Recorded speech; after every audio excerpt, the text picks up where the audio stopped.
Dreamscape presents In Peppermint Peril, a tea and a read mystery by Joy Avon, narrated by Laurel Lefko.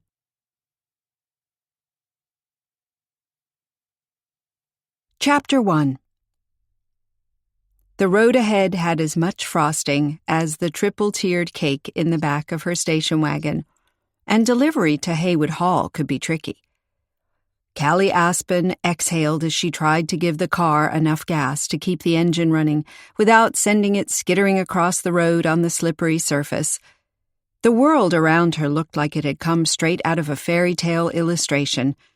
Trees laced with frost, every stem of grass, every branch and bramble powdered with the snow that had fallen last night and had been scattered by the strong wind. That wind was gone now, and a matte golden sun was shining from clear blue skies. Perfect weather for ice skating.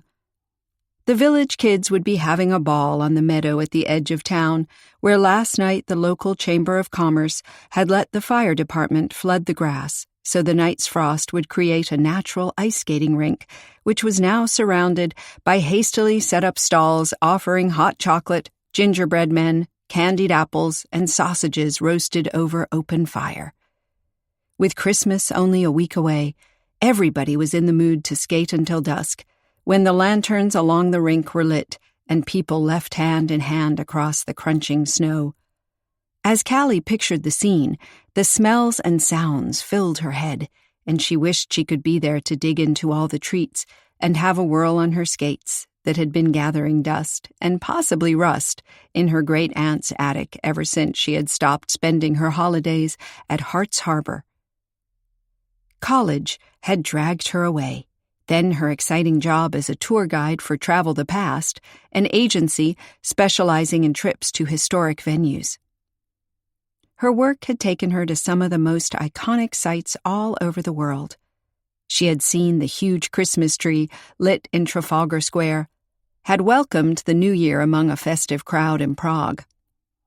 But this year, she was back in good old Maine for the holidays, finding everything comfortingly the same, including Great-Aunt Iphigenia's sneaky way of engaging someone in an errand that she herself would rather not run. The weather conditions had demanded a steady hand at the steering wheel and in putting together the masterpiece hidden in the back of the station wagon. The huge decorated cake was the crowning glory of the tea party Great-Aunt Iphie had been talking about ever since Callie had crossed the threshold of her great-aunt's vintage tea room on Main Street. She had barely had time to put her heavy suitcase away or introduce her new companion, the sweet dog that was now snoring in the basket secured in the passenger seat. Daisy didn't seem to notice the car was skidding on the icy road. With her canine trust in her new owner, she slept straight through the bumpy ride. Fortunately, from here the drive to Haywood Hall was almost straight, with a broad bend at the end leading to the house. Locals called it Deception Drive, as you couldn't see anything of the house until you were around that bend. You might think you were still miles away, until all of a sudden your destination unrolled in front of you in all its majestic 19th century glory. Would much have changed since she had last seen the hall? She had always believed the house had a timelessness that could withstand anything. Callie turned the wheel ever so slightly and let the car find the tracks already made in the road's snowy surface. Guests had to have arrived for the tea party already. Would Stephen de Bouvray come? Her hands clutched the wheel tighter at the thought, and nerves wriggled in her stomach. She tried to reassure herself that Stephen would probably have written a polite email to decline. He could use his diplomatic duties as a reasonable excuse to stay away, even though Christmas was the most family-oriented time of the year, and he was Haywood Hall's future heir, the only living relative of its eccentric mistress. But Stephen had never been big on family. Nobody at Haywood Hall had been, which made it extra odd that the mistress of the house was now throwing a tea party for her only relative, some old friends, and Hart's Harbor's most distinguished citizens. Not a big affair, but with all the right people present for something memorable. Callie rounded the bend and gasped. Haywood Hall's majestic silhouette stood carved out against the tall firs behind it and the blue skies above, the slanting roof covered with a thin layer of snow, the many chimneys breathing smoke into the chilly air. The marble pillars supporting the balcony were decorated from top to bottom with greenery, red velvet bows and Christmas lights, while the railings along the stone steps leading up to the front door had been entwined in more greenery with silvery accents and a perky robin sitting at the top. Wood or glass or maybe metal, it looked alive with its dark eyes and round posture, its bright red breast feathers standing out against the snowy surroundings. Dorothea Finster was Hart Harbor's oldest resident, clocking in at 93, so it was unlikely she had done any of that decorating herself. Had she hired someone to come in to do it for her? It seemed Dorothea had money to spend and needed only to snap her fingers to have people running to do whatever she wanted. But all of those people were strangers to her, who came and went, and she didn't have anybody close to her to share her hopes and dreams with. Callie supposed that at 93 you felt the need for togetherness, especially in December when the darkness came early and the nights were long. Callie brought the station wagon to a careful stop right in front of the steps and exhaled. She had done it. A soft sound came from her right. In the basket secured in the passenger seat, Daisy sat up, her floppy, half-hanging ears twitching. Her little nose moved as if to pick up the scent of these new surroundings. She had a white snout in a chocolate-brown face, with her lighter brown undercoat shining through. The Boston Terrier stared through the window up at the house as if she was thoroughly impressed with the extensive seasonal decorations. Grinning, Callie said, "So here we are, Daisy. This is Haywood Hall. I came here a lot as a girl. All those afternoons lying in the apple orchard reading." She threw a glance up at the windows of the library, where the books she had read back then were no doubt still on the shelves, and the large writing desk dominated the room. As children, Callie and her friends had sat in the leather swivel chair and searched the desk for hidden compartments, for some lever cleverly concealed in the wood carving that would make a panel slide away. They had always been treasure hunting, whether in the attic or the cellar, where expensive wine was stocked under the stone arches. Searching for traces of the earlier inhabitants, whose faces looked down on them from the portrait gallery, some stern and reproving, others smiling and almost daring them to unlock the house's many secrets. It was that sense of connection with earlier times and their people that had drawn Callie to Haywood Hall. Her love of history had been born here, fed by all the stories told by colorful characters like Mr. Leadenby, the eccentric gardener, who cultivated his own flower varieties in the conservatory, guarding them like a treasure. With his deep baritone voice, Leadenby had told them of pirates and bank robberies, and of the people who had lived at the estate, lawfully or illegally, long before Callie and her friends had played in the endless woods. With a single voice modulation, he would bring a shiver to their spines, or make them laugh out loud. As a tour guide, Callie had always tried to convey that same sense of excitement to her visitors. Nothing was better than seeing a group of people spellbound on the sidewalk, oblivious to the busy city traffic breezing by behind their backs. Just then, someone came down the icy steps and tapped at her car window. Callie looked up to see the friendly features of Mrs. Keats, Haywood Hall's longtime housekeeper.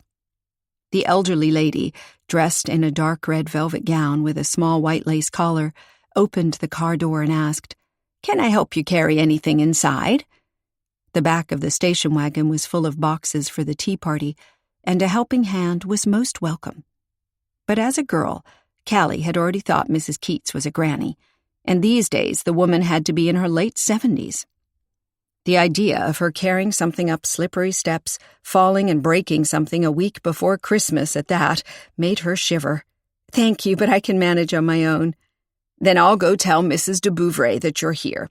She wanted to see the cake first thing." Sheila's here? Callie's mind whirled. Once upon a time, Sheila had been in the group of friends Callie had hung out with whenever she was in Hart's Harbor. Sheila had been the natural leader, always with some plan to earn extra pocket money or discover a rare species of bird. Although Sheila was 3 years older, Callie had never felt she was condescending, and she had actually imagined that that was what it must be like to have a big sister. But contact between them had broken off after Sheila married Stephen de Bouvray, future owner of this entire estate, and moved abroad with him to his diplomatic posts all over the globe. When Sheila had married Stephen, Dorothea Finster had stayed away to show her disapproval of the match. Would Mrs. Finster have suddenly let Sheila take over her household and determine what party to give and what cake to buy for it? Or had her advanced age persuaded her to make peace with her only family? A Christmas reunion at the hall? Every little thing would have to be perfect for that.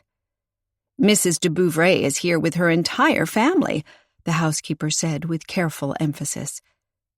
Was there also a pointed look in her eyes? A subtle warning?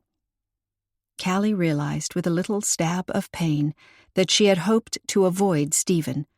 But now that he was obviously here, she decided that it had been a childish sentiment. Her close friendship with him was way in the past, and he had not done her any harm by marrying Sheila. He and Sheila had always been much better suited to each other anyway. She had to approach her childhood friends with an open mind and make the best of their sudden reunion. Forcing a smile, Callie drew back her shoulders. I look forward to seeing them all again. It's been a long time. It has. Mrs. Keats seemed relieved at her cheerful tone and withdrew slowly up the steps. She halted a moment to straighten a bow on one of the pillars, her fingers caressing the velvet. Callie realized that these bows had to have been attached in the last few hours, or else the overnight snow would have wet the velvet and ruined it. Dorothea had really thought of everything. She glanced down at Daisy. It will be up to us, girl, to put the edible touches to this grand party. I can't wait to see what Iffy did with the cake. There had not been time before she left to look closely at anything Iffy had given her to take along. Callie plucked the doggie from her basket and put her on the ground beside the car. Daisy snorted as she felt the cold of the snow under her paws, then sniffed it and scratched in it. She turned around and around as if chasing her own tail, and then sat on her bottom with a dazed look. Callie laughed and went to the back of the car. Upon opening the trunk, the dozens of boxes seemed to silently challenge her. Most of them contained fragile items, vintage china, silver cutlery, carefully cleaned and pressed tablecloths with lace decorations. And 3 special boxes of various sizes held the 3 layers of the pièce de résistance, the cake. Fortunately, it wasn't put together yet, so it would be easier to carry inside. Great Aunt Iffy had insisted there was a reason for all of this, and that it would become clear once Callie was on the scene. She had acted kind of nervous, wringing her hands, and Callie wondered if Iffy had been worried about Sheila's presence. Sheila had always been good at springing surprises on people. No doubt she meant well and had the best intentions, but things didn't always pan out like she planned. With a sigh, Callie picked up the biggest box and looked at Daisy, who was staring up at the house. "Wish me luck, girl." She walked to the steps and tried the bottom one with her left foot. Not slippery, it seemed. Had her thoughtful hostess instructed some staff member to sprinkle the steps with salt? "Let me help you with that," a voice boomed overhead. A stocky man in shirt sleeves came down to her and pulled the box from her hands. His shirt was stained with bright yellowish-orange smudges that looked a lot like plant juice or pollen. His broad, jovial face had aged a little, and his white hair had retreated to the back of his skull, but it was still as if she had seen him just the other day. "Mr. Lettenby!" Callie blinked in disbelief that he was here too.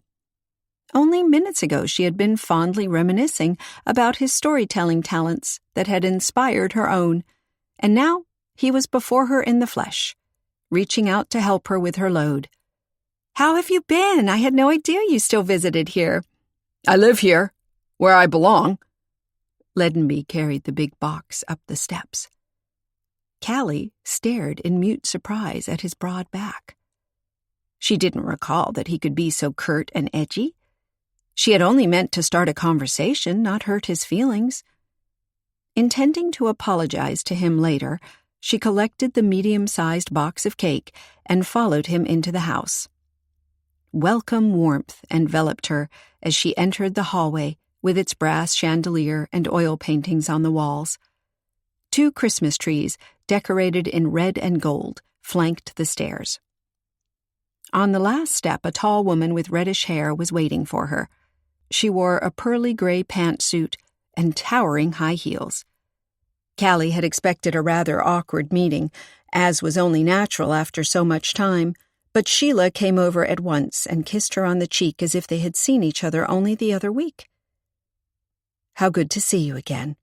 I had heard you were back in town." Sheila rested her hands on Callie's shoulders and looked her over with a critical intensity, as if she was trying to pry some deep, dark secret out of her. "Yes," Callie said quickly, "but just for Christmas and maybe New Year's. I have a lot planned in January. Where can I put this?" "Over here."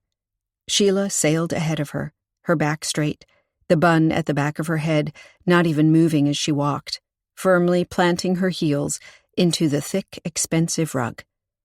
Callie would never have trusted herself with such shoes, but Sheila seemed fully confident in them. She had always been outgoing, risk-taking, and some might say slightly manipulative whenever she wanted something. Callie had never resented her for that, but had envied the single-mindedness that had taken Sheila so far in life. It hadn't been easy for her to grow up with older brothers who had automatically been taken into the family business, while Sheila's wish to study architecture as well had been laughed off as nothing for girls. Her wish dashed, Sheila had had to reinvent herself, and she had probably believed that marrying Stephen at just 20 was the best move, as Stephen had been accepted as an exchange student via an international business school, sending him to Paris and Vienna. With him, Sheila could go abroad, to all the cities full of the amazing buildings she had wanted to learn about and one day design herself.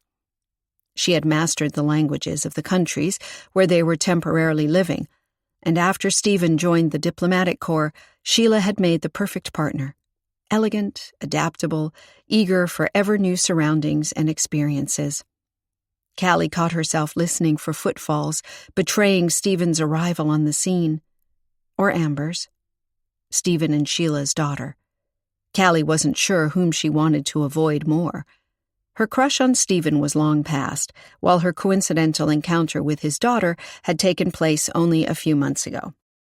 Upon the occasion, Callie had not revealed to Amber who she was, and that she knew her family and Haywood Hall intimately.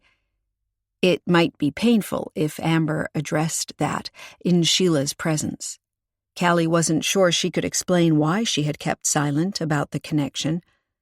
She didn't even know herself why she had done it.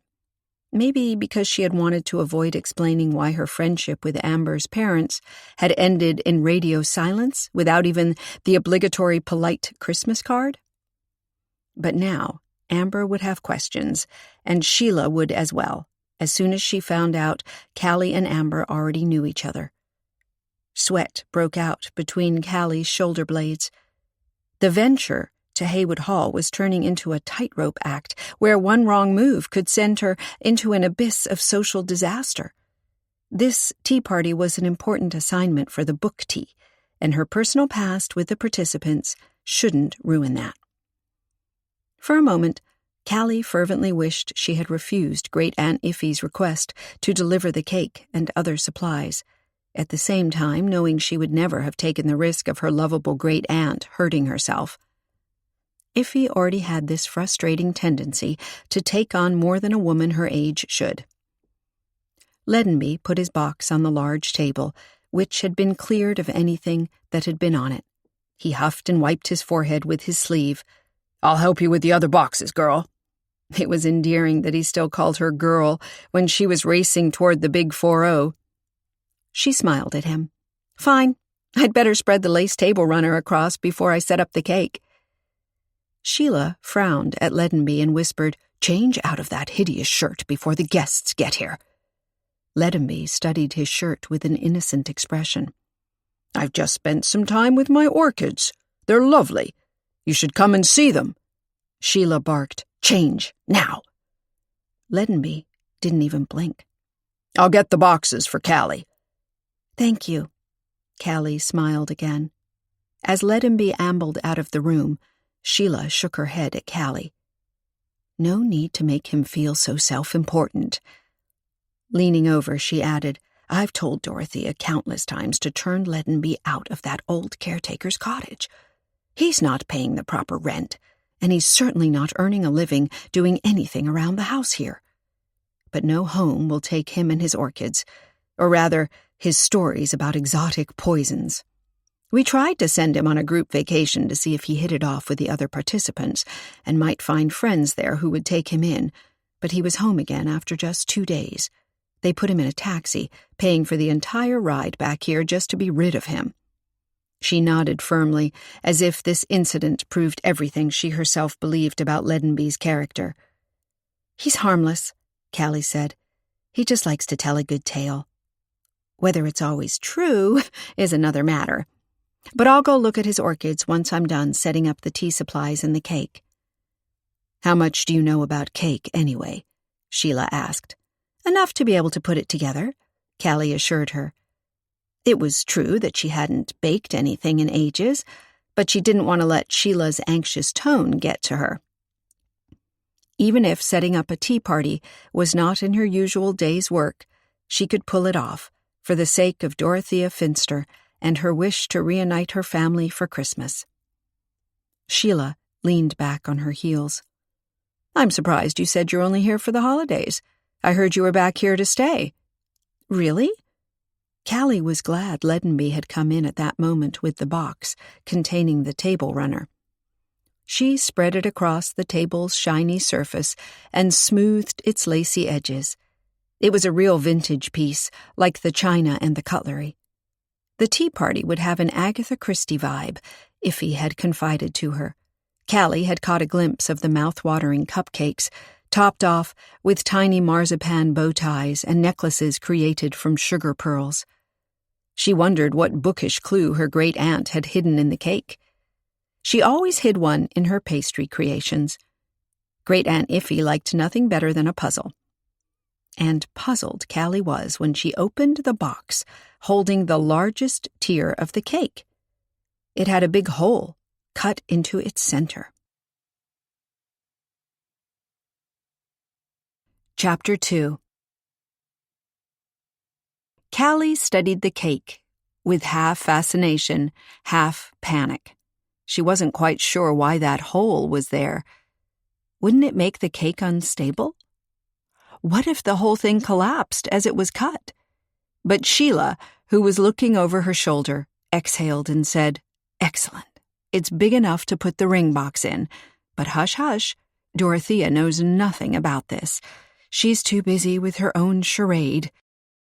"Charade?" Callie repeated, not understanding any of this. Sheila whipped back an imaginary strand of hair from her face. "So you haven't seen the invitation to the party?" "What invitation?" "It makes sense, considering you're not a guest. You'll just be serving the tea."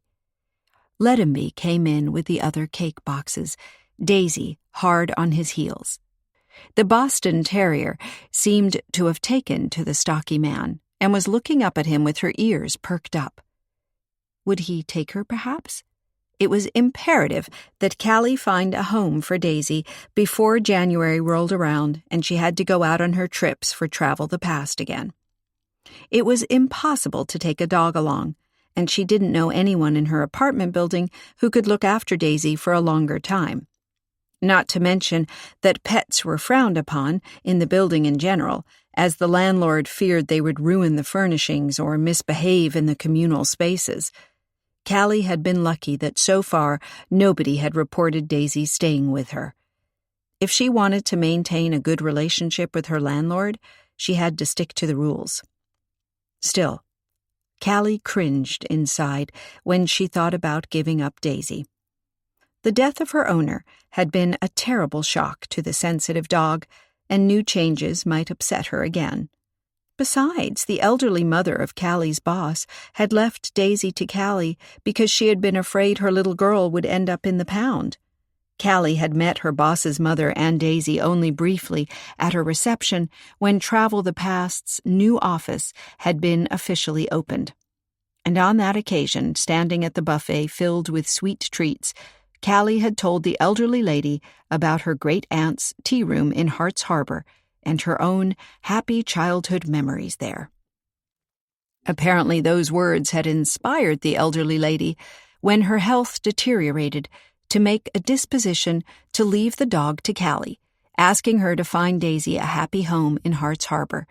After all, Callie's boss and Callie herself were traveling for 48 of the 52 weeks in a year and couldn't possibly take in a dog themselves. Here. Sheila went to a cupboard in the corner and opened a drawer to produce a small black box that she carried over to Callie on the palm of her hand. She snapped up the lid and showed the contents to Callie. The light reflected off the exquisitely cut stone set in gold. It had a slight bluish glow, while smaller white diamonds formed a circle around it. Callie held her breath a moment at the sight. What a beautiful ring! Sheila studied it dispassionately. It's a family heirloom. Stephen's great-grandfather bought it in Paris for the woman he loved. She was forced by her family to marry somebody else and returned the ring to him. He never wanted anybody else to have it. But of course he did have to marry to continue the family line. And in the end, it ended up with Stephen's grandfather, who gave it to his grandmother when they got engaged. Stephen's parents also exchanged it when they got engaged in Vienna. Ledenby added, His father asked his mother to marry him on the Ferris wheel. So romantic. Nonsense, Sheila said. It wasn't on the Ferris wheel at all. I wore it after Stephen asked me to marry him. Later, I took it out on special occasions. But 2 years ago, Stephen brought it back here and stored it in the safe.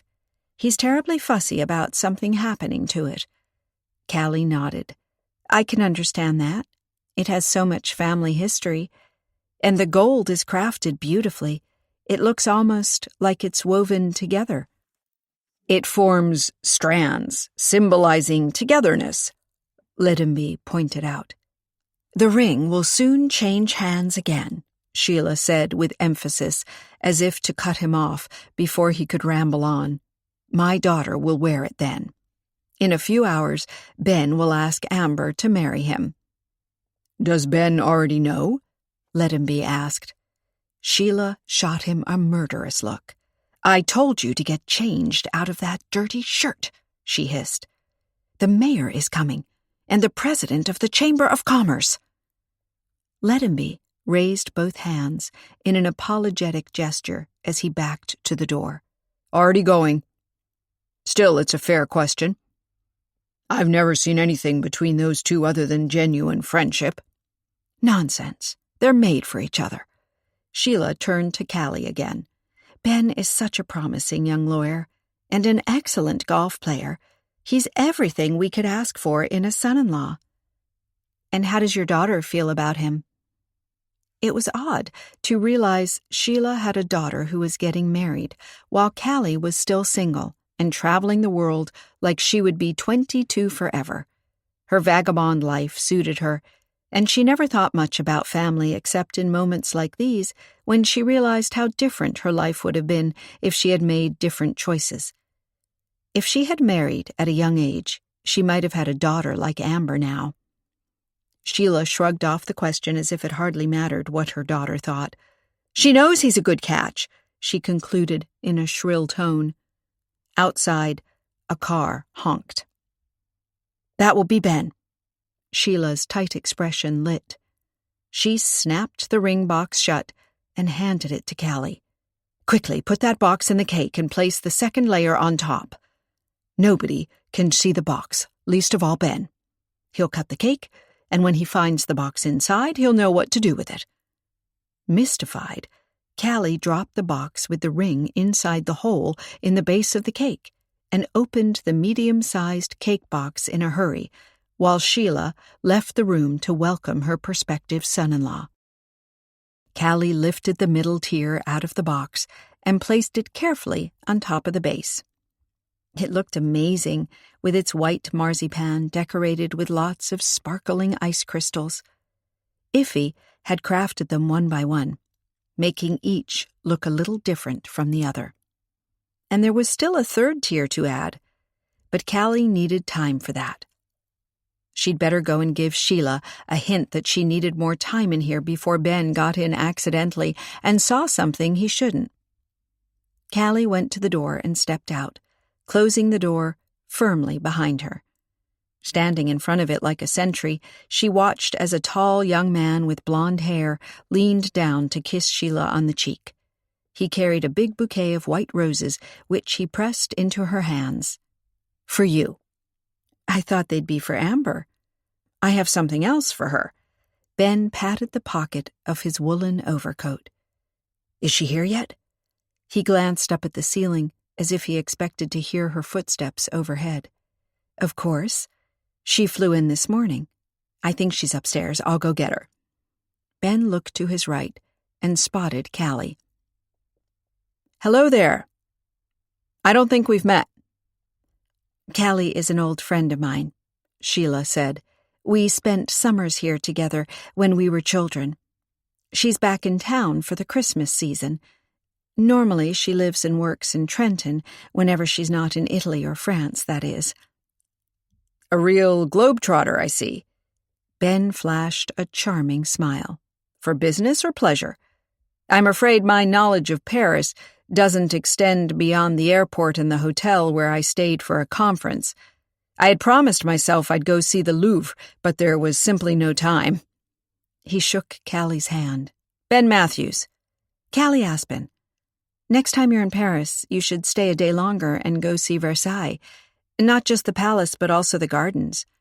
Sheila checked her watch ostentatiously. "Callie is working on the tea party buffet," she explained to Ben.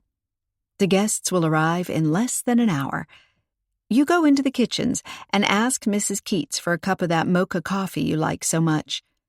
Then Callie can finish up without people interfering, and don't go into that room. There's a lot to set up, and we don't want to ruin anything for Dory." Dorothea Finster wasn't the sort of person to let anyone call her Dory, Callie supposed, but then Sheila was a force in her own right. She had been in front the day the gamekeeper had overtaken them on forbidden territory, trying to explore the old watermill that was closed off and at serious risk of collapsing. Sheila had told the irate gamekeeper to write down what grievance he had with them and send it to her father. It had been a bold move, but the anxiously anticipated letter had never arrived, and their parents had never known about the risks they had taken. Smiling at the memory, Callie excused herself and slipped back into the room to finish the cake. Approaching the table, she saw that one of the ice crystals had come loose from the middle tier and was lying on the table's smooth oak surface. She studied the rest with a critical frown. Did others look like they were going to come off? Great Aunt Iffy usually worked very neatly, and Callie had carried the cake box so carefully, not leaning it to one side. Had it been the cold in the back of the station wagon, having an adverse effect on the cake? With a worried sigh, Callie picked up the loose crystal and placed it somewhere on top, where it could rest on a solid surface and wouldn't fall off again. Iffy took great pride in her creations and would be upset if this cake didn't turn out as perfect as she had planned it. The sound of an engine outside drew Callie's attention to the large French windows. She saw a van with orange lettering, "Affordable Chimney Sweeping," drive away from the house at a higher speed than was advisable in these wintry conditions. With as many chimneys as Haywood Hall had, chimney sweeping had better come at affordable prices. Still, it was odd that a sweeper could work when the fires and the hearths were burning. After all, smoke had been rising from the many chimneys on the roof as Callie had driven up to the house. Shrugging off this incongruity, Callie opened the smallest cake box and placed the third tier on top of the other two. It looked amazing, with a crown of delicate sugarwork that twinkled as if it was natural frost. Great Aunt Iffy could be proud of this. It was very seasonal. What it had to do with Agatha Christie, though, was a mystery to Callie. "Hello!" Callie almost knocked into the table at the sudden sound of the female voice behind her. She spun around. A girl with red curls hanging down to her shoulders stared at her with a delighted grin. "We meet again!" Callie couldn't help smiling in return. "Amber! I hadn't heard you come in. Good to see you again." They stood and surveyed each other, thinking back to their first meeting in Vienna. Callie had been guiding a tour studying Austrian architecture and had been surprised to see an Amber de Bouvray on the list. It wasn't exactly a common last name. During a break at an ice cream parlor, she had asked the girl casually where she came from, and innocently, Amber had told her about Haywood Hall in the small town of Hart's Harbor where she spent all her vacations. It had been bittersweet for Callie to hear someone else recount her favorite childhood memories of forest, hide-and-seek, the hut by the creek, and Christmas caroling along the houses. She hadn't told Amber that she knew her mother, her father, and the house she had described in such loving detail, from the stained glass windows to the oak beams in the library. She had believed she would never meet Amber again. Amber said, "My mother mentioned to me you were coming over to see to the tea party preparations on behalf of the book tea team. I immediately recognized your name from the trip. Not many people have the last name Aspen." "Or the first name Calliope." Callie grimaced. "My family just has this thing for long Greek names." With a nervous wriggle in her stomach, she added, "Did you tell your mother I was your tour guide in Vienna?" "No." Amber's youthful face scrunched up in a frown. She pushed her hands into the pockets of her faded jeans. "I wasn't sure why you hadn't told me when we spoke there that you grew up here as well. Besides, Mom—" Amber flushed. "She seems to think every girl in the village used to be in love with Dad." Callie took her time to study the cake from all sides. Sheila's assessment was probably right, as Stephen de Bouvray had been a heartthrob and a good catch with Haywood Hall attached. Still, Callie had never loved him for that, but rather for his extensive knowledge of books and animals, of all that they had shared, like some invisible connection. She had believed, as children do, that their bond would be forever. When it had ended, it had seemed like the end of the world. But she couldn't explain that to somebody else, especially not Stephen's daughter. Daisy ambled over to Amber and sniffed at her royal purple ankle boots. "Hello there!" Amber leaned down to pat her. "She's cute!" Callie nodded. "Her owner died just a few days ago. I'm taking care of her for a little while." Amber looked up, her hand resting on Daisy's back. "What's going to happen to her then?" "I don't know yet. I can't take her along when I travel." "But you won't give her up to £1, will you?" Amber surveyed her with anxious eyes. "She'd feel totally abandoned." "Of course I won't. I'm going to find her a home with someone in Hart's Harbor. This is the perfect little town for her to live in." Despite her cheerful tone, Callie's heart clenched when she thought about letting Daisy go. The dog was so cute and such good company. Quickly, she opened a box and began to unpack the china, taking off the tissue paper that had protected the gold rims during transport. Sitting on the floor now, scratching Daisy under her chin, Amber asked, "What's the cake's clue?" Callie looked at her, pretending not to understand what she meant. The truth was that Iffy hadn't told her much before her hasty departure for Haywood Hall, let alone anything about the cake's clue. Amber rushed to explain. Every cake and sweet treat Iffy makes has a clue. I was in the tea room this morning when I came from the airport, and as it was close to lunchtime, I ordered a high tea for one called One Cookie Too Many. It's a big plate with several treats on it, chocolates, a brownie, carrot cake, and cookies. I thought One Cookie Too Many was just a cute name, but Iffy pointed out to me that every treat on the plate had a clue that links to the Brother Cadful mysteries.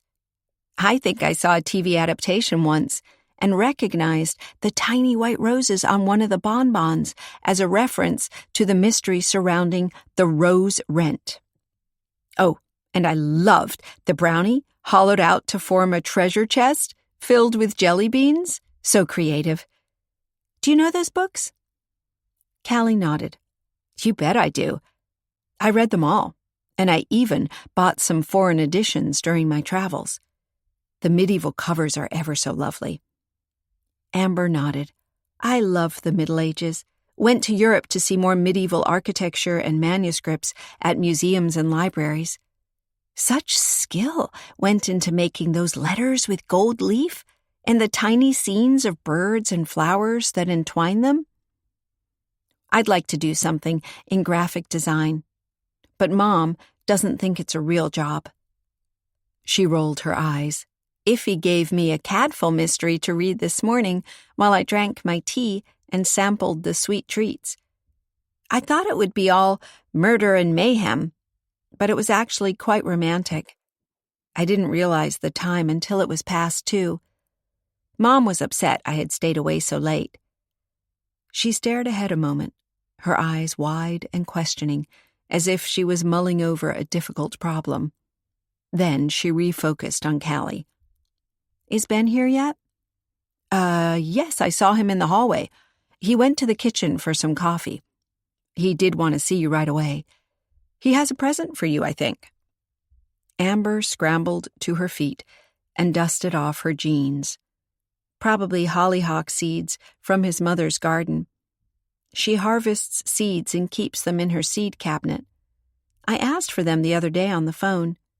Guys usually forget little things like that, but not Ben. The fondness in Amber's voice seemed fitting for a best friend rather than a future husband.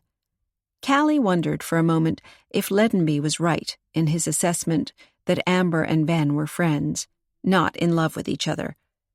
It might be a mistake to marry someone without being really in love. But Callie could hardly ask a girl she barely knew whether she loved the man who would shortly ask for her hand. And who knew? Maybe a deep, genuine friendship was a better base for a solid marriage than mad feelings of being in love. Callie bit the inside of her cheek a moment. She had so little relationship experience, and it was none of her business after all. Amber muttered that she was going to look for Ben and left the room.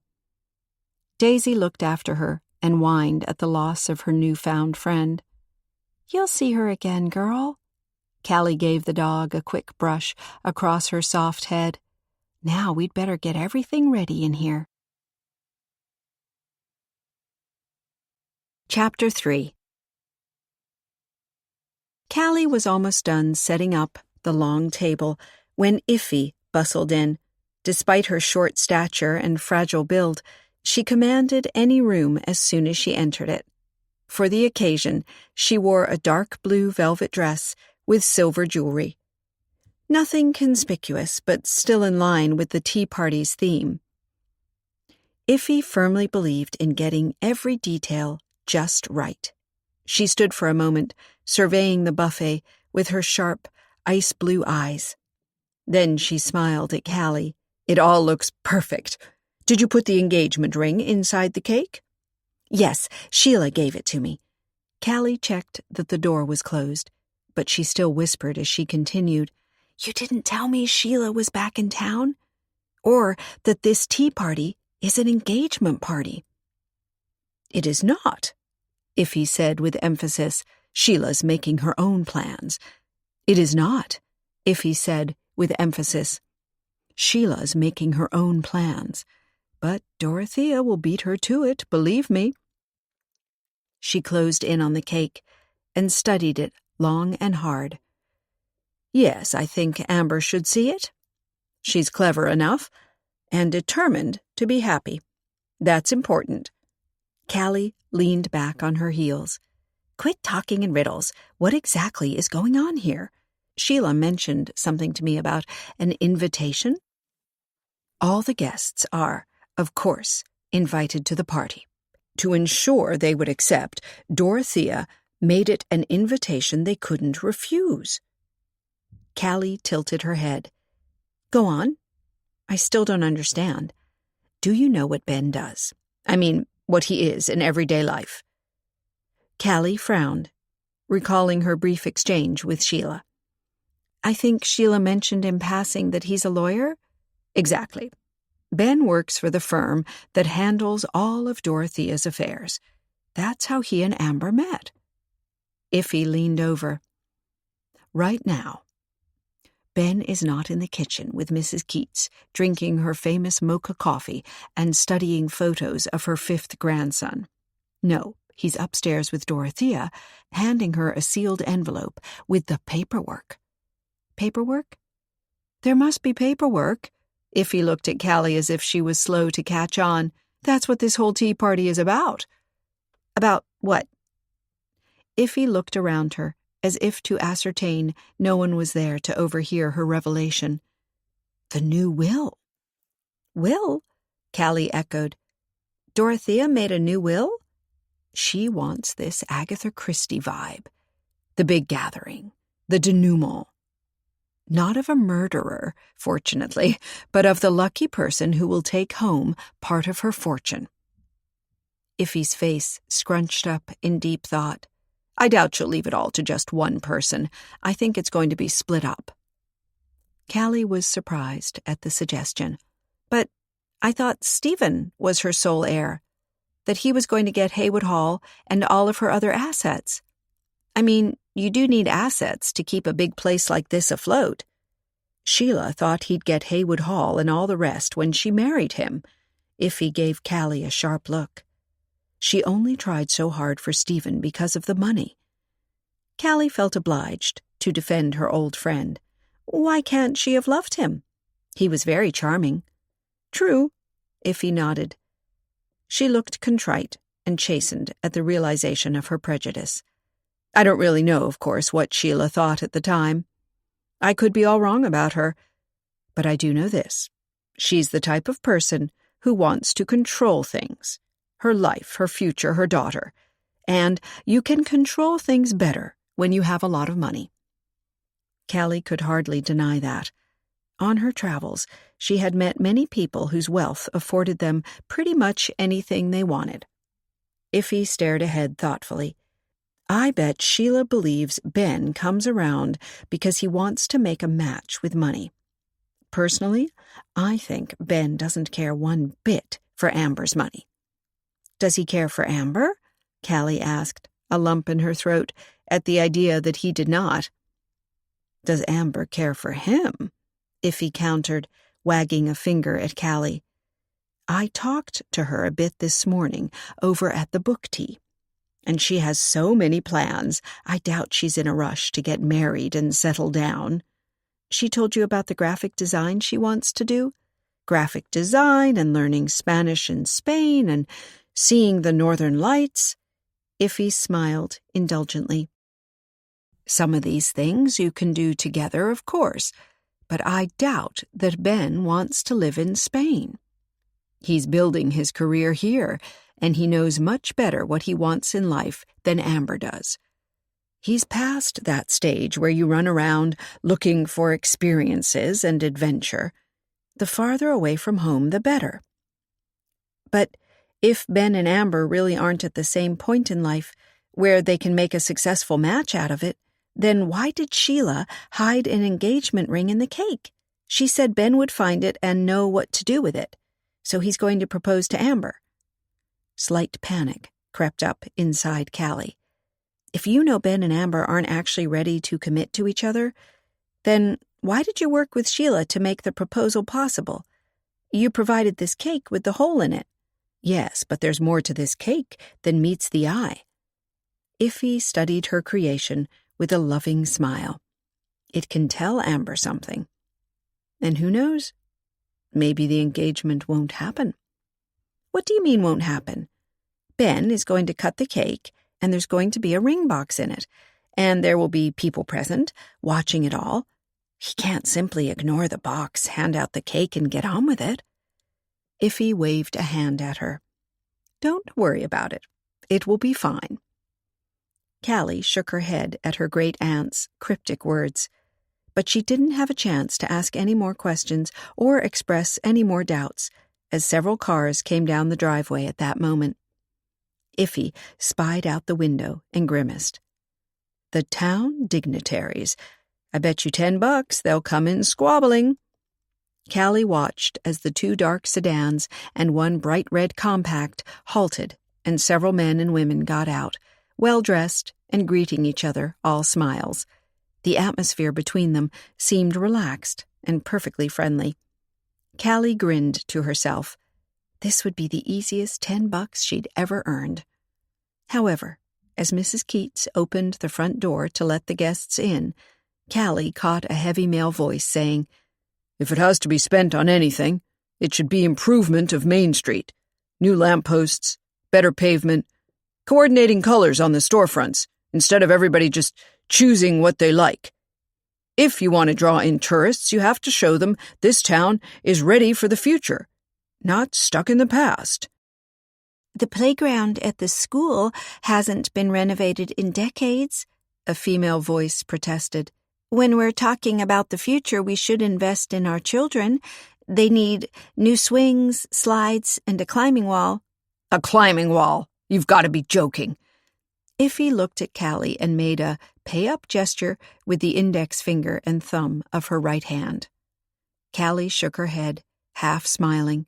She should have known that her great-aunt would be in the know about town strife, and pretty certain that not even the nearness of Christmas could stop these people from squabbling to prove their point.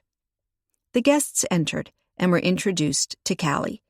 Mayor Moore and his wife looked at ease in these exalted surroundings, while head teacher Brenda Brink smoothed down her dress as if she wasn't sure whether it was suitable for the occasion. Or maybe she never wore dresses, but was more of the sporty jeans type.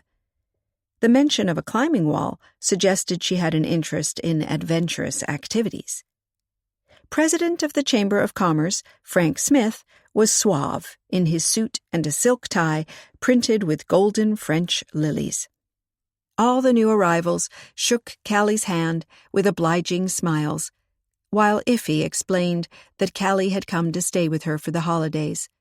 But she bet they barely caught her name as their eyes flitted around the room as if they were scoping out hostile territory. With Dorothea's will and her fortune at stake, each seemed determined to make sure they left with the spoils. Mrs. Moore complimented the cake, while Brenda Brink and Frank Smith continued to argue about what needed a financial boost more urgently, Main Street or the playground. Smith said, "If parents want changes to the playground, they should pay for it, or roll up their sleeves and make adjustments themselves." Brenda smirked at him. "There are safety rules, you know. You can't just carry in a swing from somebody's garden." The door opened, and Sheila sailed in. She had changed into a mustard silk dress that reached down to her ankles. Her hair was down now, making her look younger and almost excited at the prospect of seeing her daughter engaged soon. With a stab of sadness, Callie wondered how Sheila would feel when the engagement didn't go as planned, like Iffy seemed to expect. But then again, with the ring hidden in the cake and Ben about to find it, what could prevent the engagement from taking place? Right behind Sheila, Amber came in, wearing a purple dress and a delicate golden chain around her neck, from which hung a coin-like pendant that didn't seem completely suitable for the occasion. Was it a subtle sign of rebellion? Amber's way of putting her own ambition to travel and see the world into her mother's carefully crafted, perfect picture? Male laughter resounded from the hallway, and there were Ben and Stephen, both in suits with crisp white shirts and impeccable ties, sharing some joke they both found incredibly funny. Callie steeled herself against the burn she knew she'd feel inside upon seeing Stephen. But she didn't feel anything but a general warm sensation of being home again in a place she had always loved. Something much more connected with Haywood Hall and many happy memories than with the person of Stephen de Bouvray in particular. Suddenly, it seemed silly that she had stayed away for so many years, thinking it would be painful and missed out on all that this wonderful town and this house could offer her. Her teenage crush on Stephen had vanished like melting snow. And although she was glad to see him well, mercifully, she didn't feel any kind of attraction to him anymore. Iffy nudged her and gave her a smile as if she had read her feelings.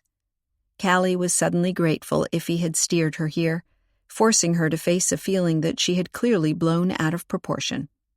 She was now free to reconnect with what she had loved about this place, and find her way back to the happiness of old.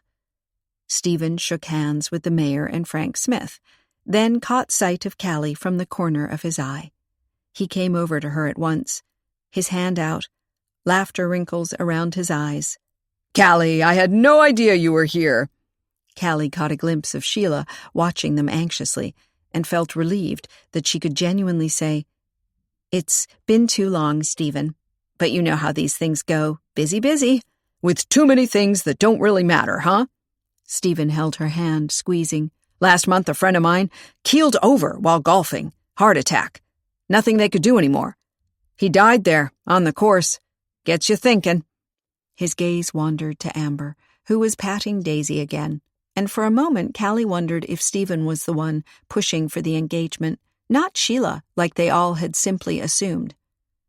Maybe the sudden death of his friend had reminded Stephen that life was short and family mattered most of all. But had he taken the time to talk to Amber and find out what she wanted, instead of arranging for a connection he thought was best? Sheila appeared beside them, saying, "Brenda Brink left, maybe for the restroom. Could you find her, Callie, and bring her back here? Dory will be making her grand entrance soon, and she'll be annoyed if all guests aren't present."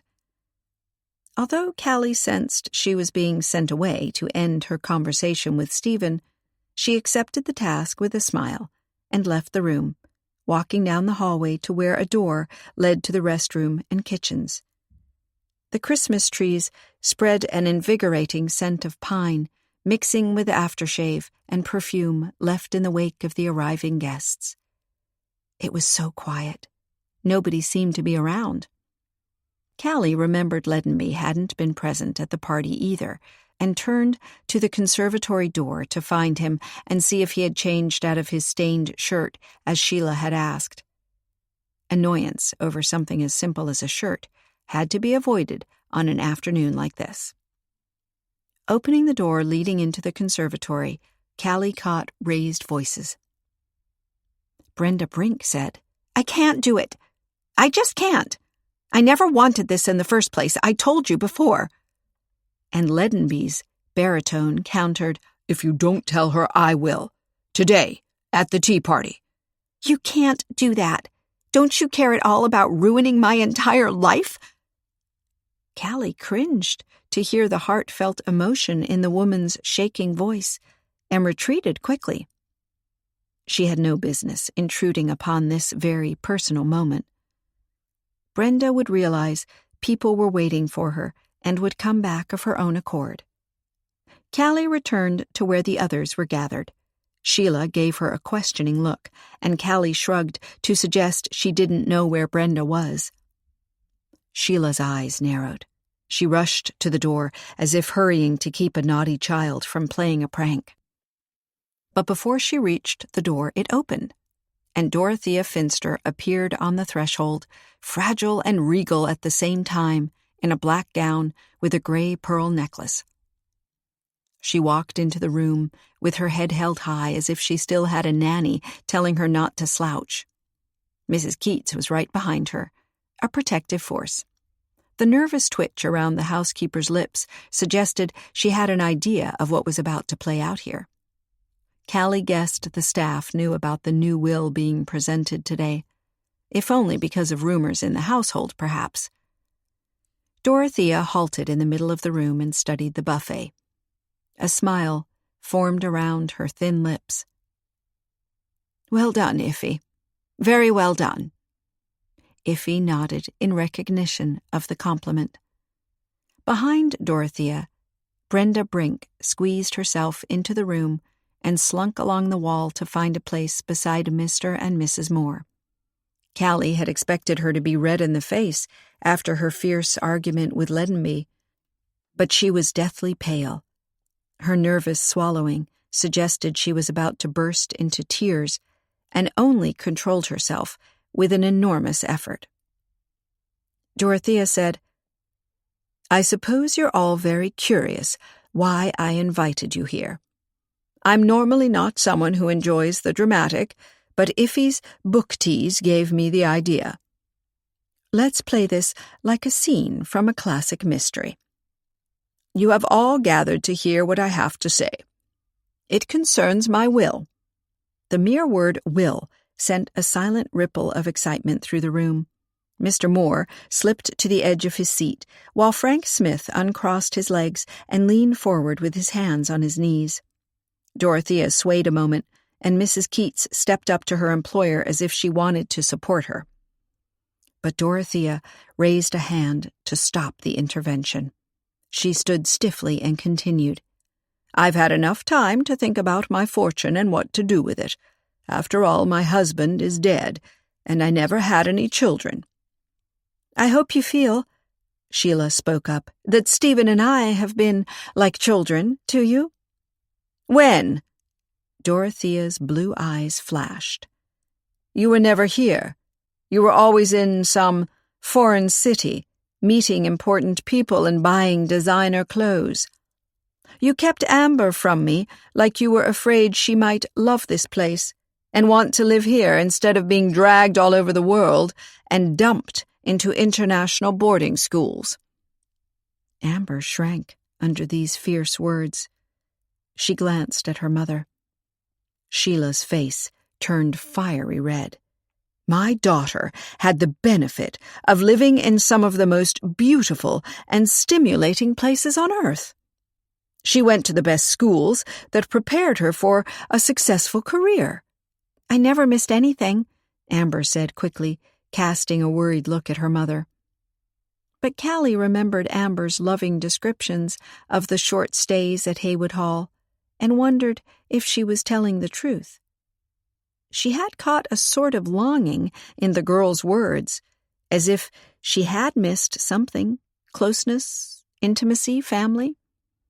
And the successful career Sheila spoke about had probably all been planned out by her, while Amber had different ambitions, wanting to study graphic design, learn a language in a foreign country, and see the world before ever taking a 9-to-5 job. But would she get the chance to do any of that? Sheila seemed to realize she had sounded too defensive and quickly said to Dorothea, "I appreciate that you love Amber so much you want her happiness above all. We all do. I suggest you sit down for a moment, as you're clearly tired, and allow Ben to cut the cake and pass around some of it to our guests. I'm sure they'd all like a treat before we continue this." Dorothea seemed shocked by Sheila stealing her moment this way. But Ben, clearly anxious to keep the atmosphere pleasant, had stepped forward already and grabbed the knife that had been put beside the cake. Sheila nudged Amber to go stand beside him. Looking confused, Amber did.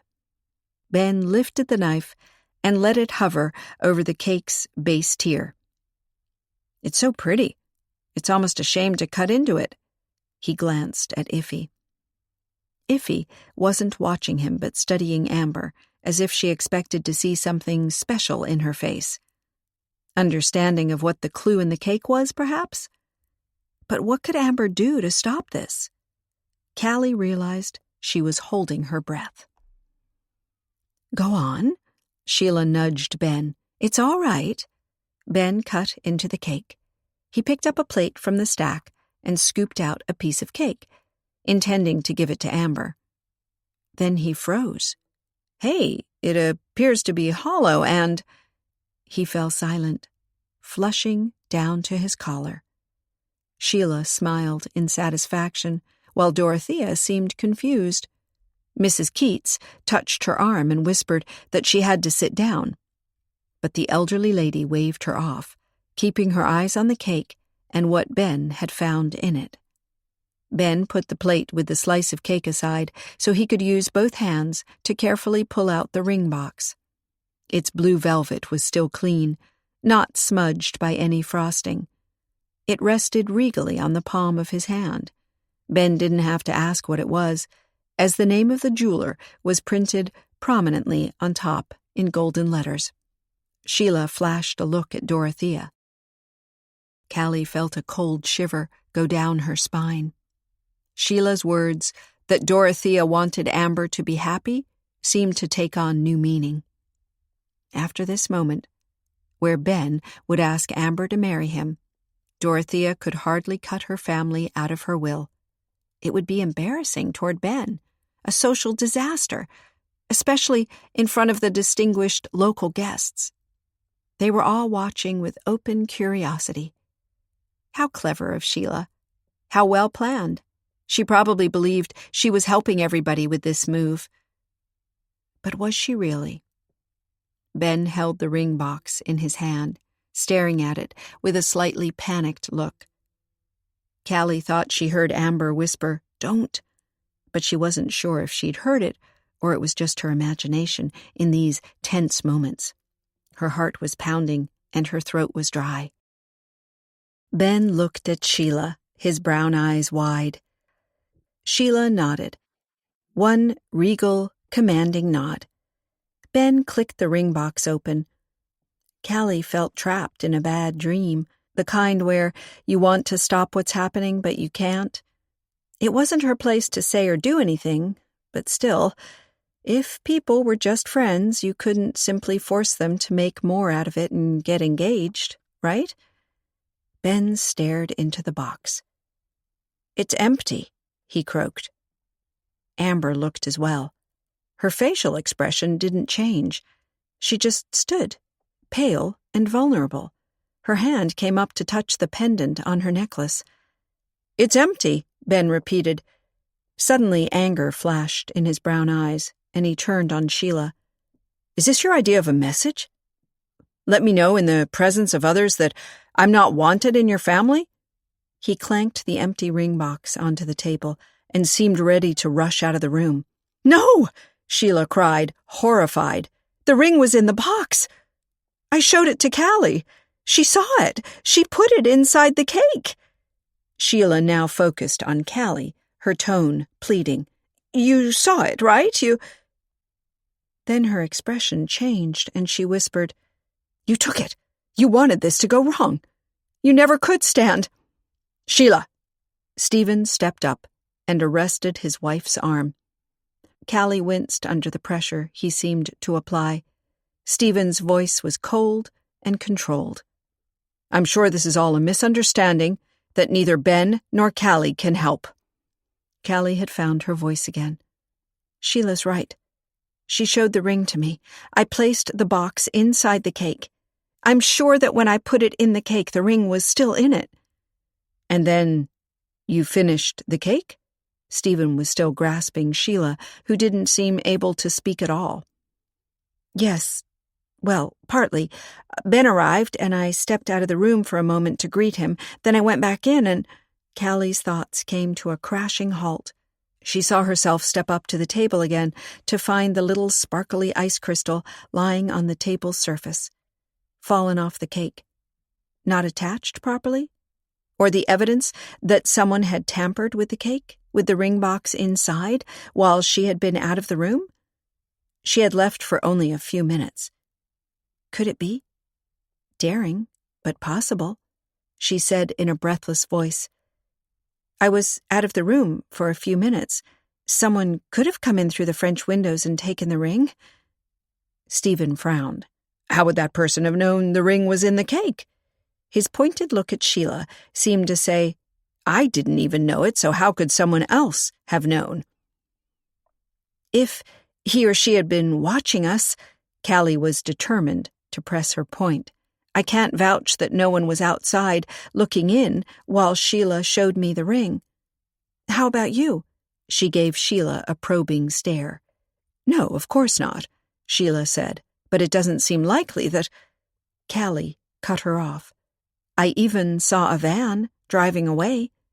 The moment she said it, she realized how dangerous this was. She was mentioning something she had seen without having any idea whether it was related to the disappearance of the engagement ring. But it was too late now to take back her words. What van? Stephen asked. Of course, Sheila cried. The chimney sweep. I said from the moment I saw him here that Dory should never have hired him. Cole is not involved, Amber said quickly. Her voice was strained, and Ben cast her a look that was both surprised and slightly suspicious. Sheila threw her daughter a warning glance. That is for the police to decide. We mustn't touch anything here. They can determine whether his fingerprints are on the box. Ben already touched the box. Any prints must be smeared. Amber sounded almost relieved. Ben scanned her expression, as if he wondered why she was so defensive of this Cole character. Callie was curious about that herself. I'll call the police.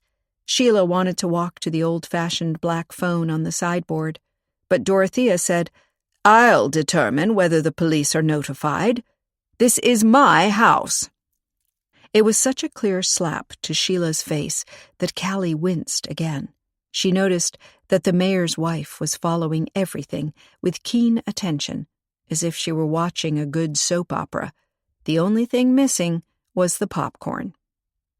Dorothea spat at Sheila. You meddled in my tea party with your ridiculous idea of an impromptu engagement. You deserve every second of embarrassment you get out of this. Amber is not getting engaged to Ben. Today or any other day. You don't decide that, Sheila whispered, deathly pale now. Neither do you, Dorothea countered without feeling. Now let us go on. I want to tell you about my will. That's why we're here. The mayor cleared his throat. If you'll allow me, Mrs. Finster, Mrs. de Bouvray has a point about the police. If your ring was stolen, the thief could be on his way out of state with it as we speak. You should notify the sheriff, so he can do something about it. Callie checked her watch. More than an hour passed since I saw the van drive off. It wasn't Cole, Amber said. There was a desperate insistence in her eyes. I'm sure the ring will turn up somewhere around the house. It can't, Sheila said. It was in the box when I gave it to Callie, and she put it in the cake. At least she says so. Callie held her chin high. Do you want to search me? This is ridiculous. Stephen quickly intervened. Of course Callie wouldn't steal from us. Why is she here then? Lost her job? Sheila's face crumbled as her voice rose in a desperate attempt to drag someone else down in her own humiliation. She always believed Sheila didn't say it, but they could all finish her sentence. Callie had believed she would become mistress of Haywood Hall. Callie fought tears, trying to save some shred of her dignity. She had been so happy to return to Hart's Harbor, spend time with Great Aunt Iffy, and even help out at the book tea. But this tea party was a catastrophe. How could she show her face again when people started talking about this? And she could see by the look on Mrs. Moore's face that the mayor's wife was already mentally calling all of her friends to share the juicy details of this event. The news would be all over town before day's end. Chapter 4.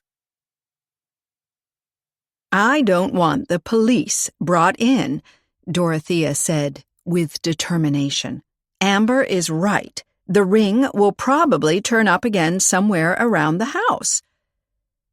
"How can you treat this so callously?" Sheila's eyes were wide with disbelief. "This is a family heirloom." "Yes, from my family. It doesn't belong to you." "It belongs to Stephen," Sheila said, "and as I'm married to him, it also belongs to me." "I was the last woman to wear it." Dorothea said, "I want to talk about my will. It's by far the most important document I have ever signed in my life.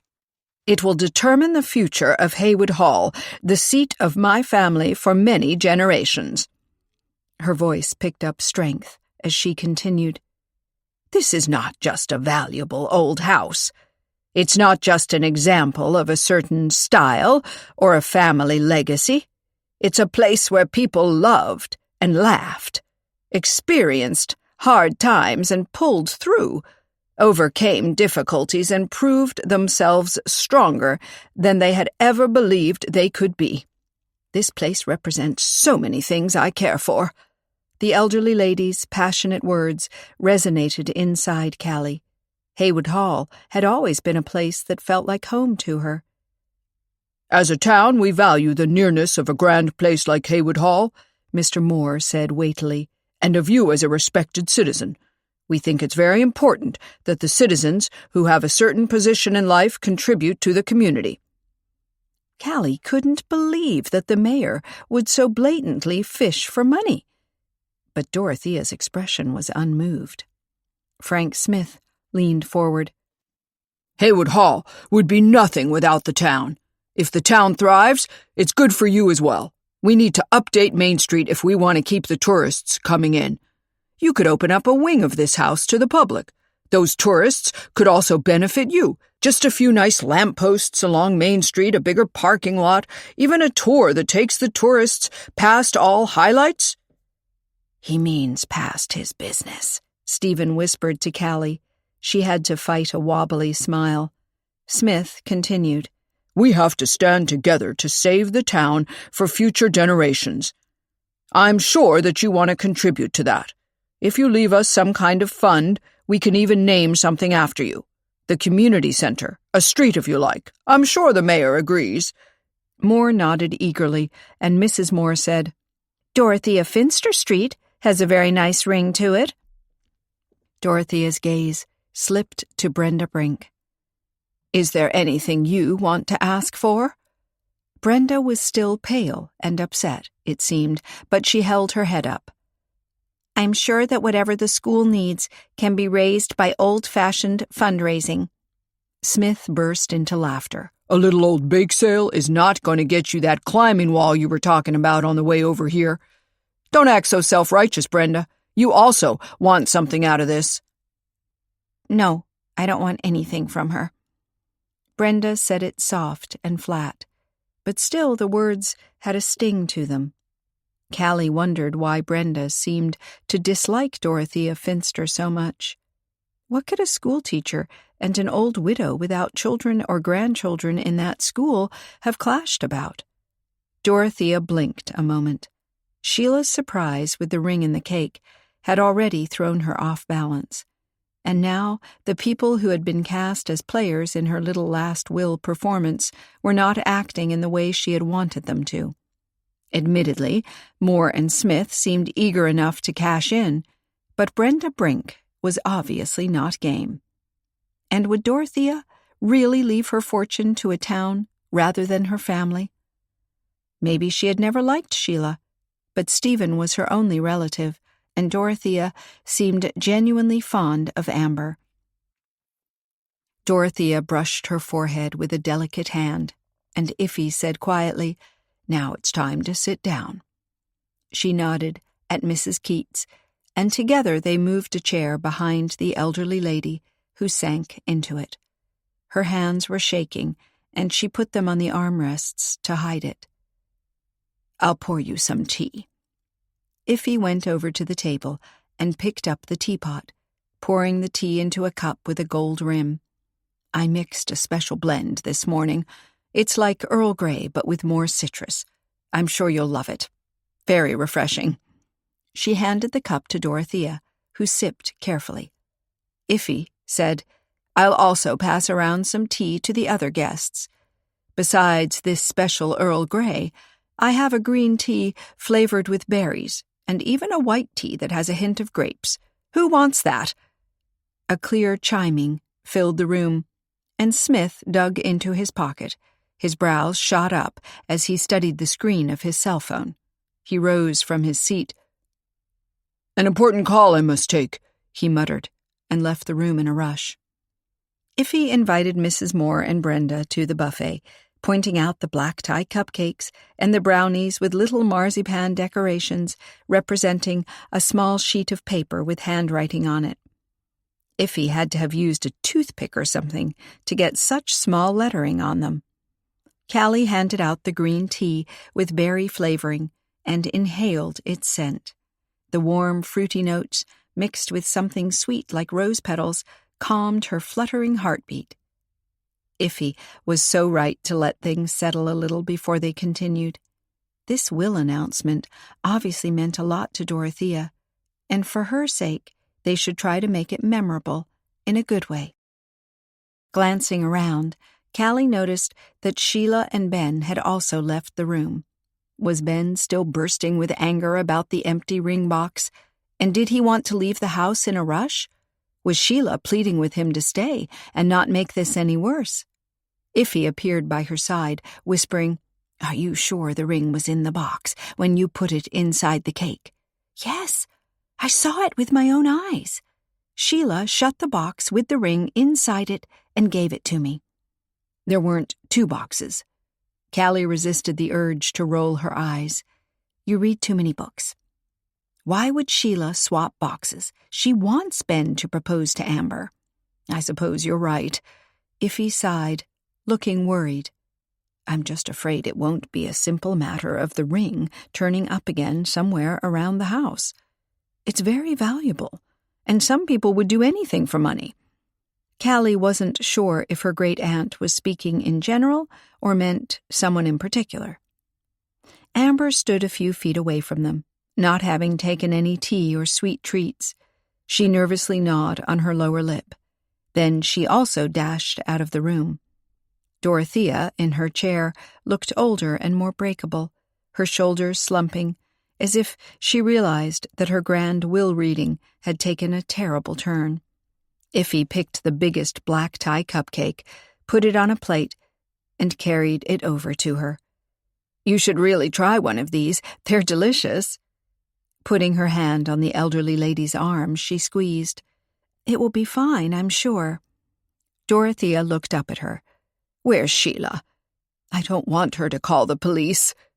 "I'll go look for her," Callie offered. She was curious what was happening outside the room. Glancing back at Dorothea, she saw that Daisy had seated herself beside the elderly lady and was looking up at her with knowing eyes, as if she sensed her distress and wanted to comfort her. Dorothea leaned down to pat the dog, relaxation slipping across her tense face. Smiling to herself, Callie left the room. In the hallway, everything was still deceptively quiet, but there was a cold draft that hadn't been there before. The front door stood ajar. Callie went over and opened it so she could see outside. A chill bit into her face. As daylight faded, the wind had picked up again. Its gusts sent fine flocks of snow drifting in front of her. From the right, a figure came toward the house, walking fast and panting. Squinting into the snowdrift, she couldn't make out who it was at first. Then, as he took on a solid shape, she recognized Ben. He stepped up to her. The shoulders of his dark suit were stained with snow. He held his hands clenched together as if trying to warm them. "I needed a breath of fresh air," he said in a tight voice. His brown eyes were full of disbelief and hurt. "Don't take this out on Amber," Callie pleaded hurriedly. "I'm sure she knew nothing about her mother's plan to have you propose to her." Ben didn't reply. He brushed past her into the house and stood next to one of the tall Christmas trees flanking the stairs. He stared at the twinkling lights without seeming to see anything. Callie wondered if she had really heard Amber say, "Don't." Was Ben upset about that? About realizing that Amber hadn't wanted him to propose to her? Had he concluded she didn't care for him at all? But Amber did care. She had never meant to hurt Ben's feelings, Callie was sure. A door slammed, and Frank Smith reappeared, rubbing his hands. "Just my secretary about a small matter. Nothing important. I told her I was out for a meeting and didn't want to be disturbed, but she forgot. You know how it is before you close down for Christmas. Everybody wants something. Sorry to have disrupted." He glanced from Callie to Ben and back. "Is it still going to happen? The will reading, I mean?" His mere interest in the money disgusted Callie, but she tried to sound normal. "I suppose so, but it will be up to Dorothea." Frank Smith nodded. "Town renovations are really important. We have to stay up to date and compete with other towns. Too many young people are already leaving because they don't see a future here. It's really sad to drive around town and see more and more properties empty. If we want to keep Hart's Harbor alive, we need money." Without waiting for their response to his plea, he went back into the room. Callie wasn't quite sure what to make of Smith. His determination to fight for the town's survival was a good thing, of course, and he seemed to have the interests of more people than himself at heart.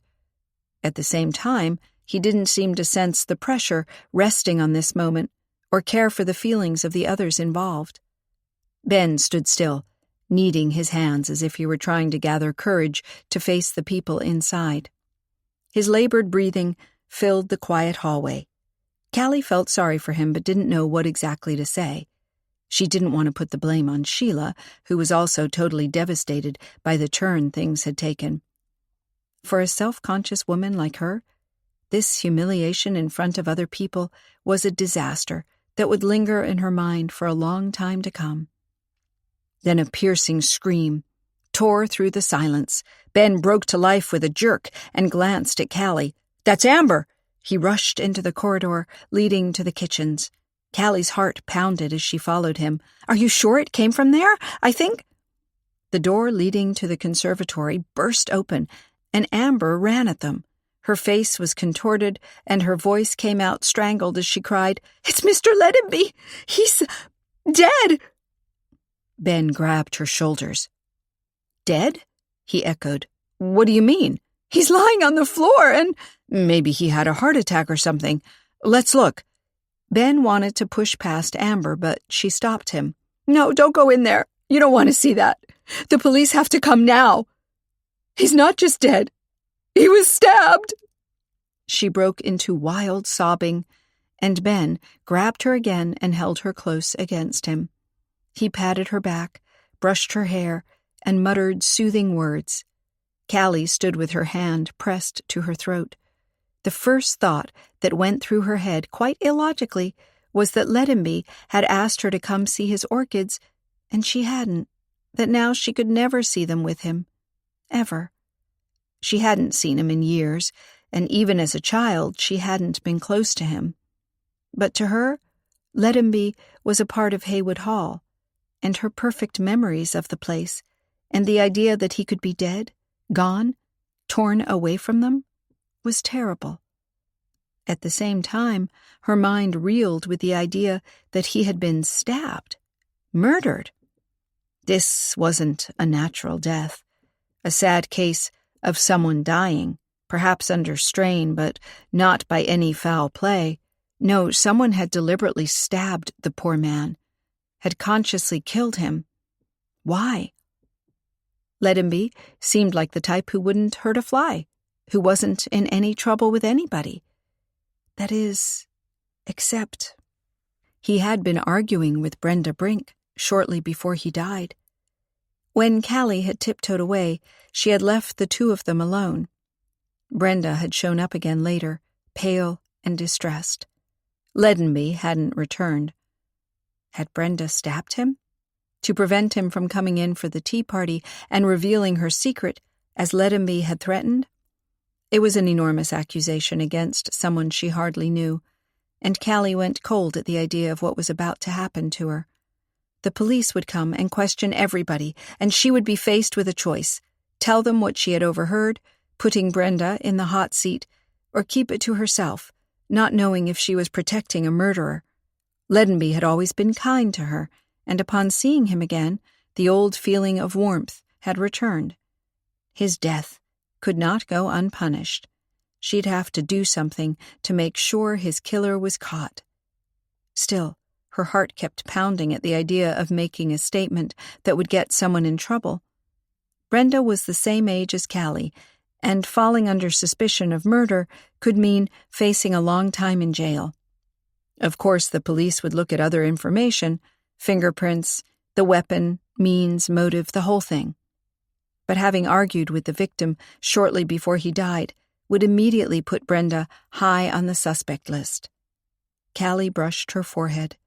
In true Agatha Christie style, the will reading had led to murder, but not of the testator or any of the chosen heirs. Or, she frowned hard, could she be sure Leadenby hadn't been one of Dorothea's chosen heirs? The elderly lady had been prevented from reading her will. If Leadenby was in it, who would inherit his share now? Would it fall back to the other heirs? Did that give them motive? But who were they? What's wrong? Sheila appeared, descending on Ben, who was holding Amber and whispering reassuring words in her ear. Are you upset about the missing ring, darling? It will be retrieved, I'm sure. Leadenby is dead, Amber muttered against Ben's shoulder. Killed? What? Sheila looked incredulous. That can't be. She stood with her head up, nostrils flaring, as if she dared any killer to commit a murder in what would be her home. I bet it's just one of his tasteless jokes. He always wants to ruin everything. Mom, how can you say that when he's dead? Amber sobbed again. Callie closed in on the trio. Her knees were wobbly, her gaze fixed on something dark on Sheila's mustard dress, a stain that hadn't been there earlier. She said softly to Sheila, I think you know he's dead, Sheila. Her former friend turned her head and looked at her with wide eyes. How can you suggest something like that? How would I know that? Callie swallowed. She lifted a hand and pointed at the dark red smudge on the dress, because that wasn't there earlier. And it looks a lot like blood. Chapter 5. Sheila glanced down at the spot on her dress. Her face went even paler. She seemed to struggle for something to say. She cast a quick look at Amber, who was still sobbing against Ben's chest. Then Sheila pulled back her shoulders. There's a very simple explanation for that, and an innocent one.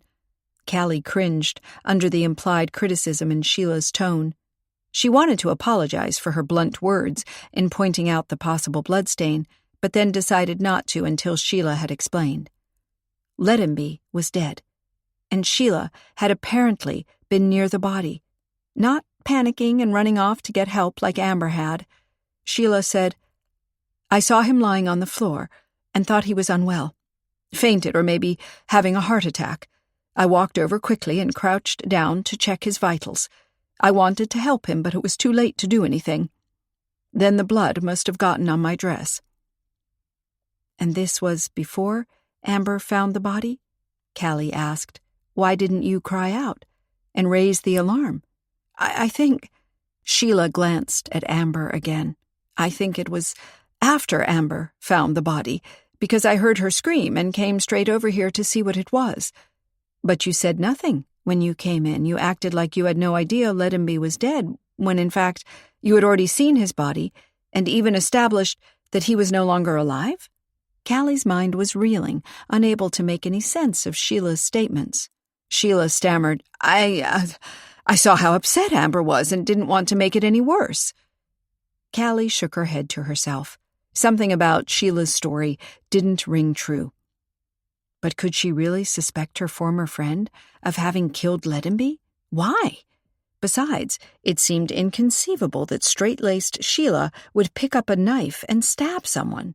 Yes, she had been annoyed with Ledenby's presence, his bumbling behavior, and his refusal to change into something decent for the distinguished guest's arrival. But was that really a reason to kill someone? Callie also liked to think that Sheila had too much integrity to take another's life. But then, she hadn't seen her former friend in many years and had no idea how she might have changed. What might have driven her to act out of character? Amber said in a trembling voice, "I'm all lightheaded." Ben clutched her tighter, as if he was afraid she would faint and slip away from his grasp. "You'd better lie down, darling," Sheila said. "You need to recover from this shock." Ben said, "I'll take her up to her room." Sheila nodded. "I'm coming with you. She needs a sedative to calm down." "I don't want a pill," Amber protested. "Nonsense." Sheila patted her daughter's shoulder. "You just need to sleep a little. When you wake up, you'll feel much better." Callie raised a hand to stop them from simply walking away. "What about the police? They'll want to talk to everybody. Probably to Amber first, since she discovered the body." "The police?" Sheila echoed, eyes wide, as if it hadn't occurred to her at all that a murder should be reported to the police. "Yes, the conservatory is a crime scene now. Nothing can be touched or moved there. The police will have to come out here right away and take care of everything. They have to secure the area so nothing is lost." Sheila seemed to want to protest. Callie could see the alarm in her eyes. "Police in my home? While there are guests here? The social disaster." Callie pressed, "If we don't call them right away, they might conclude we had something to hide. If evidence does get lost, Dorothea could be found liable. It is her home, after all." "It must have been a burglar," Sheila suggested feebly. "In the daytime, with guests around, all their cars are parked right in front of the house. Besides, what would there be to steal in the conservatory? There's nothing of value there, just lots of plants, I imagine. Maybe the burglar wanted to come in through the conservatory doors so he'd go unnoticed while we were all in the sitting room listening to the will reading. He wanted to go via the conservatory into the rest of the house and take whatever he could grab quickly. However, Ledenby was in the conservatory and saw him, then the burglar had to stab him to get away." "Wouldn't he just have turned and run? Ledenby wasn't the youngest man. Why would the burglar have assumed he couldn't outrun an old man? Resorting to violence seems so drastic. Unnecessary." Sheila seemed to scramble for an answer. "Ledenby recognized him. That's it, he saw the burglar's face. It was a local. Ledenby could have turned him into the police, so he had to act, lash out and silence him. Forever." Callie wanted to protest that these were all very far-fetched assumptions, and that even if it had been a burglar, the police would still have to know about Ledenby's death. But before she could say anything, Stephen came into the hallway. He said quietly, "The police are on their way." Sheila glared at him. "Did you call them? How could you do that? Didn't you hear Dorothea say she didn't want police in her house? That was about the missing ring. Now we have a murder on our hands. And I didn't call. The mayor did." "How did Mr. Moore know that the police needed to be called?"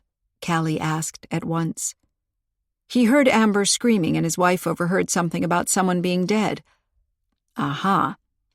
Mrs. Moore had apparently sneaked to the door upon hearing the scream and had listened in on their conversation in the hallway. Callie flushed. Had Mrs. Moore also heard about the bloodstain on Sheila's dress? Would word of it get around, branding Sheila a murderer before anything about Ledenby's sudden death had been properly investigated? Cringing at the idea, Callie glanced at Sheila, but she didn't seem unduly worried or upset. She just stood there like a statue, posture straight and unmovable in her indignation. "Amber's going to bed anyway," she said. "The police can talk to her later. She's not feeling well. I'm not letting her stand around until she faints." "Let's go." Ben ushered Amber toward the foot of the stairs to take her up to her room, supporting her as she gingerly put one foot in front of the other. Sheila turned on her heel and followed them. Her hand on the railing clenched a moment, turning her knuckles white, but her voice was calm as she repeated that Amber should sleep a little and would feel better then. In a low, rushed tone, Stephen said to Callie, "Is Leadenby really dead?" "I haven't seen his body myself, but Sheila checked on him and she says he is. So it must be true." "Sheila was in there with—" "She screamed?" Stephen seemed confused now. "No, Amber found the body, but apparently Sheila had already been in the conservatory as well." Callie realized how lame it sounded. The police would never buy this. Stephen rubbed his forehead. "Maybe I'd better call a lawyer." "Do you think you need one?" He shrugged. "You never know. I have no idea how the local law operates around here, but maybe they'll simply go with the first clue they can find." Callie held his gaze, trying to read the emotion in his eyes. "And that first clue would be—" Stephen sighed. He looked down with a frown. His fingers played with the leather band of his wristwatch, pulling it up, pushing it down, pulling it up, pushing it down. "Stephen?" Callie pressed. "What are you thinking?" Keeping his eyes on the floor, he seemed to search for the right words to phrase his concern. "When we came to stay here, Sheila took charge of the household. It's her way. Dorothea wasn't really pleased with it, and Leadenby took it even worse. He still saw us as the children of old, to whom he told far-fetched stories about the estate. He didn't take Sheila seriously, didn't listen when she asked something, and it made her mad." Callie tilted her head, trying to understand the implication of his word choice. "Mad? You mean angry to the point of lashing out? I had the impression that Sheila just thought Leadenby was an old fool." "Yes, his obstinate behavior seemed to frustrate her perfect little tea party here, but—" Stephen looked up with a jerk. "Perfect little tea party? This was Dorothea's will reading. She was going to decide all of our lives." Callie was shocked by the violent feeling behind his words, in his gesture as he reached up to rake back his hair. His normally friendly face was contorted with an emotion she couldn't quite place. Anxiety? Fear? "But you have your own lives. Whatever Dorothea was about to decide, what did it matter to you?" Sudden suspicions raced through her. Maybe Stephen had financial problems and had hoped for help from Dorothea? Maybe Sheila knew nothing about those problems yet, and Stephen had hoped he could keep it that way? Maybe Stephen was afraid to tell Sheila about mistakes he had made and hurt their marriage. Had this will reading been his last chance to save his entire future? Outside, a siren resounded, drawing near. Stephen startled upright. "That was fast," he whispered. "Very fast. As if they were in the neighborhood already, as if they knew." He turned away from her with a jolt and disappeared into the back of the house. The siren stopped abruptly, and moments later the front doorbell rang. Callie looked at the door to the sitting room, expecting Mrs. Keats to appear to answer the door. But nobody stirred. Maybe the housekeeper was tending to Dorothea? Several shocks so close together had to have shaken the elderly lady. "Seems to be up to me, then." Callie took a deep breath and stepped forward. The door's brass handle felt cold in her palm. She struggled to pull the heavy door open. "Good afternoon." A tall man with dark hair smiled at her. His black leather jacket hung open, revealing a checkered flannel shirt. Black jeans and hiking boots completed this sporty ensemble. "There's a problem here?" Callie glanced past him to find a large black and white police car parked right in front of the steps. The blue lights on top were still flashing and reflected in the silvery Christmas decorations on the steps' railings. She asked, You're with the police? The man glanced down at his casual clothes. Yeah, sorry about that. I was about to go skating with my nephews when the call came in. The mayor was rather vague about what had happened, so I just thought I'd drop by and see what the matter was. Probably a misunderstanding, right? I can't imagine a dead body at an old ladies' tea party. Callie now detected 2 blonde heads behind the window in the back of the police car. Little faces were pressed against the window in an attempt to take in the entirety of the impressive house. "Those are your nephews?" she asked, horrified at the idea of children near a crime scene. "Yeah, Jimmy and Tate." The man's face split in a wide grin. "They think they're the fastest skaters in the world. I let them win, of course." "Of course, but, Sheriff, don't you think—" He raised a hand to stop her.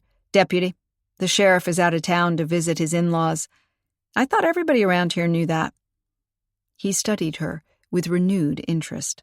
"I haven't been here in years, and when I did drop by regularly, I can't remember ever having anything to do with the law." He grinned again, little laugh lines around his brown eyes. "Good for you." He reached out his hand. "Deputy Falk, at your service." Callie put her hand in his. His grasp was warm and reassuring, a sharp contrast with the cold feeling inside about Leadenby's sudden death. "Callie Aspen, I'm here with my great-aunt to organize the tea party for Mrs. Finster, but I'm afraid the mayor was right when he called you. We do have a dead body here." Deputy Falk squeezed her hand. "I'm sorry to hear that. Dorothea? She's not the youngest, of course, and the strain of entertaining guests, not to mention Christmas, all the fuss seems to have a bad effect on some people." It didn't sound like the deputy was a big fan of the season. "Not Mrs. Finster, no," Callie rushed to explain. "Fortunately, but I'm afraid it wasn't a natural death either. Mr. Leadenby was stabbed." Falk let go of her hand. "Stabbed?" He glanced back at the police car, as if he was worried the words had drifted over to the 2 little boys inside. The window rolled down, and a high-pitched voice called, "Are we going now? We want to skate, and you promised us hot cocoa. And cookies," another voice added. "I'll have to call my sister to come get the kids." Falk pulled a cell phone from his pocket. "And I'll have to get some people in here to take pictures of the body and check for fingerprints and everything, plus a doctor to establish the cause of death. I mean, he might look like he was stabbed, but we need more official results for the investigation." He looked her over. What a thing to happen so shortly before Christmas. He narrowed his eyes. "Are you okay?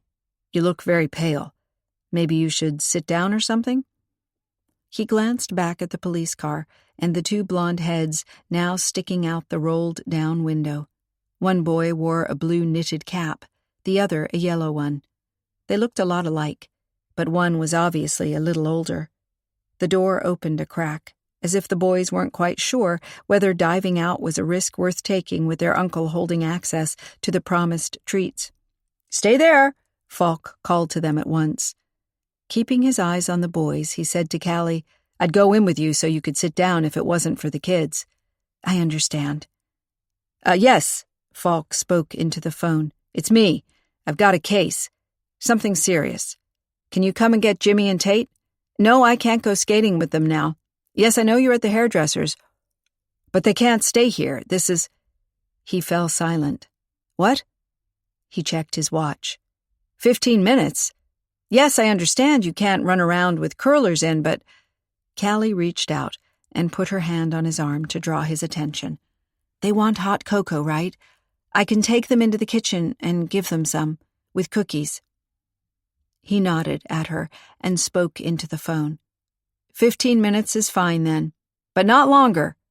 This is serious business here." "What? No, I'm not—" His face flushed. "Just come out here, okay?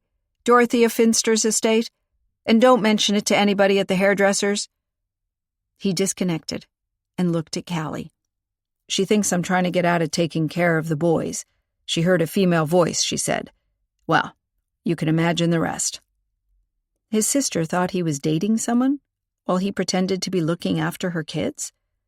Did Deputy Falk have that kind of reputation? He was good-looking enough to turn heads, she supposed. Callie focused on the boys in the car and quickly observed, a bit late in the day to go skating with them. They wanted to skate by the light of the lanterns. Besides, Tate is too young to skate for hours. It's just for fun. I see. If your sister is going to take 15 minutes to get here, I'll take them inside now. Yes, but you're sure they won't see anything? Peggy would never forgive me if they did. I'd never forgive myself if they did. But the body is in the conservatory, and I'll take them straight into the kitchen. Thanks. That's very nice of you. I'll go get them.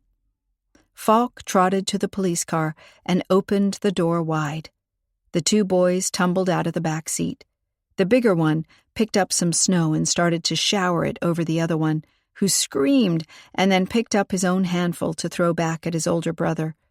Falk grabbed each by a shoulder and marched them up the steps. "Now, this is a very fancy house," he warned them in a stern voice, "so you'd better behave yourselves. You don't touch anything, and you do exactly as this nice lady says. You're getting hot cocoa and cookies, but only if you're good." The bigger boy looked at Callie. "Do you live here?" he asked in awe. Callie shook her head. Judging by his height, she'd say he was about 6. The other one had to be about 4. He seemed a little shy, trying to hide behind Falk's legs. "Do you work here?" The elder's expression scrunched up. "Your dress isn't for working." "We're having a very fancy tea party here, so even though I'm working, I did dress up." Callie added to the deputy, "The tea party had an Agatha Christie theme, so Great Aunt Iffy asked me to put on something festive and appropriate for the 1920s feel." Glancing down, she felt uncomfortable thinking of poor Leddenby, dead in the conservatory. The smaller boy stepped forward and offered her a hand, still dusted with snow. "Cocoa and cookies," he said in a commanding tone. Callie had to smile at his sudden audacity and took his hand. His older brother was too dignified for that and walked beside her, cocking his head to take in everything around them. "You have 2 trees!" he exclaimed. He ran over and reached out to a glittery bauble, then seemed to remember Falk's words and retracted his hand as if burned. He scanned the empty spaces underneath the trees. "But there aren't any presents here. Won't you have presents?" "I'm sure they'll be put there later. It's not Christmas Eve yet, right?" "At the community center, the presents are already under the tree. They're all wrapped up in silver and blue. I don't know who they're for. Nobody lives there. And the mayor doesn't need them. He has enough, Miss Brink is always saying. She's our teacher." Falk followed them and whispered, "Can I leave them with you now and go find what I'm here for?" "Of course." She glanced at him over her shoulder. "I think I got the best end of the deal." Falk smiled at her a moment, a dimple appearing in his right cheek, then disappeared into the room where the others were probably still waiting. The moment he went in, a shadow slipped out and came for Callie. It was Daisy, rubbing her head against Callie's leg as if to say she had missed her. "A doggie!" the smallest boy cried, and he crouched down to pat Daisy. She let him, and even closed her eyes as his little fingers scratched behind her ears. "She's cute," the older boy said, looking on. "Is she yours?" "Yes, she can come with us into the kitchen." "Can she have cocoa too?" the small boy asked. "No, chocolate is bad for dogs, but she loves to be patted. You can even hold her in your lap if you want to." "And then the head fell off and Mom was really angry." Jimmy reached for another cookie, but Callie pulled the platter out of his reach. "Finish your cocoa," she admonished. He had been so busy telling her all of these stories about what he could make out of snow that he had barely taken a sip. A quick glance at her watch told her it had been 20 minutes since Falk had called his sister.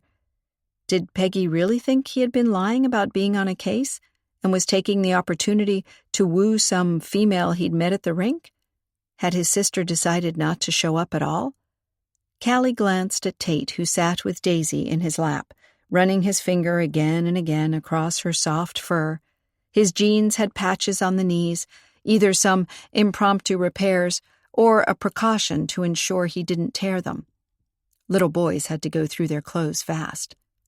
The kitchen door opened, and Falk came in with a woman who was about as tall as he was, but blonde. Her locks were freshly permed, and the scent of the chemicals wafted around her. She gestured at the boys. "Come along, quickly." Her voice was rushed, a little sharp. "I have to find someone else to look after you."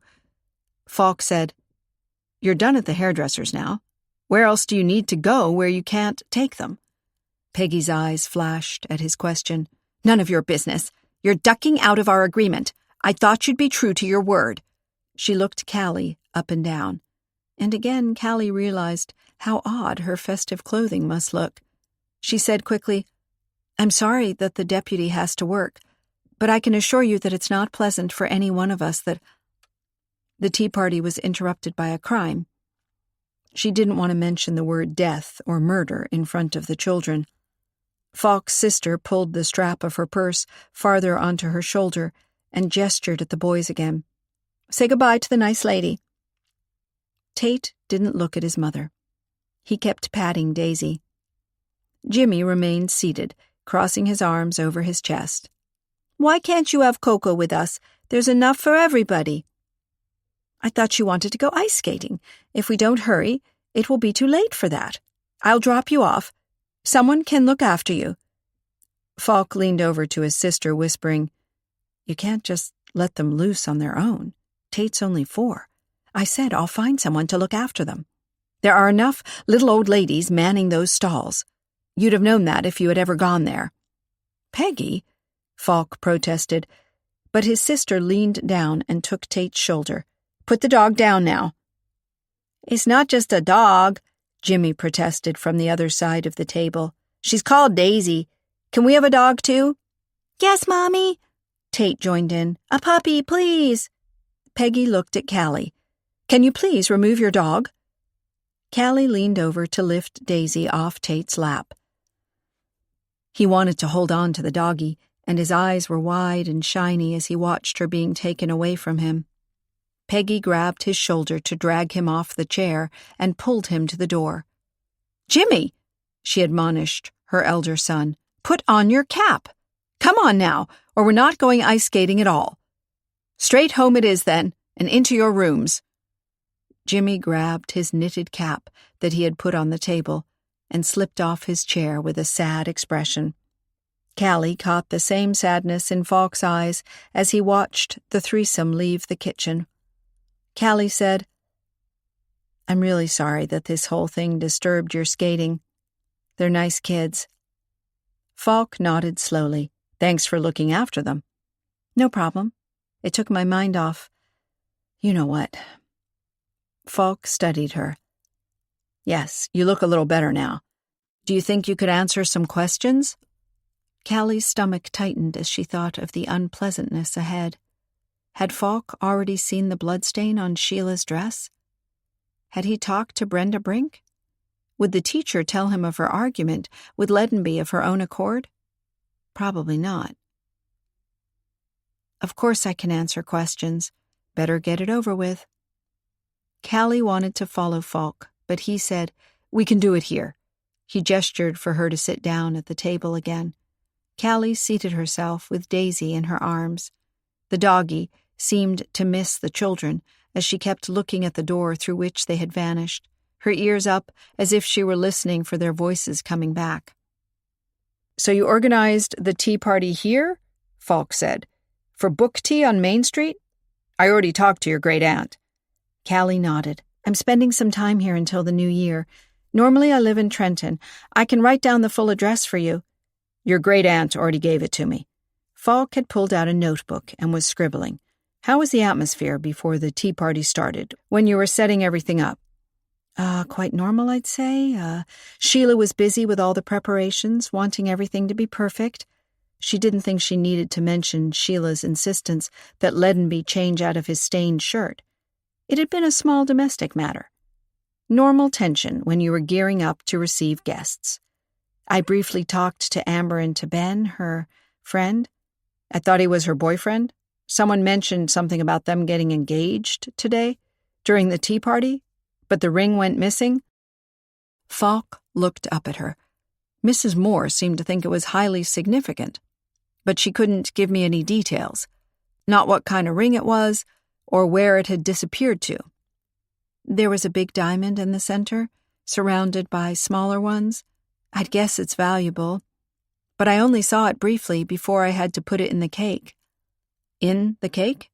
Ben was supposed to cut it and find the ring and then propose to Amber. I see. Falk grimaced as if he didn't appreciate such romantic gestures. He shrugged out of his leather jacket. Too hot in here, he declared, placing it over the back of his chair. Callie wasn't sure if she should offer him something to drink. Maybe it was inappropriate, since he was on duty? Falk had opened his mouth to ask another question when the door opened and Sheila appeared on the threshold. I'd really like to make my statement, Deputy, so I can go take off this dress. I feel quite uncomfortable wearing it with this stain. Falk seemed to notice the blood stain for the first time. His eyes narrowed, and he looked as if he was suddenly onto something. Yes, of course. He rose and nodded at Callie. We're not done yet. I'll be back here as soon as I've taken Mrs. de Bouvre's statement. Take your time. Callie leaned back, patting Daisy. I'm not going anywhere. Falk left in a rush after Sheila, who strode regally from the room.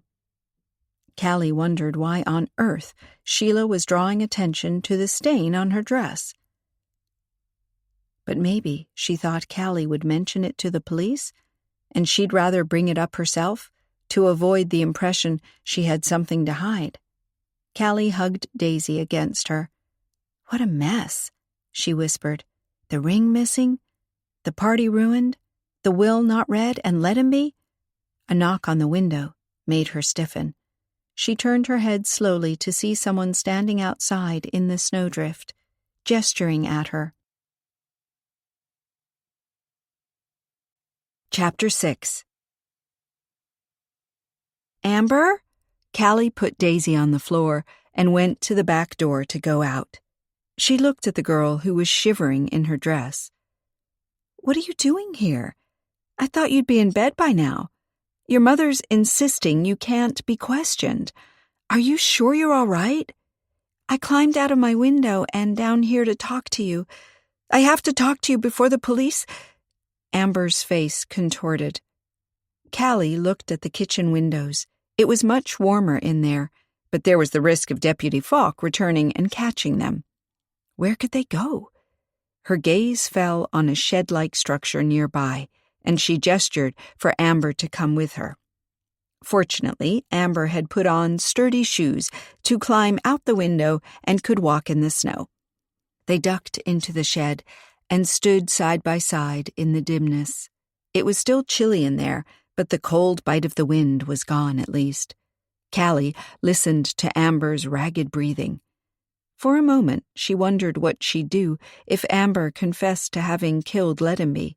She felt an instinctive liking for this girl, a need to protect her and see her happy. She had already sensed it when they first met on the trip to Vienna. Amber had this hunger for life, this wide-eyed wonder about the world. She deserved to be happy. Amber said, "The ring. It was so stupid of me.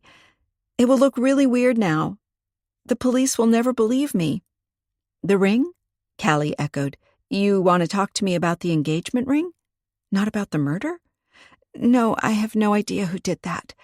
Amber's voice sounded breathless. Callie couldn't see the girl's expression in the dim light.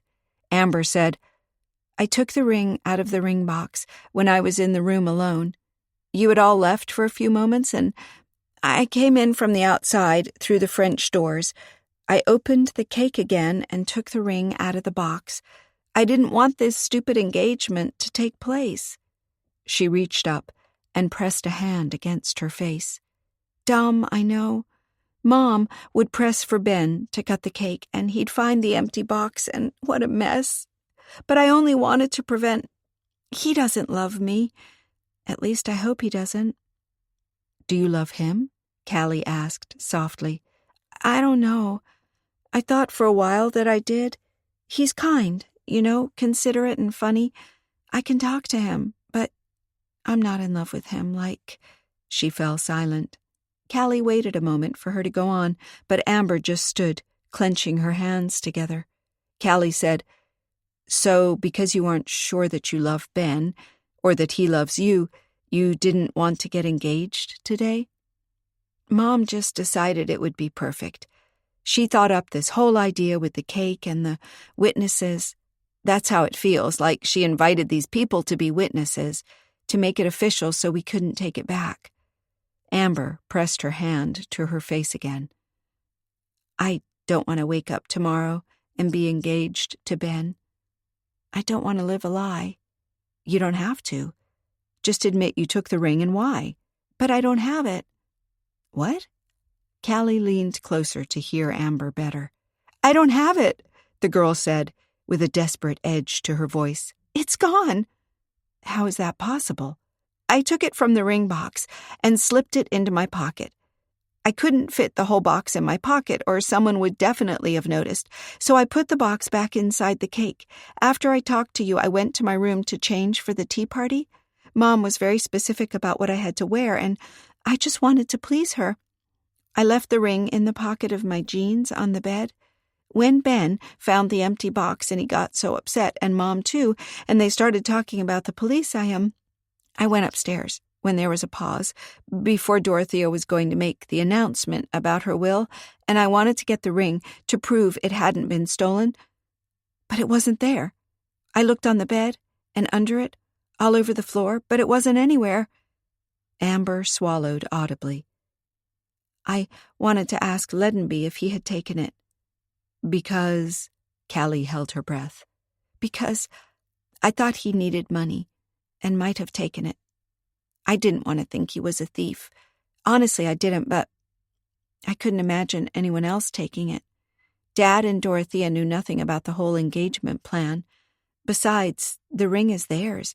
Why would they take their own property? But Leadenby?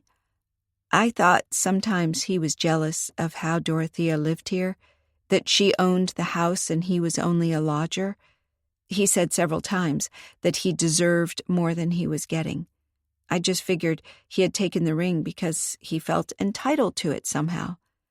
When I came into the conservatory to ask him, I saw him on the floor. Dead. Amber broke into spasmodic crying again. Callie put a hand on her shoulder. It'll be all right. Just calm down now. You have to tell the police the truth about the ring and why you went to see Leadenby. Just be honest about it all. Then it will be fine. But where's the ring? Who has it? What if they find it in Leadenby's pocket? Then he took it. What else could they conclude? Callie waited for Amber to say something, but the girl was just sniffling and swallowing. She squeezed her shoulder.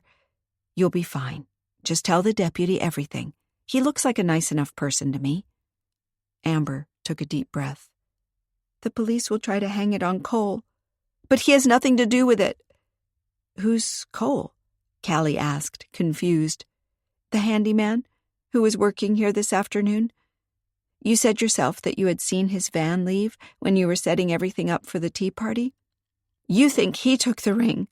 Amber suddenly sounded accusing. Not at all, Callie said quickly. I only said what I saw. His van did drive off right after I re-entered the room. I never meant to incriminate him. I don't even know him. He has nothing to do with it. Amber pulled back, suddenly rigid. You understand? Then she turned away and ran out of the shed, fleeing across the snowy terrace to get back to her room. Callie stared after her. It seemed Amber knew a little more about this Cole the handyman than she wanted to admit. Falk would also sense that and be suspicious. And what had happened to Amber's faintness after discovering the body. She wasn't in bed resting, but climbing out of windows and running through the snow. Had she merely pretended to be shocked? Had her tears over Ledenby's death been an act? Callie could hardly believe that. But still, she knew Amber wasn't telling the full truth. Amber wasn't, and Sheila wasn't, and Stephen had acted peculiar as well, saying Dorothea had been about to decide all of their lives, as if, for him, everything was riding on this new will. It was like everybody had something they were desperate to hide from Falk. Callie took a deep breath. Speaking of Falk, she had to get back into the kitchen before he returned and found her gone. He would then come after her, while she was the only one present on the scene who genuinely didn't know a thing, who had landed headfirst in a puzzle with too many pieces. She left the shed and carefully closed the door. Looking up at the house, she thought for a moment she saw something moving behind the curtains on the second floor. Someone watching? Someone who had seen her and Amber having a little one-on-one in the shed? Who? Would he or she tell the police? Her heart pounding, Callie rushed back to the kitchen. She half expected Falk to be waiting for her there, where he would give her an accusing look and grill her about her disappearance. But there was nobody but Daisy snuggling in front of the stove. Callie gave her a cuddle before seating herself at the table again, leaning her hands on the edge and forcing a calm expression so she could face Falk upon his return. A few minutes later, Falk breezed in. He halted 2 steps away from the table and looked at the doormat. "You stepped out?" Callie looked at the mat and immediately realized her mistake. On the rough surface were several clumps of telltale melting snow. She could have kicked herself for not having thought of that. "It's, hot in here. I needed some air." Falk sat down and opened his notebook again. He didn't comment further, even though she had the distinct impression he didn't quite believe her casual lie. Tapping his pen on the table's edge, he said, "Where were we? Oh, yes, how you experienced the atmosphere before the tea party began. No special tension, He gave her a probing stare. "Didn't you notice any tension between Sheila and Dubouvray and the victim?" Callie sensed that he already knew something about Sheila's strained relationship with Ledenby, perhaps from Stephen or Sheila herself, and rushed to say, "I'm not sure. I mean, she did tell him off because he was wearing a shirt with stains on it and asked him to change it before the guests arrived. But that seems pretty normal to me. Nothing worth killing over." "I see." Falk made a few notes. Callie felt like he was taking too long, not really needing to write down all that much. Then he looked up at her again. "Do you think, Sheila Dubouvray is capable of killing someone?" Not ready for this direct question, Callie took a deep breath. "I don't tend to think most people are capable of killing.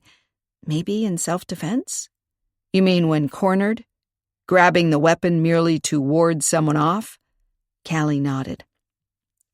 Falk hummed. Without looking at her, he asked, "What was Ledenby wearing when you last saw him?" "The dirty shirt," Sheila objected to. "I see. So he did change." Falk scribbled again. "And you didn't see him at all while the tea party was going on? I understand he didn't show up there?" "No." Callie took another deep breath as she prepared herself to reveal what she had overheard earlier. Right before the party began, Sheila noticed that Brenda Brink was missing. She asked me to look for her and send her in so all would be present when Dorothea came down. I went to the conservatory and heard voices. I overheard a snippet of a conversation between Brenda Brink and Ledenby. I left them to it as, it seemed to be private." "Private? In what way? He lived here at the hall, and she was the school teacher in town. I can't see them having anything to do with each other. Ledenby didn't have kids or grandkids in her class, and I don't think he was the type who wanted to donate to the playground fund. You?" "Not really, no." Callie twisted her bracelet. Despite her careful consideration of how to handle this tactfully, she really had no idea how to word this in a way that would not immediately incriminate the teacher. She asked him not to reveal something about her. Falk sucked in breath. "You're kidding me." "I wish I was. But I did hear her say something along the lines of, 'You will ruin my entire life.' She sounded really hurt and upset. That's why I didn't go in to tell her the others were waiting for her." "So Brenda Brink might have stabbed Leadenby," Falk said slowly. "And then she came to the tea party and pretended everything was all right." Callie couldn't deny Brenda had looked upset when she came into the room. But she didn't say that. "I thought Leadenby was stabbed during the break in the tea party proceedings, after the ring was found to be missing." "The exact time of death needs to be determined. It can't have been that long ago because the body was still warm." Falk turned a page in his notebook. "Did you hear anything specific that might tell us what this conversation between the victim and Brenda Brink was about?" "No. I just know for sure that Leadenby said that if Brenda didn't tell, he would. I think he said, 'Tell her.' So apparently there was a her who needed to know something." "No names were mentioned? You have no idea to what person they referred?" "No. Brenda did say she had never wanted it in the first place. That she had told Leadenby before." Falk made more notes. "That suggests they had been in touch before. That he had dropped by her place or called her, maybe?" "Very cryptic, all of it. I suppose if I grill her about it, she won't budge. She can make up any quick lie to explain what she said. After all, Leadenby is dead now and can't tell us the truth anymore." "That doesn't prove she killed him. Maybe Leadenby knew something incriminating about somebody else as well. He lived here all his life, and he loved stories." Falk glanced at her. "Usually there aren't a ton of people who all hate the same person." Such general statements irked Callie, and she sat up. "On exactly how many murder cases are you basing that observation?" Falk leaned back, narrowing his eyes. His jaw tightened. "Are you questioning my competence, Miss Aspen?"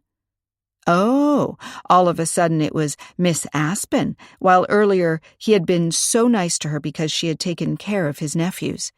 Falk leaned on the table's edge. "Well?" Callie realized she wasn't building any bridges by making the deputy her enemy. "I'm sorry if that came out wrong. I mean to say, how much do we really know about real-life murder cases? I mean, either you or I. I fully admit I know nothing beyond the murder mysteries I read." "Agatha Christie and all that?" Falk grimaced. "I must admit, this is along those lines. A will to be read and somebody dies? But it isn't the testator, and it doesn't seem to have anything to do with the will. Mrs. de Bouvray even insisted it must have been a burglar. Word about the will reading had been out around town, and she thinks someone took advantage of the moment when everybody was gathered to hear the will." Callie didn't even listen to the burglar theory Sheila had already acquainted her with, but pounced on Falk's earlier conclusion. "How do you know Leadenby's death has nothing to do with the will? Maybe Leadenby stood to inherit a lot, and now that he's dead, all that money goes to somebody else. You have to look into that." "And I will." Falk reached up and rubbed his forehead. "Look, I admit that it's not the most professional approach to come to a crime scene without your uniform and with 2 little boys in tow, but things are a little informal in the run-up to the Christmas holidays. The sheriff is out of town and, well, I hadn't expected anything major to come up." "I really don't mind your clothes, or Jimmy and Tate. They're really sweet. I mean, authority isn't in a badge. He looked up with a probing stare. "What are you trying to say?" Callie thought of Amber, the missing ring, the handyman she was so protective of, Ben and his hurt feelings, Sheila with the stain on her dress, Stephen, who had mentioned he was afraid of the fragility of life. How you could lose people suddenly. She swallowed. "I care for the people involved in this case. I'm worried that, they will be hurt by hasty conclusions. I just feel so helpless. Dorothea wanted this tea party to change things for the better, but, it's all so muddled now. Falk studied her. Do you know what's in the will? No, not at all. But you say Dorothea wanted to change things for the better. How do you know? That's just what I think. It's almost Christmas. I feel like she wanted a family reunion and, didn't she tell you what's in the will? What her plan was with revealing it in front of this particular group of people? Falk shook his head. She barely told me anything. That housekeeper of hers kept interfering, saying she was tired and her heart is weak and I shouldn't strain her. I don't want another casualty, so I treated her with the greatest care. Still, it makes me feel like the answers I need are out of reach. I can't prove the will has anything to do with the death. I'm not sure the lawyer who drew it up will want to tell me anything. Callie opened her mouth to say it had been drawn up in Ben's office and that Ben was there, then realized she would just put Ben in an awkward situation. He wasn't supposed to give out client information. If Falk needed it, he'd have to go through official channels to get it. Falk said encouragingly, Yes? No, I just wanted to say you do have a point there. Falk held her gaze as if he didn't believe her. Then he sighed. Well, thank you for the information you've given me. If you remember anything more, give me a call. He rose. I have more people to question, and I want to see how they're doing in the conservatory. Callie nodded. She rose, too. She wanted to know if the missing ring had been found on Lettenby's person or near his body, but she didn't want to arouse his suspicion. Amber had to bring that up, not her. She was already sorry she had annoyed Falk with her questions. She said hurriedly, I hope you can have your ice skating session with the boys some other time. They're nice kids. Falk nodded. They are. They, miss their dad, you know. He seemed to want to say more, but just then there was a knock at the door, and a woman in white put her head around the corner. We have partial prints on the weapon. An attempt was made to wipe them off, but I think you can still use them. Excellent work. I'm coming. Falk left in a rush. Callie stood motionless in the empty kitchen. An attempt had been made to wipe the fingerprints off the weapon. By whom? Had Sheila recognized the weapon? Was it a knife belonging to someone in the house? A penknife, for instance? A letter opener? Callie's heart beat fast as she continued her train of thought. That would explain why Sheila had knelt beside the body and gotten blood on her dress. She hadn't been trying to find a pulse or wanting to help Lettenby. No, she had tried to clean the weapon of fingerprints to protect someone. Someone she suspected of murder. Chapter 7.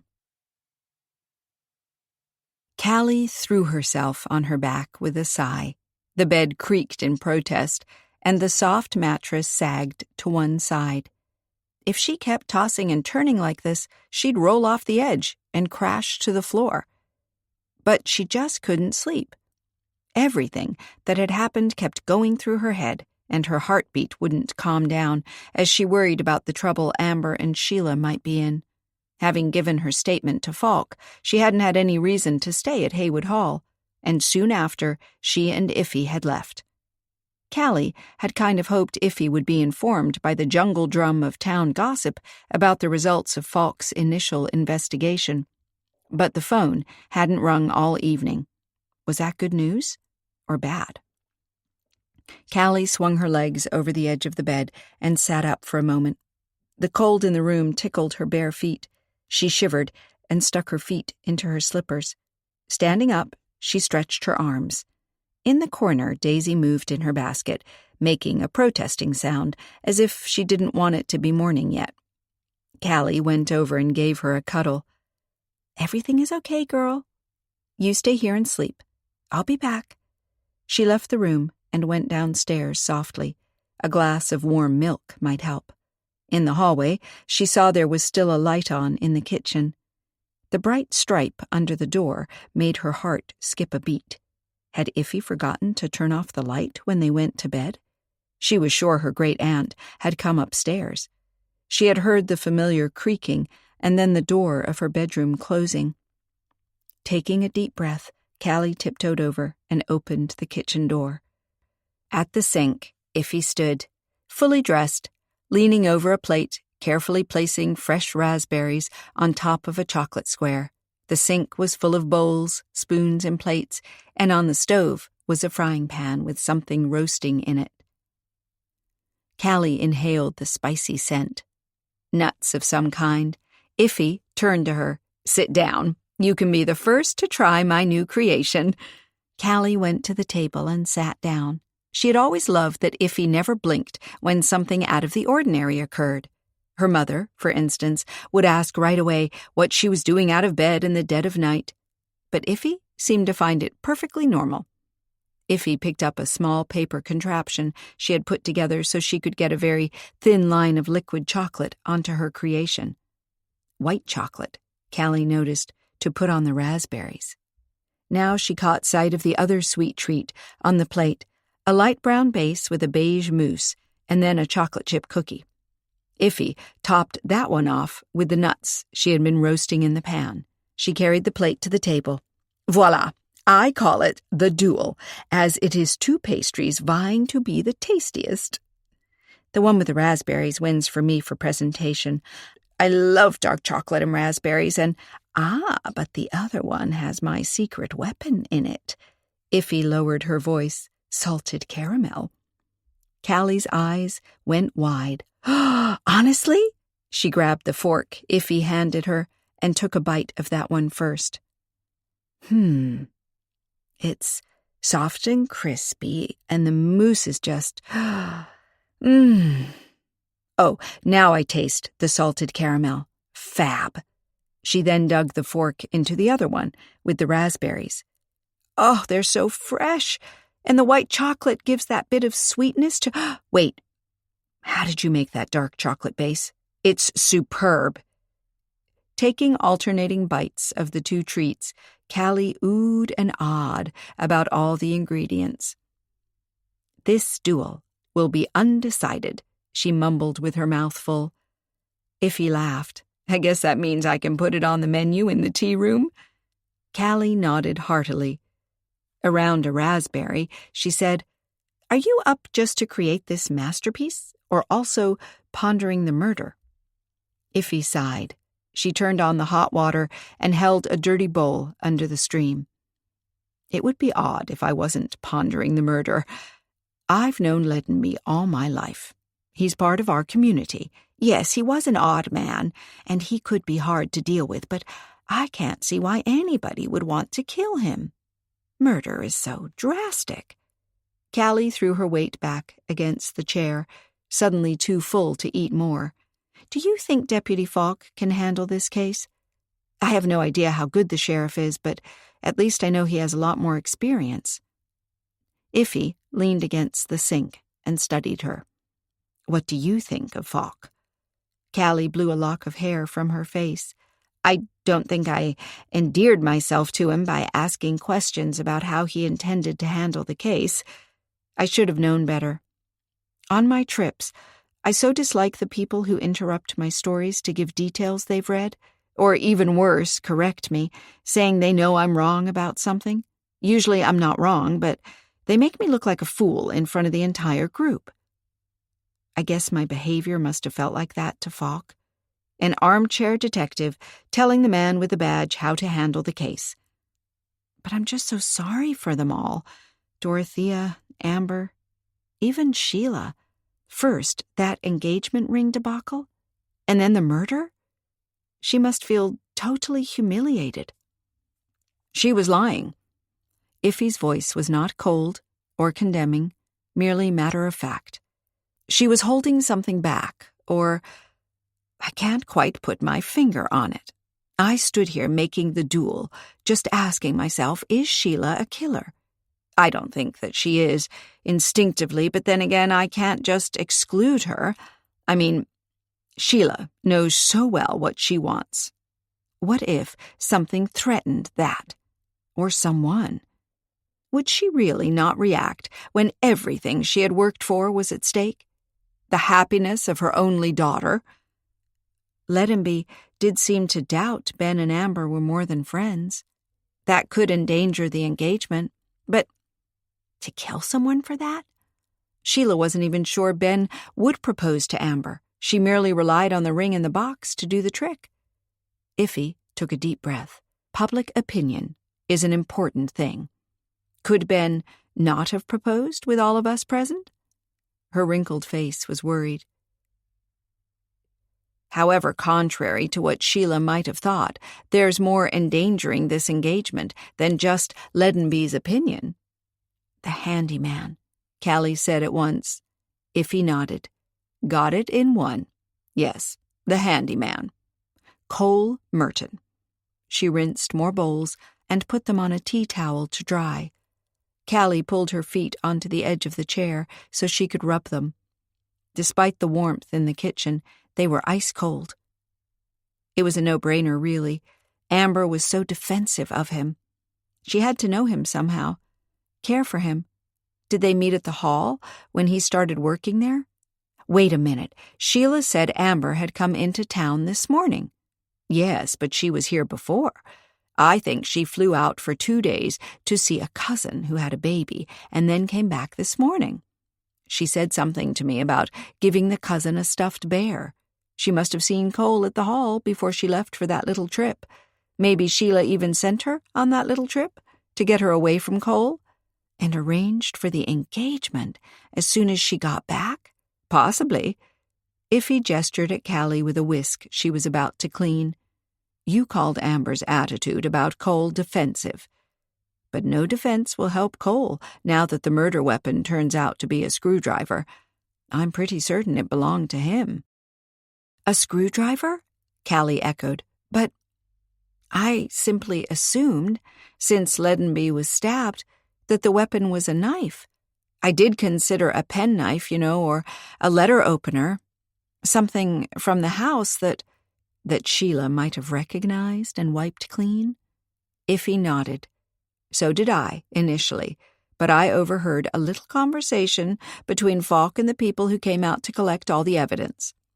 It was a screwdriver. Now, the handyman was there to do some work, right?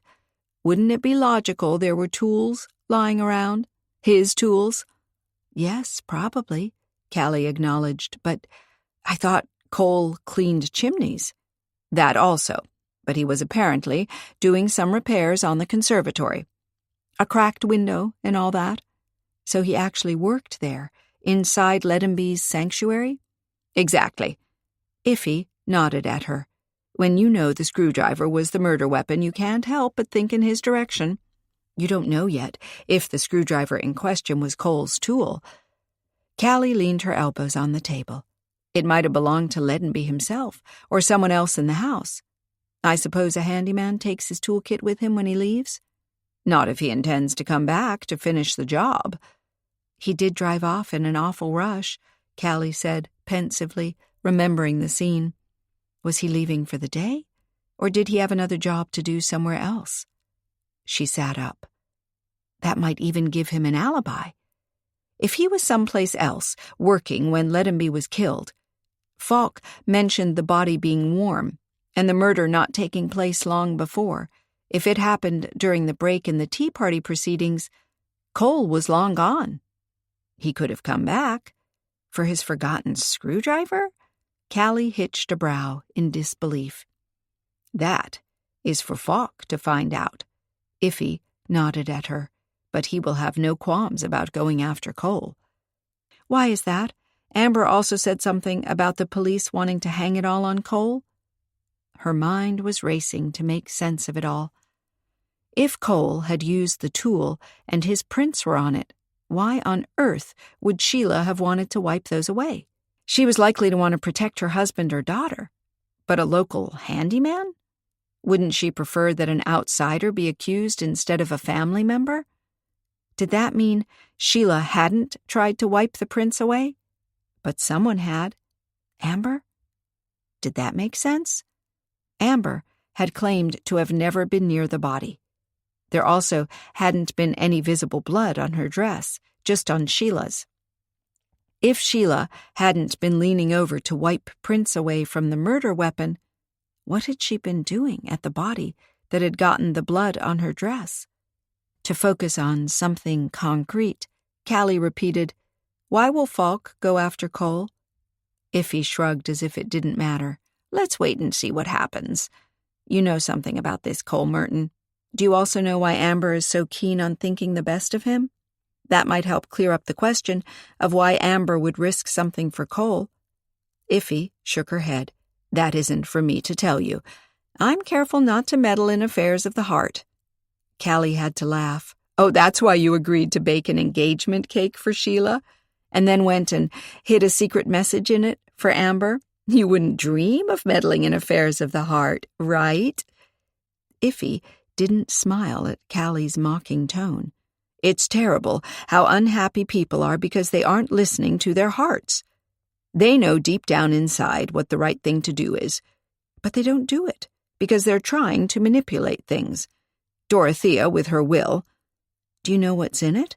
Callie held her great-aunt's gaze. "Does Ben know?" She took a deep breath.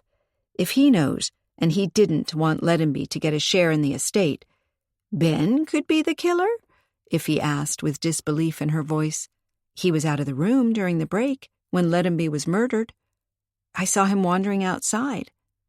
"But who says he didn't go into the conservatory, kill Lettenby, and then go outside to have an excuse for where he was and what he'd done in the time he was away? I saw his face when he came up to the front door. He was incredibly angry. Hurt, too, I think, but angry most of all. Indignant. About the ring box being empty." Iffy nodded. "But that wasn't Lettenby's fault, was it?" "It might have been, if Lettenby took the ring. What if Ben saw him with it and confronted him? He might have stabbed him in blind rage." Callie clenched her hands together. "I liked Ben at first sight, so I'm not eager to suspect him. However, I realize I don't really know him at all, and we have no idea if Lettenby said something to him that made him furious. Something like, 'Amber doesn't love you,' if he asked quietly. For instance. Lettenby acted like he knew about Ben and Amber, their friendship. He denied there was any romance in it. What did he know? Had he watched them? Listened in on them? Or was it just speculation on his part? Iffy shrugged. "Your guess is as good as mine. All I can tell you is this. With news of the murder getting around, people will start talking. You have to keep your ears open, and you might learn a lot more than the police will. People don't want to come forward and point a finger at their neighbors. But a little gossip over tea." Callie narrowed her eyes. "You mean?" Iffy pointed up at the ceiling. "Get some sleep, and then dive into book tea as soon as we open. Walk around, serve customers, and you'll soon see exactly what I mean." 3 Miss Lemons and 2 daily surprises. Callie put down the tray with dirty cups and plates and stretched her shoulders for a second. "Is it always this busy? How do you keep up?" Iffy opened the fridge to get out the fresh lemon topping for the cupcakes and shrugged. "Preparation, my dear." But this morning's busload was unforeseen. They're going to see the exhibition at Craig's Point and decided to stop off here. Help me with these, will you? Callie lent Iffy a hand as she quickly squeezed the topping onto the cupcakes, forming a profile of a lady with a bun, like a little cameo. Miss Lemon, ready to tackle a case for the great Hercule Poirot. The daily surprise was a carrot cake with a little marzipan book on top. Callie had already seen a woman wrap one of the tiny books carefully in a napkin to take home and show her husband. Several people had also taken photos with their phones to share on social media. Callie had told Iffy that in fancy restaurants you weren't allowed to photograph and share their creations, as they were afraid of other places copying them. But Iffy had said that she was honored when people shared and that she'd probably be making something else again next month. Thinking up new things was the best part about running book tea, she had confided. The bell rang to indicate new customers were coming in, and Callie rushed out to take their orders. These were locals, it seemed, for as she got closer, she just caught one woman saying to the other, "It's a good thing for Dorothea." "How can you say that?" the other responded with exaggerated disapproval. Her cheeks were red, suggesting that, despite her indignant tone, she was rather enjoying this exchange. The first woman said, "She never wanted him there. He forced her to let him stay. They had a terrible fight about it not long ago. She wanted him to leave, but he wouldn't go. I'm almost certain he was making threats against her, intimidating her, so she kept him on. She knows exactly what she wants. Why put up with that behavior?" The women took seats at the only free table, shrugging out of their coats and putting them over the backs of their chairs. Folding up her colorful, knitted scarf, the first woman said, "She must have been afraid of him. At her age, one little push from a sturdy man like him could have broken her neck and killed her. But she didn't die. Do you think she might have? In self-defense or something? I'm not sure. I think it takes some strength to club someone over the head. Skull was smashed, they say." The second woman tutted. Callie came up to them. "Can I help you? What would you like? Tea? Coffee? Hot chocolate? We have snowy chocolate, too. That's made of white chocolate. You can have extra cream on top and marshmallows." The first woman looked up at her. "It does sound lovely, but rather heavy on the calories.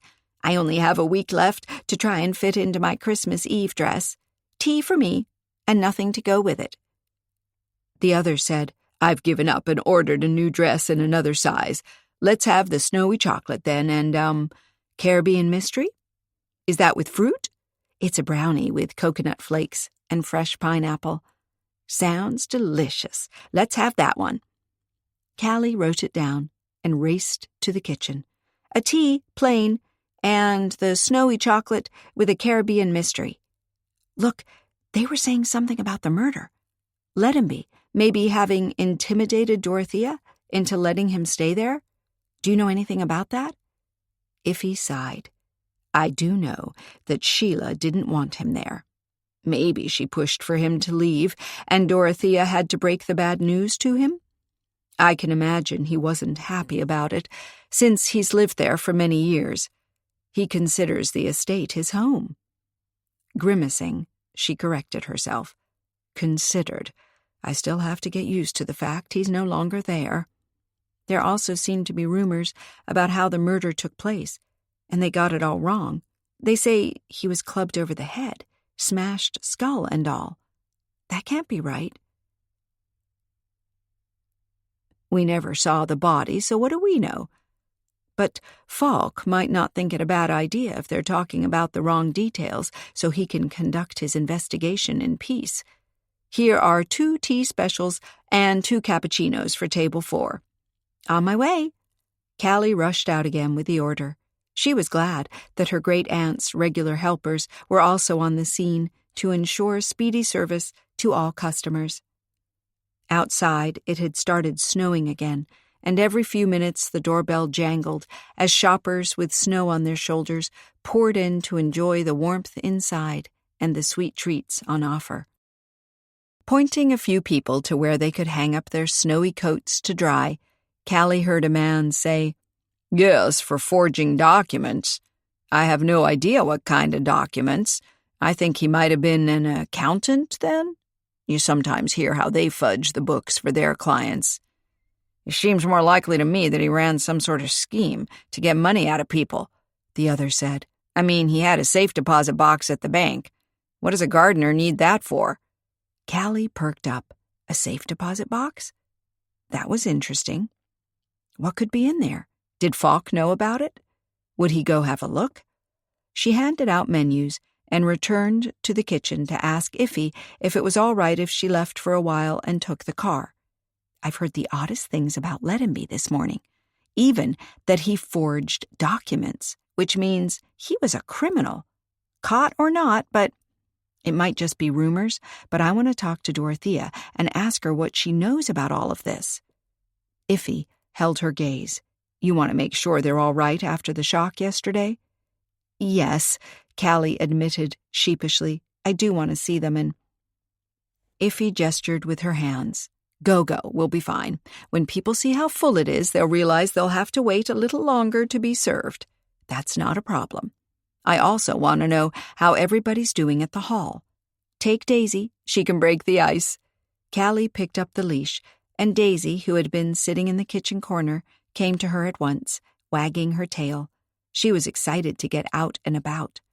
Callie also felt nerves in her stomach, but they were more the anxious kind. With the town alive with gossip about the murder, and Lettenby's less pleasant sides looming large, it seemed more likely than before that people had disliked him and might even have decided he had to die. That was good news for the most likely suspects to come to mind, Cole because of the screwdriver and Brenda because of the argument.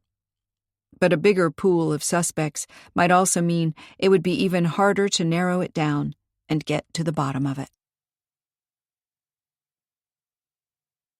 Chapter 8.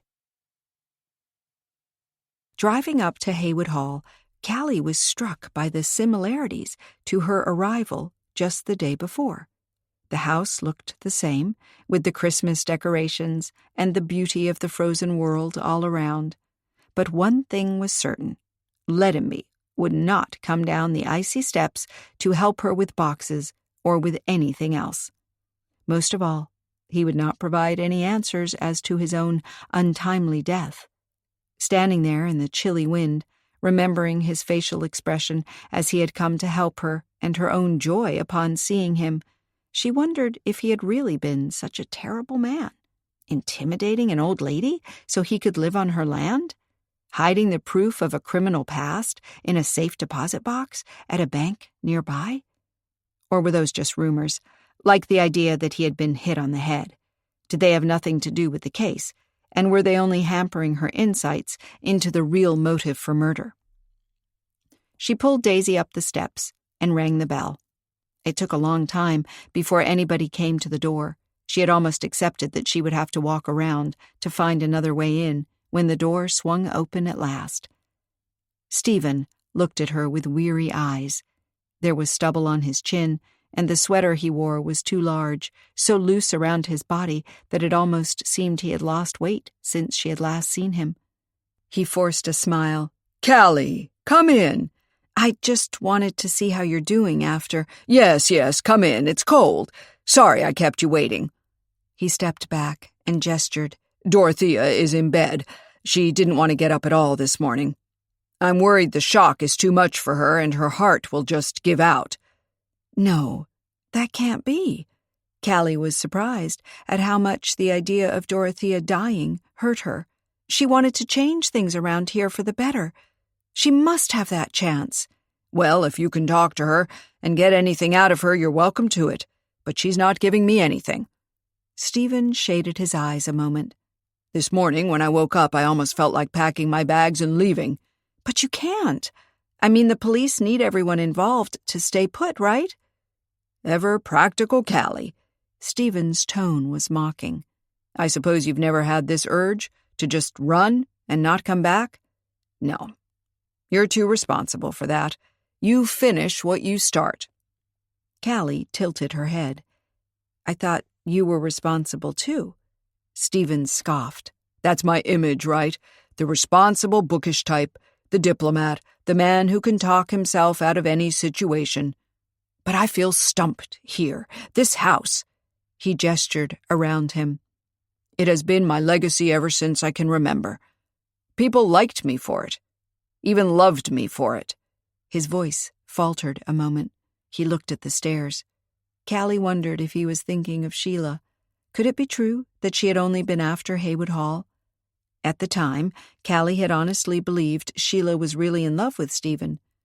She had accepted their engagement, their marriage, without ever even asking either of them about it because she had believed genuine feelings were involved.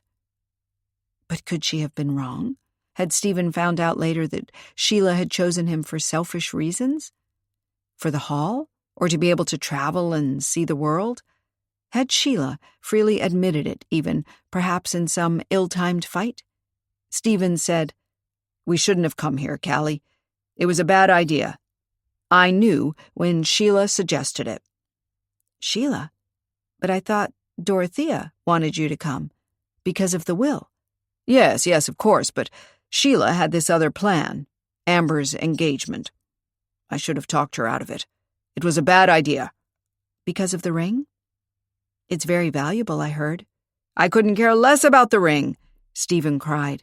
His voice echoed in the empty hallway. Then he lowered it. I'm sorry, it's not your fault.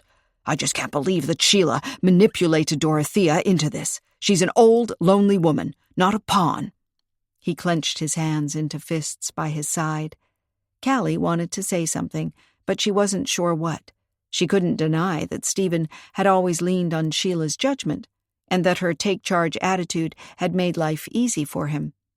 Wasn't it a little unfair to blame Sheila now for something he had never objected to before, something that had indeed been quite comfortable for him? She said softly, I thought you also wanted the engagement. You mentioned to me yesterday how the death of your friend on the golf course got you thinking. Death, yes. Stephen looked at her with feverish eyes. He died, all of a sudden. And now Leadenby died, and death seems to be following us around wherever we go. I needed to get away from the grim reality for a while. Just celebrate Christmas in the place I've always called home. But now, this is tainted as well. That's why I want to leave, can't you see? He held her gaze. Nothing makes sense anymore. Even Sheila hasn't been herself since it happened. I woke up last night and she was crying. Not a little, no, she was sobbing her heart out. I've never heard her like that. Sheila doesn't cry, except for a few quick tears, maybe in frustration. Not like the world just came to an end. Callie's stomach filled with ice at this revelation. Did Sheila's despair stem from her knowledge that she had taken a life and could never undo that? Did you talk to her? Ask her what was wrong? No, I pretended to be asleep. Stephen's voice was bitter. I was afraid to ask her. I was afraid to hear that she killed Leadenby? Callie herself was afraid of that now, as she stood here listening to the silence in the house. But she had to ask Stephen. He was Sheila's husband. He knew her best. Do you really believe that she could do something like that? Stephen covered his face with both hands. I don't know. I just know that Sheila's always the one who solves the problems. And when she can't... He dropped his hands to his sides and looked at Callie. What are we going to do then? Callie took a deep breath. She supposed it meant that Stephen would have to play a part he wasn't used to playing, that of Sheila's support. She had to admit her former friend was a strong personality who never seemed to need anyone. Next to her, you had the urge to fade away a little and let her take the limelight. It was comfortable and safe. Sure, from time to time, you also envied her and wanted to be like her. But then again, it was a sheltered life where another braved the storms for you. The bell rang. Daisy, who had kept perfectly still during the conversation with Stephen, now lifted her head and barked. Stephen froze. He looked at Callie. Are you expecting someone? No, this isn't my home. How... Stephen went to the door and looked through the peephole. It's the deputy, he whispered. Falk, looking like he's about to arrest someone. He probably wants to ask more questions. Yesterday, he could only cover the essentials, since he also had to keep an eye on the people collecting fingerprints and looking at the body. There's so much to do. Just be honest, and... Callie touched his arm. Try not to look so tense. It's suspicious. Stephen glared at her as if he was about to respond with some cynical comment, then shrugged and opened the door. Falk made eye contact with him and wanted to speak, until he spotted Callie out of the corner of his eye. His brows drew together a moment, as if he was forming some kind of conclusion. She felt the need to explain her presence, but decided to go with a brief, "Hello, Deputy." Daisy stepped forward to greet Falk. but since she was on her leash, she couldn't reach him. Falk also ignored her and said to Stephen, "I had expected Mrs. Keats to open the door." "She's looking after Dorothea. I'm afraid the shock of the murder has taken a toll on her, and she's not well at all." "I'm sorry to hear that." Falk sounded distracted, as if he wasn't fully focused on this little introduction, but gearing up for sharing why he was really there. He was in uniform now, making him look very official and stern. His badge gleamed like it had been polished that morning. Callie had said authority wasn't in someone's badge, meaning that she respected him regardless of whether he was wearing it or not. But right now, she did see how wearing it made a difference. This man could take you away and put you in a cell. She wanted to break the ice by asking something innocent about Jimmy and Tate, but nothing came to mind. Her heartbeat sped up, and she unconsciously held her breath. Falk asked, "Is Amber at home?" "Yes," Stephen said, "but as you can imagine, she's very upset after the whole ordeal. I'd appreciate it if you don't disturb her. If you have more questions, perhaps we can do that at some other time when—" "She'll have to come to the station right now. I'm sorry, but she'll have to come with me. Of course, you're welcome to come along, if you want. You can also call a lawyer to be present as we question her." "What's wrong?" Callie came to stand beside Stephen, blocking Falk's entrance into the house. Falk looked at her. "You can only delay it, not prevent it." He seemed to tense a little before he added, "And if Amber's climbing out of her bedroom window right now to avoid this questioning, she'll end up in the arms of the other deputy. I sent him around back to catch her." "My daughter is not climbing out of windows," Stephen burst out. "She's not a rabid dog that needs to be caught." His cheeks turned red, and he seemed ready to shove Falk away from the front door. "She's not a criminal either. She's just a girl, enjoying a vacation that has taken a terrible turn. Can't you understand that?" "I'm sure," Falk said with steel in his voice, "that Miss Aspen knows exactly what I'm referring to." Callie's heartbeat droned in her ears. The movement behind the upstairs window when she had come from the shed after her talk with Amber.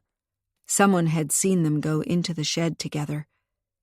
While Amber was supposed to have been in bed, too shaken to make a statement. Whoever had seen them together had told the police, believing it was somehow highly significant, and Falk now thought Callie was in on some terrible secret about Leddenby's death and trying to keep Amber out of the hands of the police. She took a deep breath to carefully phrase her explanation, but Stephen spoke first. "This is ridiculous. Callie did nothing wrong. She's certainly not here to help Amber run away or something. She's here to support my family in these hard times. We were friends long before you became deputy here." Ignoring this stab, Falk held Callie's gaze. "Do you know what I'm referring to, Miss Aspen?" "Yes, I do know, Deputy. But you have the wrong view of the entire situation." "Do I? Well, that must be because it's my first murder investigation." Callie felt like dragging Falk into a room so they could speak one-on-one, where she could tell him that she was really sorry about having offended him the night before, but had just been concerned for her friends. That she even wanted to apologize for her remark and for whatever else he was angry about, but that he shouldn't take out his anger on Amber. Falk said, "I would like to see your daughter, Mr. de Bouvray." "Right away?"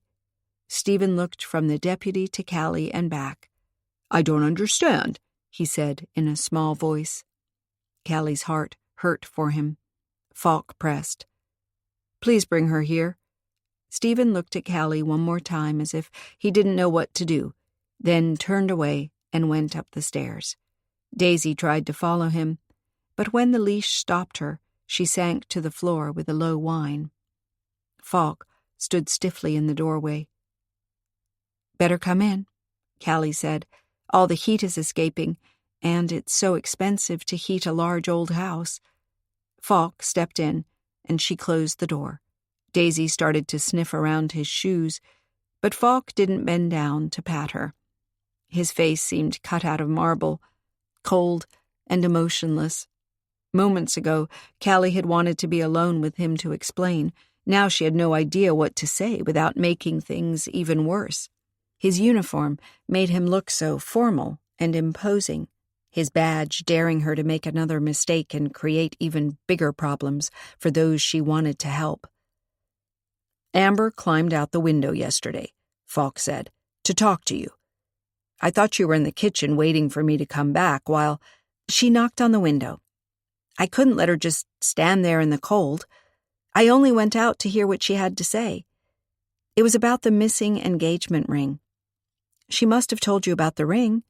Callie gave Falk a hopeful look, wishing fervently that Amber had indeed told him and she would not be obliged to explain that as well. How she took it from the ring box and hid it in her pocket? Yes, she did tell me that. She didn't mention, however, that she had already discussed her confession with you. The word confession carried a mocking tone, as if he didn't believe Amber had told the truth. It was more like he suspected Amber of having made up a story. Together with Callie? Callie straightened up. Amber was very upset about the whole engagement thing. Her mother wanted to force Ben, who was just a friend to Amber, into asking for her hand in marriage, with all these people from town present. It was a complete setup, and after something like that, you can't just break off the engagement again. She had to do something. Make an impromptu plan. It might not have been the best idea, I admit, but Amber only wanted to protect her friendship with Ben. Friendship is all it is. Falk shook his head. He walked over to one of the Christmas trees and pretended to be studying a shining ornament. "That's not what Ben told me. He loves her, and he claims she loves him too, that they had made concrete plans for their future." "What?" "Amber told me about lots of plans, but none of them had to do with Ben." Falk continued as if he hadn't heard her. "If she loved him too, and they planned a future together, why would she take the ring? This would have been her moment of glory, a proposal in front of her parents, Dorothea. It wasn't like that at all." Callie clearly remembered Amber's expression as she watched the scene unfold. She had known that the ring box would be empty, and to spare Ben the humiliation, she had even whispered to him not to open it. Falk said, "Most importantly, where's the ring now? Amber can't produce it." He walked back to Callie and held her gaze. "If she really took it, for whatever far-fetched reason, she would have it, don't you think? She would give it back to her mother with an apology and be done with it. But the ring is nowhere in sight. No, I don't buy her story at all. I think someone else stole the ring and she's taking the blame." "Why?"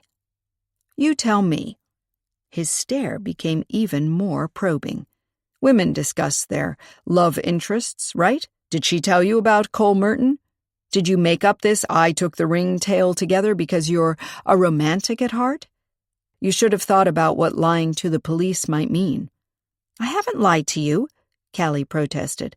"No," Falk scoffed. "You just omitted a few details." Frustration washed through Callie at his tone, yes, but mostly at herself, that she had allowed this situation to unfold this way. Falk clearly thought she knew a lot more than she had admitted to him last night. That meant he didn't trust her and even believed she was a threat to his investigation. Not only did she regret having lost his belief in her integrity, but she also realized that Falk was a police officer who could take steps against her for withholding information, obstructing his investigation or whatever. Unless she could convince him that she really hadn't known all that much, she could soon find herself at the police station as well. But Amber hadn't revealed anything to her as to how well she knew Cole Merton, or why she was so sure he had nothing to do with the missing ring. Callie had seen only a very upset girl needing a little encouragement to admit she had done a very stupid thing. Callie said, "Amber told me she took the ring to make sure Ben wouldn't propose to her, and I believe her.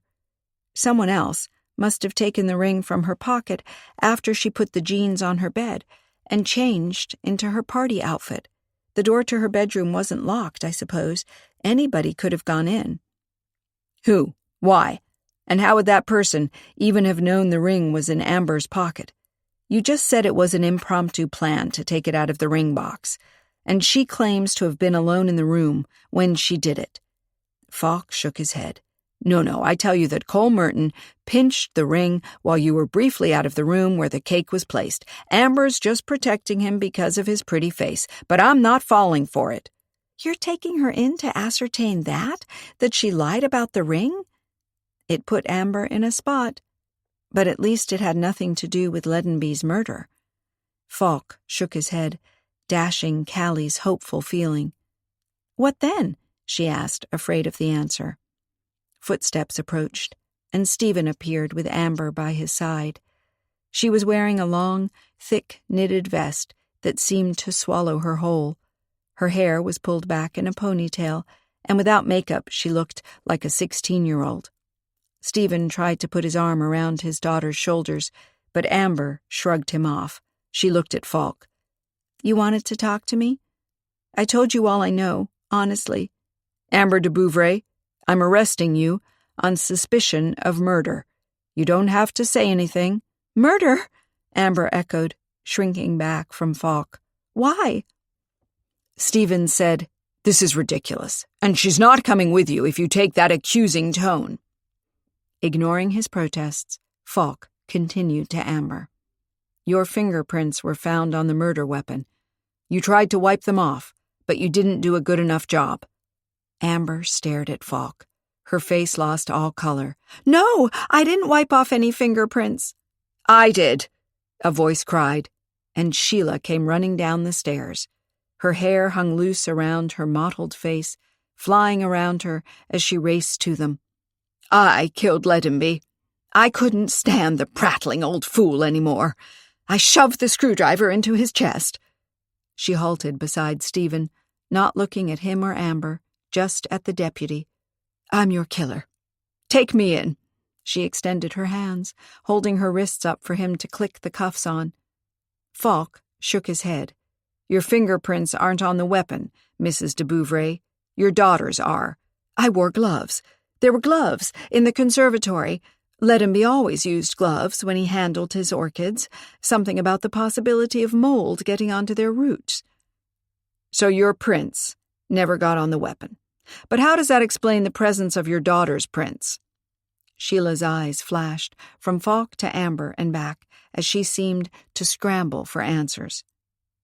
Falk said, When would Amber have handled the screwdriver if it wasn't at the time of the murder?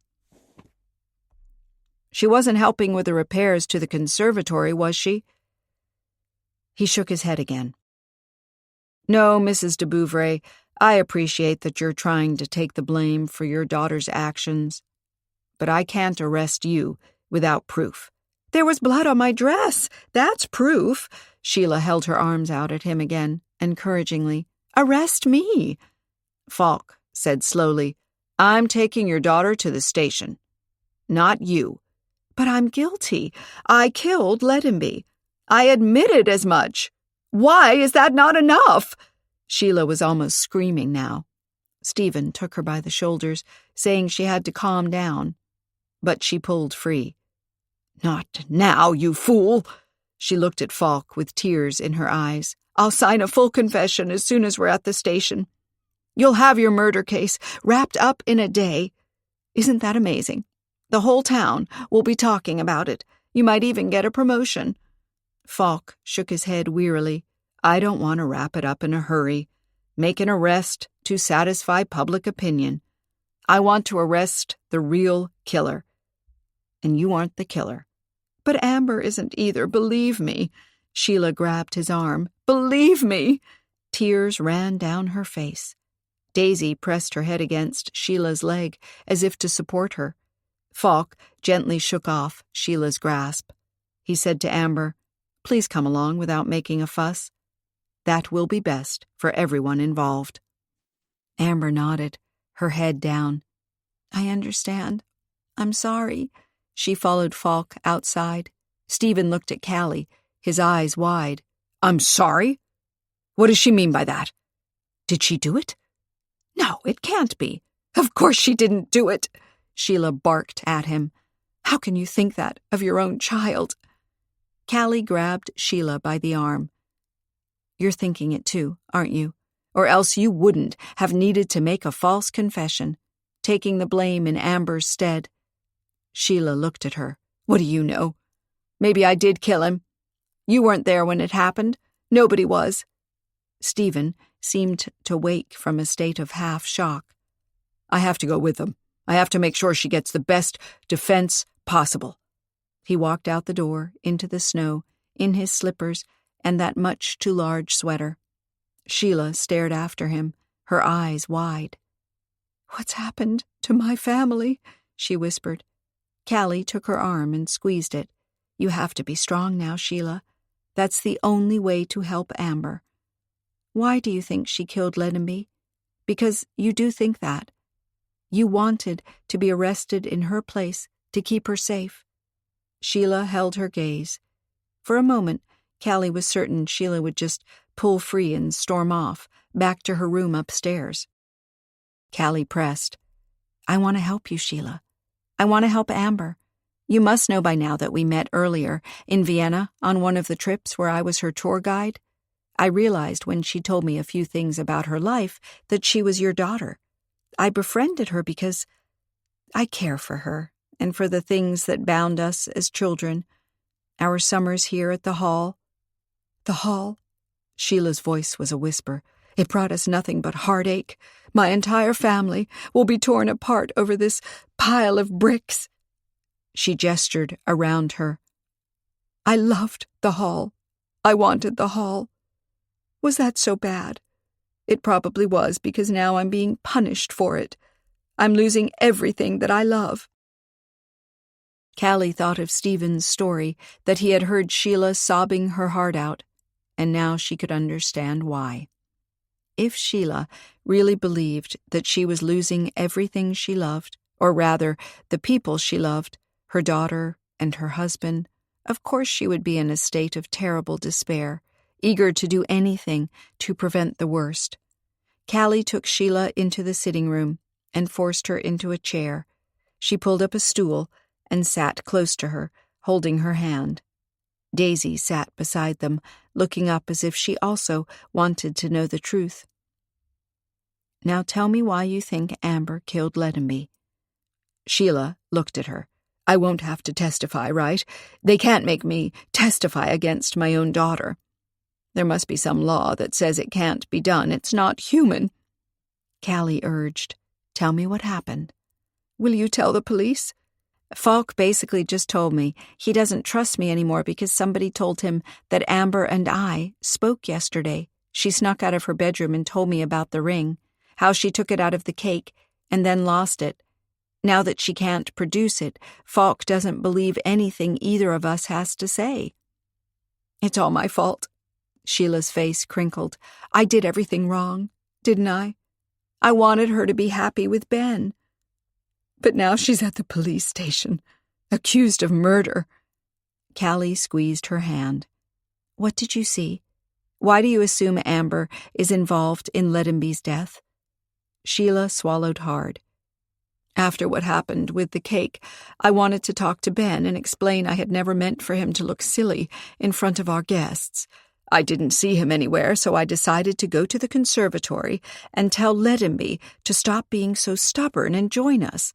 I didn't personally care whether or not he was there, but I thought Dorothea would like him present. She seemed to value him.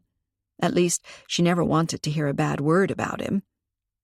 Because Ledenby had been pressuring her to keep him around, Callie wondered. The gossip at the book tea still intrigued her, and she wished she had told Falk about it. Maybe there was a valuable lead in there somewhere. Sheila continued. I only wanted everything to be perfect. She laughed, hollowly. I came in and I saw Amber on her knees, next to something on the floor. I was so stunned I couldn't say anything at first. I wanted to ask what the matter was with Ledenby, if I could help, when I realized that Amber was trying to pull something from his chest. A screwdriver, that was plunged into it. She had attacked him, hurt him, and she was trying to—" Sheila gasped for breath. She had to struggle to continue. I stood behind a palm, watching her as she tried to get the thing out, but couldn't. Then she stood and left. I heard her scream. I realized she was acting like she had just found the body. I didn't know what to think or do, but I did remember fingerprints. So I took gloves from the workbench and put them on, and then I used a cloth to wipe the screwdriver's grip clean. It wasn't even terrible to do. I just knew I had to do it. I put away the cloth and the gloves, and then I went out to meet you in the hallway. I hadn't checked my dress for— She made a scoffing noise. Sheila, who always thinks she's so clever. A blood stain on my dress. And you saw it right away. She looked Callie in the eye. Maybe I should thank you for it. I had time to rehearse my story before Falk arrived to take our statements. The mayor called him right away. He had already wanted the police here for the missing ring, and now with the dead body— She rubbed her face. I didn't do a good job wiping off the prints, either. I was in a rush, because Amber had already screamed, and people might come in to look at the body. I didn't want to be seen. I did half the job, and only made everything worse. How can this be happening to us? I can't understand it. Ignoring her anguished question, Callie tried to focus on the facts. So you saw Amber trying to pull the weapon from Leddenby's chest, but you never actually saw her attack him? No, Sheila shook her head. In fact, when I came in and saw her leaned over him, I thought she was checking his chest for a heartbeat or something. I think I saw her hand on his chest. It sounds a bit silly, but it was almost like she was pulling his jacket over his chest. But I must have been mistaken. It doesn't make sense. Callie's mind raced. Maybe it does. Amber thought Leddenby might have taken the ring. Maybe she was looking for it? But why? If you see a dead body, you run away, right? Maybe Amber was certain someone would be implicated, and she wanted to prevent that from happening? Ben. Sheila sat up, raising a hand to her mouth. Of course. Amber was worried Ben had gone to Leddenby and killed him in anger over the marriage proposal gone wrong. Callie thought it was more likely Amber had wanted to protect Cole, the handyman, but now didn't seem like the best time to say this to Sheila. She patted Sheila's hand. You only saw her bent over the body. You didn't see her actually kill Leddenby. That's great. What will that matter to Falk? He thinks she's guilty. Well, what else could he think? He has her prints on the weapon, and your attempt to wipe them away makes it even worse in his mind. He has to act. The sheriff is out of town for the holidays, and as his replacement, Falk wants to handle this right. I can't blame him. So you think it's right that he arrested my baby? Sheila huffed. No, of course not, but try to see it from his point of view. None of us was honest with him last night. We all lied. We had reasons, good reasons. We believed, but Falk must feel like we all have something to hide, some guilty secret. He took an oath to uphold the law, to bring killers to justice. He can't just accept lies and— Callie bit her lip. I feel like I'm to blame as well. I wasn't honest either. And I was critical of him. Like, I think he can't do a good job. I think I really hurt his feelings. Only his ego, I bet. Sheila sniffed. Men are like that. Callie stood up. I have to go to the station. I have to tell Falk everything I know. I want him to know why I didn't say that. I thought I was protecting Amber and helping her, but I only made it worse. Falk deserves our full cooperation. It's the only way to solve the case, without even more people getting hurt by suspicions and accusations. Sheila sat motionless. Now Amber believes I think she's a killer. How can I ever face her again? She'll also realize you made a false confession to save her. You did it because you love her, so maybe it wasn't smart, but— Callie patted Sheila's shoulder. Why don't you take a shower? Get dressed into something more formal, and put on some makeup and then join us at the station. You'll feel better when you look good.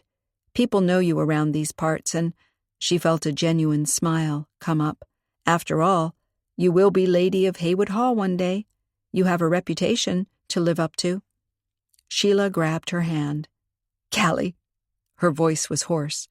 Are you mad about Stephen and... Callie shook her head. No. I avoided you for a little bit because I thought it would hurt somehow. But yesterday, I realized that it doesn't. We were friends, and I want us to be friends again, to help each other get through this. Sheila held Callie's gaze a moment as if trying to determine if she meant it. Then she nodded. I'll get myself into shape to show a brave face to the world. You go on, and I'll be there soon. Callie walked to the door, Daisy in tow. With her hand on the doorknob, she paused and turned back to Sheila. Does Dorothea know about? I don't think so. She's probably asleep. I'll tell Mrs. Keats, though. She can take care of her. She's always protected this family, like a lioness. Okay. See you later. Callie was out the door already, her mind racing ahead to the inevitable confrontation at the police station. Would Deputy Falk believe anything either of them had to say? Chapter 9.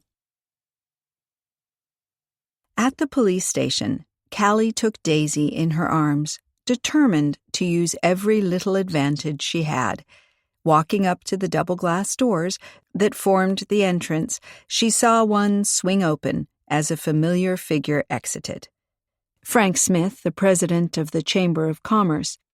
He glanced at her, and then recognition seemed to dawn on him too. Ah, Miss, A flush rose in his face as he couldn't instantly produce her name. We met at the will reading, right? Terrible business. I was just here to make a statement. I suppose I should have done it yesterday, but you don't like to turn on your own neighbors, right? He studied her. I was just waiting for the statement to be printed off for me to sign when I saw Deputy Falk come in with Amber de Bouvray. Is she somehow under suspicion? I'm sure that Deputy Falk will talk about that with Amber. Callie tried to smile pleasantly. She didn't want to show worry to Frank Smith, or let him know how annoyed she was at his blatant curiosity. But Smith leaned over with a confidential look. Well, if she's under suspicion somehow, I can reassure you that she'll soon be cleared. You see, my statement made it all so obvious who the killer is. He looked around as if to ascertain no one was near to overhear what he had to say. As a friend of the family, you're naturally worried how this will pan out for the Hall and the du Bouvrays. But they have nothing to do with it, and that was clear to me from the start. I should have told the police right away, but like I said, nobody wants to be a snitch. I thought all night about what I should do, but there's something like civic duty, and I decided I had to come here and speak up. He took a deep breath. I actually feel quite sorry for her, you know. I mean, she came here with practically nothing, unable to find a job anywhere, and we gave her a chance, but I guess we shouldn't have. He frowned. I have no idea what could be so serious you'd want to kill for it, but anyway. He shook his head as if to refocus. Lettenby knew something about Brenda Brink. He mentioned it to me casually when I was complaining about her needs for the school playground. I said I was worried that Mrs. Finster would cave and give her money, but Lettenby said I didn't need to worry, as Brenda would soon have no favor with anybody around this town. He knew something explosive about her, and he was about to tell it. To Dorothea Finster? Callie could still hear those charged voices talking. If you don't tell her, I will. Yes, Lettenby had put pressure on Brenda to admit something. Possibly to Dorothea Finster, and Brenda hadn't wanted to, even saying that Lettenby was ruining her entire life. That had sounded pretty serious. She didn't bother telling Smith that Falk already knew about Lettenby's squeeze on Brenda because she had overheard a snippet of an argument between them. Smith could believe all he wanted that he had helped solve the case. Callie did feel a twinge of pity for the young teacher. How desperate had she been, going to such lengths, lengths, to protect her secret. What could it be? I'm sure the police will now focus all of their attention on Brenda Brink, Smith said. A quick arrest, a confession, and then this whole nasty affair can be put to bed. We all want to celebrate Christmas, right? He leaned over and said to Daisy, Good little doggy. Daisy bared her teeth at him, and Smith pulled back. Yes, well, happy holidays then, Miss, yes, goodbye. Callie watched as he walked to his sedan, unlocking the doors from a distance. The car was as big and conspicuous as he himself was. She shrugged and went inside. Daisy made a satisfied sound when she felt the interior warmth on her fur. Behind the reception desk, a deputy sat, typing away at a keyboard. To her left were some seats, where she spotted Stephen. He saw her too, and came over at once. Callie! Falk is getting together some paperwork while we wait for the lawyer to arrive. I can come in to watch the interrogation. Do you want to come as well? Callie looked doubtful. I'm not sure whether the deputy will appreciate— Nonsense. You can come? Stephen looked past her. Ah, there's our lawyer. He shook hands with a stocky man with a head full of snow-white hair. This is Callie Aspen, a friend of mine and Sheila's. He focused on Callie again. How is Sheila? Better. She wanted to freshen up, and then she'll be here. Before Callie could say more, Falk appeared. He was carrying a file folder and looking pensive. Perhaps because of what Smith had just told him about Brenda Brink? Did Falk now also believe he was looking in the wrong direction for his killer? Falk came over to them. Stephen said, I'd appreciate it if Callie could sit in on the interrogation. Falk looked at her. Why would I allow that? You're the suspect's father, but what is she? Daisy tilted her head at his grim tone and barked. Unperturbed, Falk said to Callie, Who says you didn't kill Leadenby?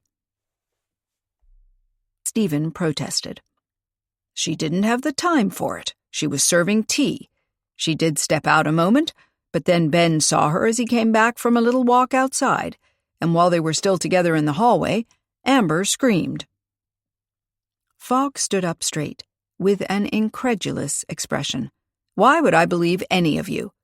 Callie said, It will be hard if you distrust everything we say.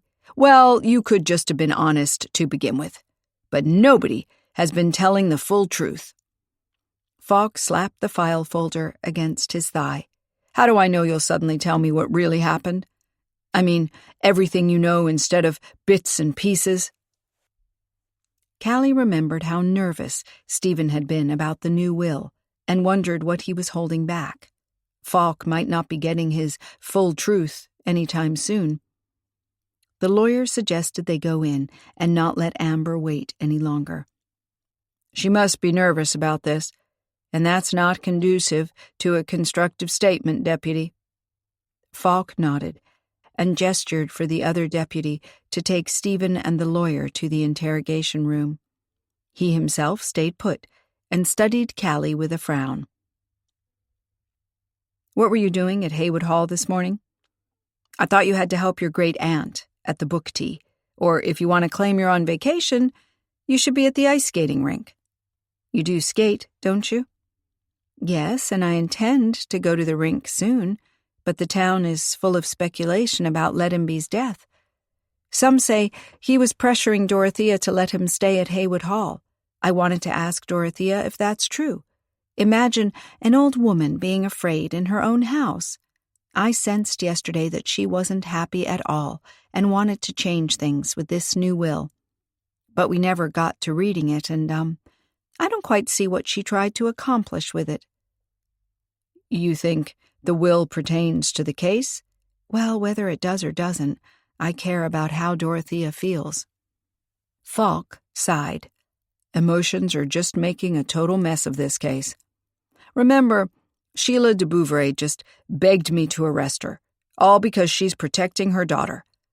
He gestured over his shoulder. Do you think I enjoy going in there and trying to get a 19-year-old to admit to murder? She could be going to jail for a long, long time. But Didn't you hear what Smith had to say about Brenda Brink? It fits with what I overheard. Brenda has some big secret that she doesn't want anyone to learn.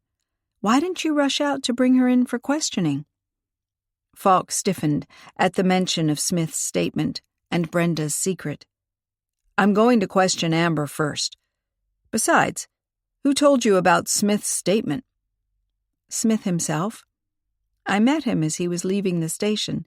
He was gloating that he had about solved the case by handing you this vital piece of information." Falk groaned. "So he's going to spread what he just told me all over town. There should be a law against it. How can I work when everybody is throwing the evidence into the street?" Daisy barked again, and Falk looked down on her. "No," he said in a semi-stern voice, "not even your cute face is going to persuade me to let your owner into the interrogation. There are rules I have to stick to." He turned away from them and motioned to the deputy who had just returned. "Give Miss Aspen some coffee while she waits for the Du Bouvraises, and some water for the dog." "Her name is Daisy," Callie called after him. He waved the file folder and disappeared. Sheila had arrived and was waiting with Callie when Amber, Stephen, and the lawyer came out. Amber looked relieved and ran to hug her mother. Sheila held her tightly, then released her and studied her face, wiping her hair away from it like Amber was a little girl again. They smiled at each other. Stephen stood beside them, awkwardly patting his daughter's shoulder. He didn't touch Sheila, Callie noticed. Was their marriage in trouble just because Sheila was so pushy? Or also because Stephen was hiding financial problems that might ruin Sheila's secure little life? Amber said, "I was such an idiot for not explaining everything right away. I just didn't want to get anybody in trouble." She continued to Sheila, "When I saw Let Him Be Dead on the floor, I was convinced the ring had something to do with it. I knelt down and searched his pockets for it, but it wasn't there. Then I realized that a screwdriver belonging to Cole Merton had been used to kill him. I didn't want him to be blamed, and on impulse I grabbed it to pull it out. But the sight of the blood made me faint, and I got up and ran. I don't know how the prints got wiped away." Sheila said, "I did that. I'm here to tell the deputy all about it." "Let the lawyer go in with you," Stephen suggested. Sheila nodded and turned to Falk, who had appeared and was giving the other deputy instructions. They could just overhear him saying, "Bring him in quietly, but make sure he doesn't get a chance to get away." Amber asked, in a high-pitched voice, "Are you arresting Cole now?" Falk said, "I'm bringing him in for questioning. I just want to know how his screwdriver ended up in the chest of the victim." "Left behind? Forgotten?" He sounded cynical. "I know you don't trust him, but he's changed." Falk scoffed. "I'll determine that." Amber seemed ready to start a fight with the deputy, so Callie intervened quickly. "I'll take you back to the hall. Your father can wait here for your mother. Come on." She pushed Daisy into Amber's arms and ushered her outside.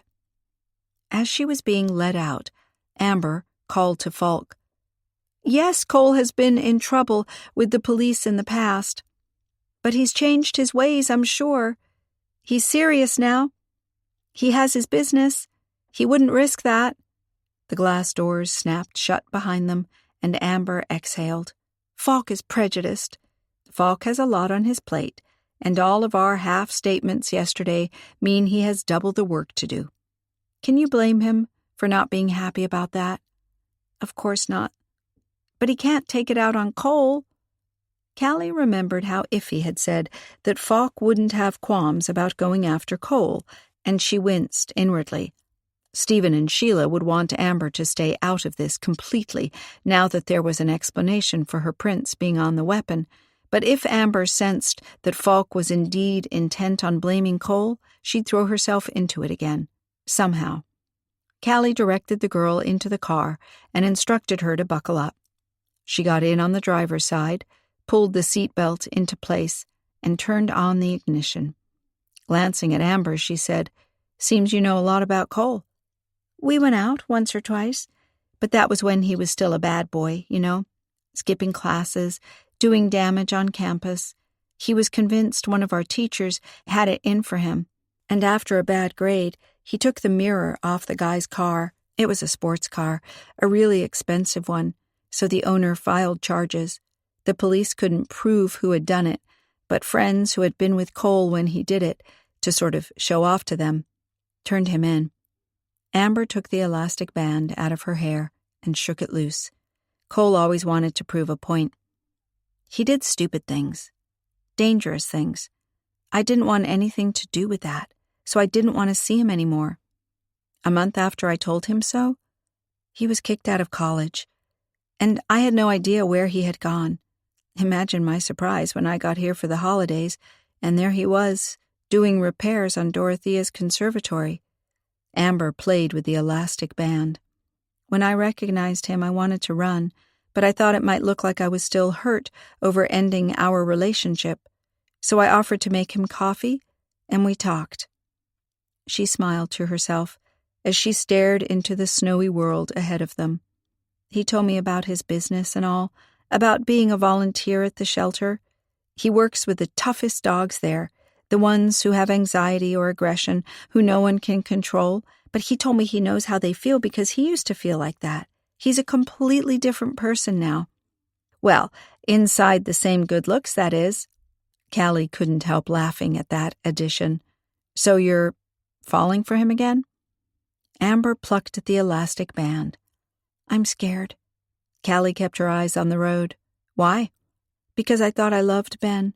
At least, he's stable, He has a good job and prospects, and Mom and Dad like him, and he's just right. Then Cole steps back into my life, and I feel things for him I never felt for Ben. But now I just think I let Ben down. And I never meant to because he's the best friend I ever had. That whole scene yesterday, I could just crawl into a hole in the ground. She sighed, and now Cole is suspected of murder. You must care a lot for him if you even tried to hide his possible involvement in Ledenby's death. I was just looking for the ring, really to make sure Ben wasn't involved, when I saw the handle of the screwdriver. I knew it was Cole's because he had been playing with it when we were talking. I took him coffee a couple of times. He had promised me he'd take me to the shelter sometime so I could see the dogs he works with. I was really looking forward to that, to spending time with him also, Amber sighed. What a mess. I don't want Ben to be involved in the murder, but I don't want Cole involved either. But somebody killed Ledenby. It was no accident. She looked at Callie. It wasn't Mom, was it? She only confessed to help me. Amber's eyes were wide, begging Callie for confirmation. Yes, I think so. Callie nodded slowly. Sheila panicked when she saw you with the body and tried to wipe the prints off to keep you out of the case. I keep thinking about Frank Smith's sudden statement. Yeah, I saw him at the station. He looked at me like he couldn't wait to rush into town and tell everybody I'd been arrested. Pompous idiot. I don't think he wanted to talk about your arrest at all. He told me that his statement changed everything for the case, that it pointed at another suspect. I can imagine he even wants to protect you, so he can claim to Dorothea that he helped her family. He's probably still hoping for money from the will. Callie clenched the wheel. It's very odd. I mean, why didn't he speak up yesterday? He claims that he felt sorry for Brenda, but I didn't have the impression he liked her at all. So why keep something back and then show up within 24 hours to tell it anyway? No idea. Amber patted Daisy, who snuggled against her. She's super cute, like she can read people's minds and know what they need. I'm trying to find her a home. Maybe you could take her? I'd love to, but I'm going back to college after the holidays. I can't have a dog there. Callie put on the windshield wipers to clear some snow dust off the glass. Although it wasn't snowing at the moment, there was a constant drift of flakes coming down from trees and ledges. How about Falk's sister, Peggy? Do you know her? I mean, you've been around here longer than I have. Yeah, I know her. I know of her, I mean. She has 2 kids. 2 boys, I think. Yes, I saw them. Cute. Perfect playmates for Daisy. Are you joking? Daisy's too girly for them. They want a dog to play out in the woods with. A bigger one, I think. You're not giving her to them, are you? I mean, Peggy's seeing this really uptight guy, and I think he doesn't like dogs. He might just kick Daisy. What uptight guy? Callie wanted to know. Amber shrugged. I've only seen them once, on Main Street. He wore a suit and all, like he was selling insurance. I see. Callie didn't see how this would automatically brand the man as uptight and not a lover of dogs, but she supposed Amber had a different idea of the ideal man, especially with Cole Merton back in her life now. But how about the boy's father? Dead.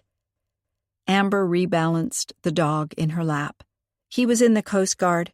They have to go out on risky missions, you know, when people get into trouble with their yachts or their sailboats. One time, he saved 3 teens, but he died himself. Don't think Peggy ever forgave him for that. For what? Callie asked, frowning. She didn't quite see what there was to forgive about circumstances beyond someone's control. That he just left her with the boys? That he took a risk, and that he died for it? I think this new guy she's seeing is a no-risk option.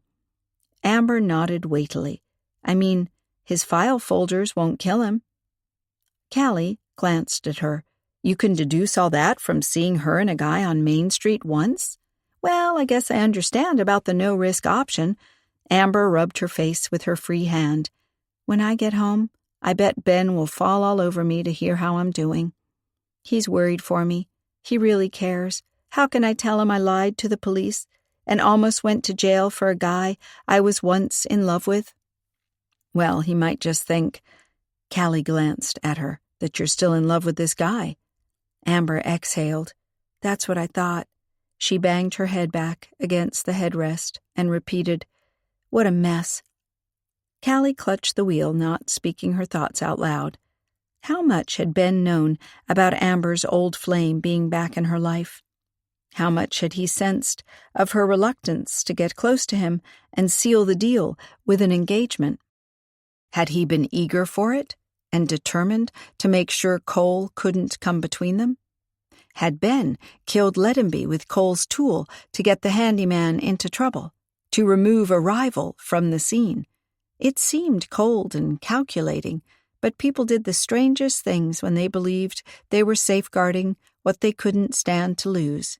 And Ben had been away from the party, out walking, he claimed, alone. So he would have had time to go into the conservatory and kill Ledenby. A fine mess indeed. Chapter 10. Having dropped Amber off at the hall, Callie decided she needed to know more about the whereabouts of all the people present during the time the murder had been committed. She recalled that Mrs. Moore had shown an interest in everybody, moving to the door as soon as she heard Amber's scream and pushing her husband to call the police. Would the inquisitive lady be able to tell her something worthwhile? Callie drove to the house of Mr. and Mrs. Moore, a cute, comfortable villa on the outskirts of town with a giant lit reindeer in the garden welcoming visitors. Along the path to the house front, box hedges were also bathed in colored Christmas lights, red, green, and golden. At the door, 2 battery-operated Santas sang a Christmas medley, the first just 1 beat ahead of the other. They swung their paunches, the red velvet of their clothes riding up to reveal some precariously thin wires. When Callie pressed the doorbell, violent barking started deep inside the house, coming closer and closer to the door. Callie heard a dull thud as a body collided with the door, and nails scratched the wood as if the dog was trying to dig a way out. She reached down instinctively to pick up Daisy and hold her out of reach of the big guard dog that was about to appear as soon as the door was opened. However, when the door swung back, Callie spied Mrs. Moore, smiling at her.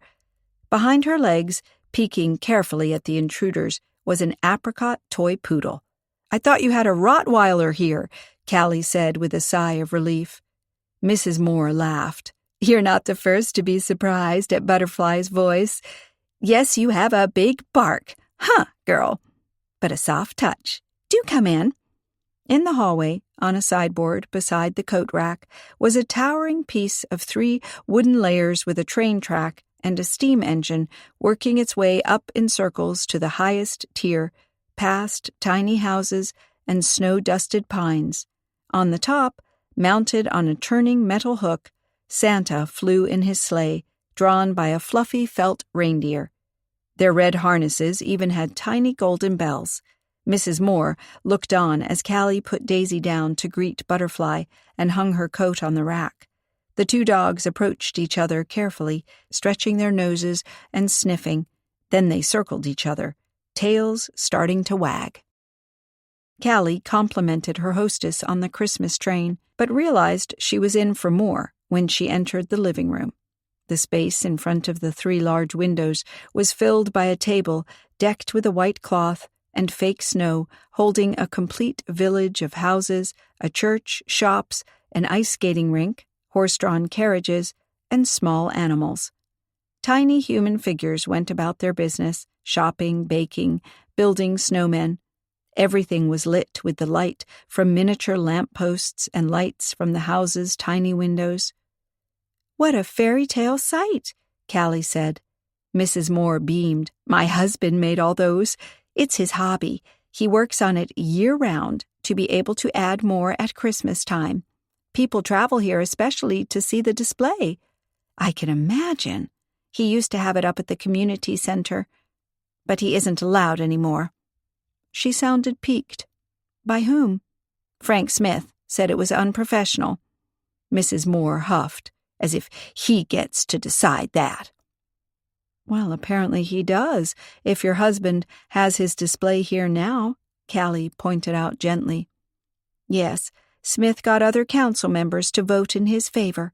He said that if the community center has a Christmas display, it should be a rented one, via some company he recommended. I bet it's a friend of his, and he'll get a fat commission out of it. Shameful. It was a blow to my husband, I can tell you. He served this town all his life, first in the council, now as mayor, and you get no respect and appreciation for it. None at all." "Well, I wouldn't put it quite like that. Mrs. Finster did invite you to her will reading yesterday." "Yes, she did, didn't she?" Mrs. Moore sat down on the sofa that held Christmas-themed pillows covered in robins and deer. She gestured to Callie to choose a chair nearby. She continued, "That was a bit of a surprise, to be honest. Mrs. Finster isn't much into the town community anymore, it seems. I tend to think it's her health. I mean, she is over 90. It must have been such a shock to her to have the police in her house. I wonder how she is, poor dear." This was accompanied by questioning looks suggesting Mrs. Moore assumed Callie had more knowledge of this. "I think she spent most of today in bed." Callie felt sorry for revealing information about Dorothea, but she had to give something to get this woman talking. The mayor's wife clicked her tongue. "Poor dear. And to have everybody talking about her, I bet she hates it. But it can't be avoided, not with a murder occurring at your house." Mrs. Moore's almost gleeful tone suggested she had found the experience exciting rather than frightening. Callie quickly sprang on the opportunity. "Did you leave the room at all during the break in the proceedings when tea was served?" "No, I was there the whole time. I watched all the comings and goings. That young man rushed off, and Sheila went after him like a flash. Amber left the room as well, looking quite upset, I bet, about this engagement business. Imagine a priceless ring going missing like that. I wonder who took it, or if it was never there to begin with. They do whisper in town that the family fortune isn't as large as it used to be." Callie filed away this information for later. "You were left with Dorothea and Mrs. Keats? And your husband?" Her heart beat fast as she realized she needed to find another suspect other than the people she cared for. and the mayor could just be it. But he was married to the woman sitting opposite her. Could she actually expect Mrs. Moore to say anything that might incriminate her own husband? Mrs. Moore said, "Iffy was there, of course, handing out all the sweet treats. I dare say she did a good job with them. The little wills on the cupcakes were so clever. Then you left the room.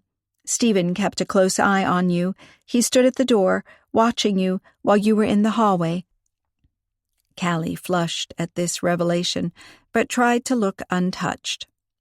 "So you were in the room all the time with Dorothea, Mrs. Keats, and Iffy? But your husband did leave. He had to make a phone call?" She knew it had been Frank Smith who had made the call, but she hoped Mrs. Moore would say something interesting. "No. He was there all the time. He sat beside me." Mrs. Moore reached out to a small table where scented candles in holders were spreading a sweet vanilla scent. She rearranged them as she added, "He was upset we never got to reading that will. I mean, the town could do with some money for renovations. When you walk in the street and step into a hole in the pavement, well, that's not good advertising for our town." She picked up small scissors and cut a bit off the wick of one of the candles. Immediately, it burned more brightly. Mrs. Moore gave a satisfied grunt. "Frank Smith has all of these grand plans for Hart's Harbor, but no money to spend. But there's a fund, I know it." "A fund?" Callie repeated, puzzled. "Yes, 20 years ago Dorothea's husband gave the Chamber of Commerce a fund, with substantial money in it. Frank should use that." Callie narrowed her eyes. "But he wants more money? From Mrs. Finster?" "Yes, I heard him say that since she has no children, she should leave her fortune to the town. I find that a bit drastic, don't you? I mean, we all know Stephen de Bouvray was groomed to be her heir. You can't deny him something he expected to get all his life. Although I dare say he earns enough, now that he's a diplomat and all. He doesn't really need money, I suppose. But once a thing is promised to you, you depend on it. And Dorothea is a woman of her word. She'll give him something, I imagine. The hall, at least, I suppose." There was a lot of supposing here, but Callie decided to let it go on. Mrs. Moore said cheerfully, "That pile of bricks wouldn't serve us anyway. We need hard cash. That's what my husband said to me when we got the invitation to the tea party, with mention of the new will." "Yes, and did your husband ever have anything to do with Leadenby, the victim?" "I wouldn't call him a victim." Mrs. Moore waved with the scissors she had just used to trim the wick. "Oh, yes, Leadenby might have been killed, but he always was a nasty little man. He liked to make people feel uncomfortable." "What do you mean?" Mrs. Moore leaned toward Callie and took a confidential tone. "He hinted at things he knew about them. All nonsense, if you ask me. How could he know such things? He never was in any position of trust where he might have learned secrets. I mean, if you work in the police station or at a lawyer's office, you might know things. But he was just a gardener, always making himself important and making people feel bad. I disliked him, I won't lie. Now that he's dead, we should of course say nothing but nice things about him, but I don't feel obliged." Remembering all the gossip about Leadenby at the book tea that morning, Callie supposed Mrs. Moore wasn't the only local who didn't feel obliged to speak well of the dead. But did he really know things? I mean, if he was just pretending, that's hardly a reason to kill someone. Mrs. Moore sighed. "You'd think not." "Butterfly, come here." The poodle and Daisy had ambled through the room together during the interview, but were now chasing each other under the table, holding the Christmas village. Mrs. Moore called her dog again, snapping her fingers. As Butterfly hurried to her, Mrs. Moore cooed, "Yes, good girl." Callie tried to attract Daisy's attention, but she was curling up under the pipes of the central heating, apparently convinced she had found the warmest place in the house. Mrs. Moore tickled the poodle's side. "But maybe Leadenby was a case of, what do you call it?" Her face scrunched up in deep concentration. "I read a very interesting article about it in a magazine, that sometimes people pretend they're important and make up all kinds of fantastical things, But one day, they get it right. Maybe Ledenby got something right for once. Maybe he knew a real secret this time. Or someone had misinterpreted his malicious hinting and merely thought he knew a secret worth killing for. Had Ledenby actually died because of his big mouth? As the mayor's wife, you must feel so close to all the people in this town. The mayor is called the town father, right? Well, then you must be the town mother. You must feel for those involved now. Such a thing to happen when you all know each other. Yes, but I don't mind some people getting into trouble. They deserve it. Take that boy Cole Merton. He starts a business that lets him get into people's houses. Now he can just take their wallets or their phones or their cutlery. He could have done something else to earn money, deliver newspapers or something. That's more of a small job. If he needs to support himself, why here of all places? I'm glad people told him off. They didn't want him to work for them. Frankly, I was surprised that Mrs. Finster invited him into her home. I think someone should have told her not to do it. Maybe someone did. She was very stubborn, probably thought she knew better. Oh well, now she can see what he did. Murdered someone under her roof. You think Cole Merton did it? Callie tried to assume a sort of sensationalist, gossipy tone. Mrs. Moore nodded. Of course. Ledenby must have hinted to him that he knew about his past and— But wait, you just said people knew Cole had done bad things before and already refused to let him work for them. If that wasn't a big secret, then why would he have had to kill Ledenby? Well, you never know what Ledenby knew about him. Cole might have done more than just take things. He might have been in a fight and hurt someone, killed him. Young people are violent these days when they've had too much to drink, or when they take drugs. Callie remembered Amber's story about the broken car mirror after the bad grade. Back then, Cole had obviously been vindictive when he felt someone had wronged him. Amber had also said he had done stupid or dangerous things. Had Cole's temper gotten the better of him? I just wish he hadn't started a business here. We have quite a nice little town, and we don't need troublemakers. In fact, I think someone wrote him a note like that, or sprayed it on his van, or something. Callie sat up. But spraying incriminating words on a van is violating someone's property. Did Cole Merton report the incident to the police? Like they're going to listen to him. Mrs. Moore crossed her arms over her chest and nodded, as if she had personally ensured that the police didn't listen to people like Cole Merton. Callie's heart clenched at the idea that Falk wouldn't take a complaint about somebody's van being ruined seriously just because that somebody had done something wrong years before.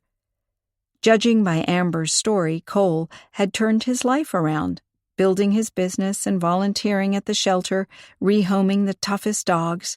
If that was true, he didn't deserve new trouble, a bill for getting his van cleaned, financial losses because locals didn't want to hire him. Mrs. Moore interrupted her thoughts. You have such a cute little dog. Usually Butterfly doesn't like other dogs, but they seem to get along really nicely. Callie smiled as she watched the toy poodle walk up to Daisy and give her a playful push with her nose. Daisy got to her feet, and they ran after each other again, circling the legs of a chair. Has Frank Smith ever said anything negative to you about Brenda Brink? Callie asked. Brenda? No, not that I can remember, but I wouldn't have been surprised if he had. He doesn't like her at all. In fact, he seems to hate her. He couldn't stand her asking for funds for the playground. He wanted to have the money all to himself. When he heard she was also invited to come to the hall, well, he about exploded. So you think he would badmouth her if he got a chance? Oh, yes. That was interesting. But Frank's testimony had been true. He had said Brenda had been threatened by Ledenby, and that was in line with what Callie herself had overheard, so the president hadn't told lies. Maybe Mrs. Moore had only thought that Smith was maligning Brenda, when in reality Brenda did have some deep, dark secret. Deep and dark enough to kill for? Would Falk have questioned her yet? And did he know about the threats against Cole Merton? Time to find out. Callie got up and admired the Christmas village up close, and then thanked her hostess and excused herself, saying she had to pick up some things for dinner. Mrs. Moore told her to give her regards to Iffy and remind her that she needed the quote for the Crochet Club's annual tea party at the book tea. She's never so late with it, but then I suppose she was busy for Dorothea. Dorothea has this way of commanding people's time and efforts. Callie assured her she'd bring it up with Iffy first thing and left, not heading for the supermarket or the book tea at all. She wanted to talk to Falk. A call to the police station told her he was off for the day and had gone home. Of course, his address wasn't listed, but Callie had access to a source more knowledgeable than the internet. Iffy answered on the third ring, told Callie she was making stew, and asked if she would be home for dinner. Callie said she wasn't sure yet, and asked for Deputy Falk's address. "If you think you're going to get a free meal at Falk's, forget it." Callie flushed. "I'm not after a free meal, just some information." Iffy sighed. "I doubt you'll get that either, but you can always try. He lives in a log cabin, a little off the beaten path. It doesn't even have a street address, but I'll give you some directions. As a tour guide, you should be able to find your way." Chapter 11. As her car gingerly crossed the thickly iced dirt road, Callie wondered if she even wanted to find her way. There was no light other than from her headlights, and Daisy was restless beside her, lifting up her head as if to look out the front window and determine where on earth they were going. At last, Callie saw the cabin and light streaming from the windows. She parked the car and climbed out, then slithered around it to let Daisy out on the other side. Glancing up, she saw there were stars in the clear sky. Temps were dropping fast, and Callie shivered as she walked up to the cabin and climbed the bare wooden steps. No Christmas lights here, no Santas, no music, not even a bell. Callie formed her hand into a fist and banged it on the door.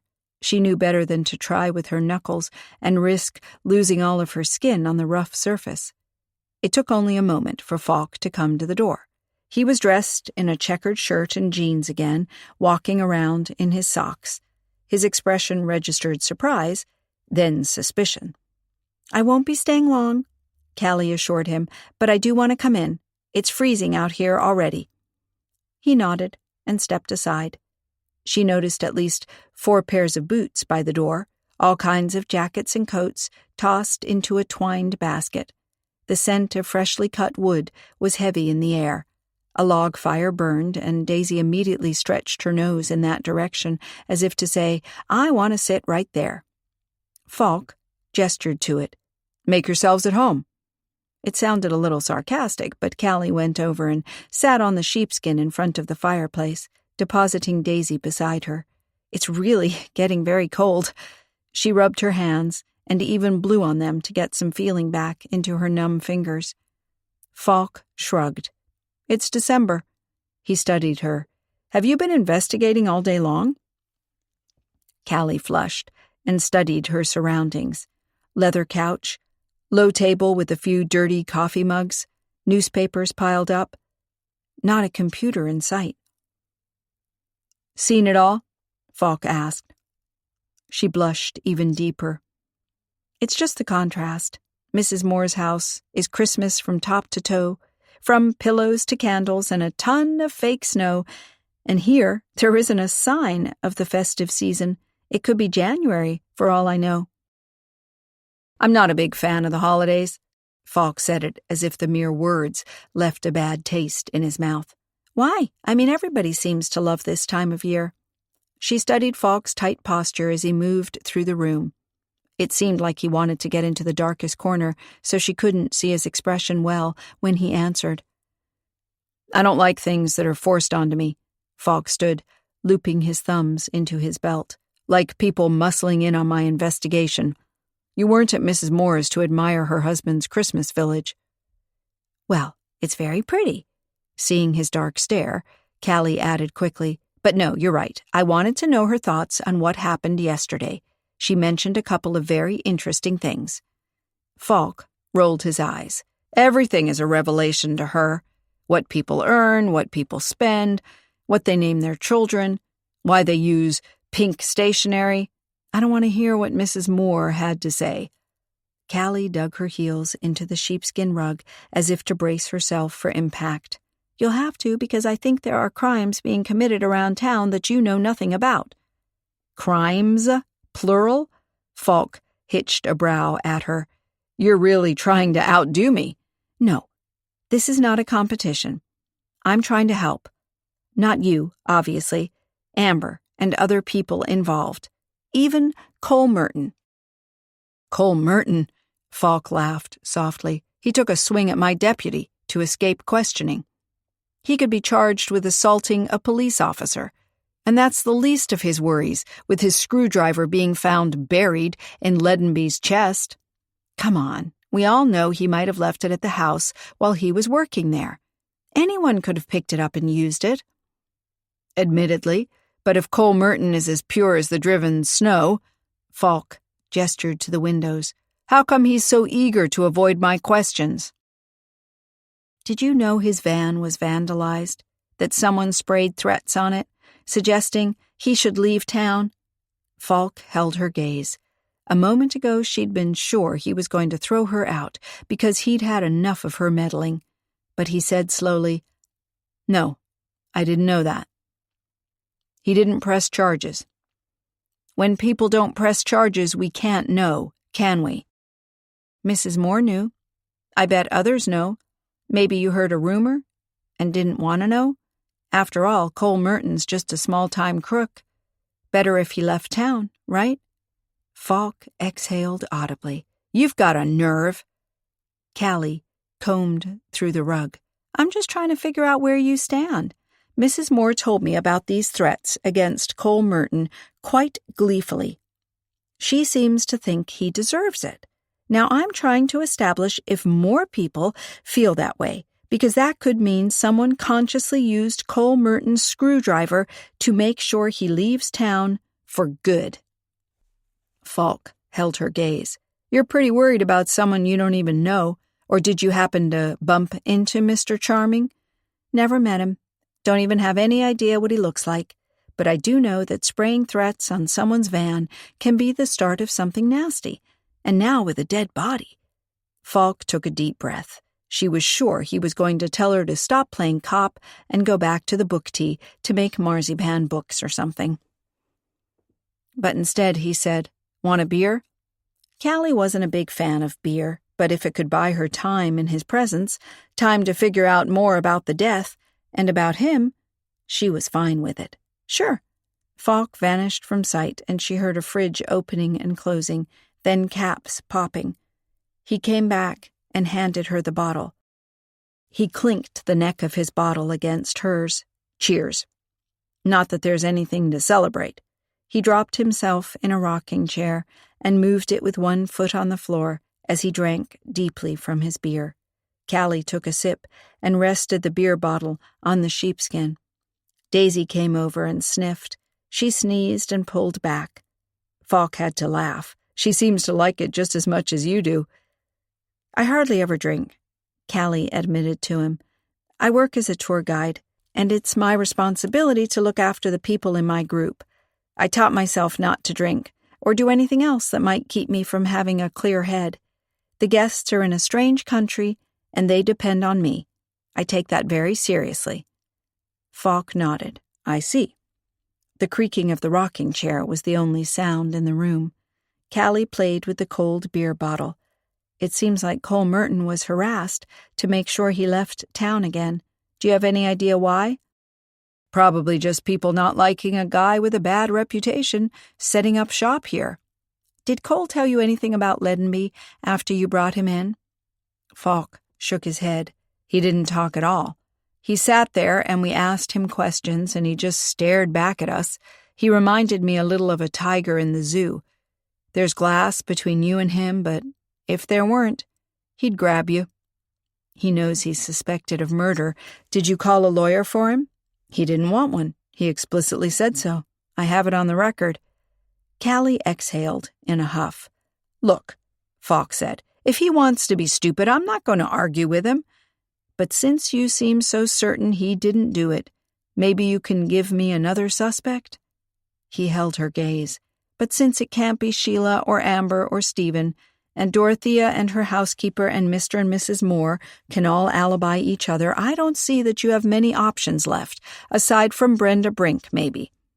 He stopped rocking as if a sudden thought struck him. How about Ben? Are you going to protect him too? Or can he be sacrificed for the rest of the family? Callie clutched the beer bottle. Falk's challenging tone was getting to her, but she supposed that he must be frustrated after a long, hard day of work that had run him in circles. He had lost Amber as a suspect. Now he had Cole, who wasn't giving him anything. He could have scooped up Sheila, but he hadn't believed her story. And Ben? What would his motive have been, really? Anger, jealousy, the need to pin it all on Cole, so a rival for Amber's affections would be removed from the scene? It felt far-fetched, untrue.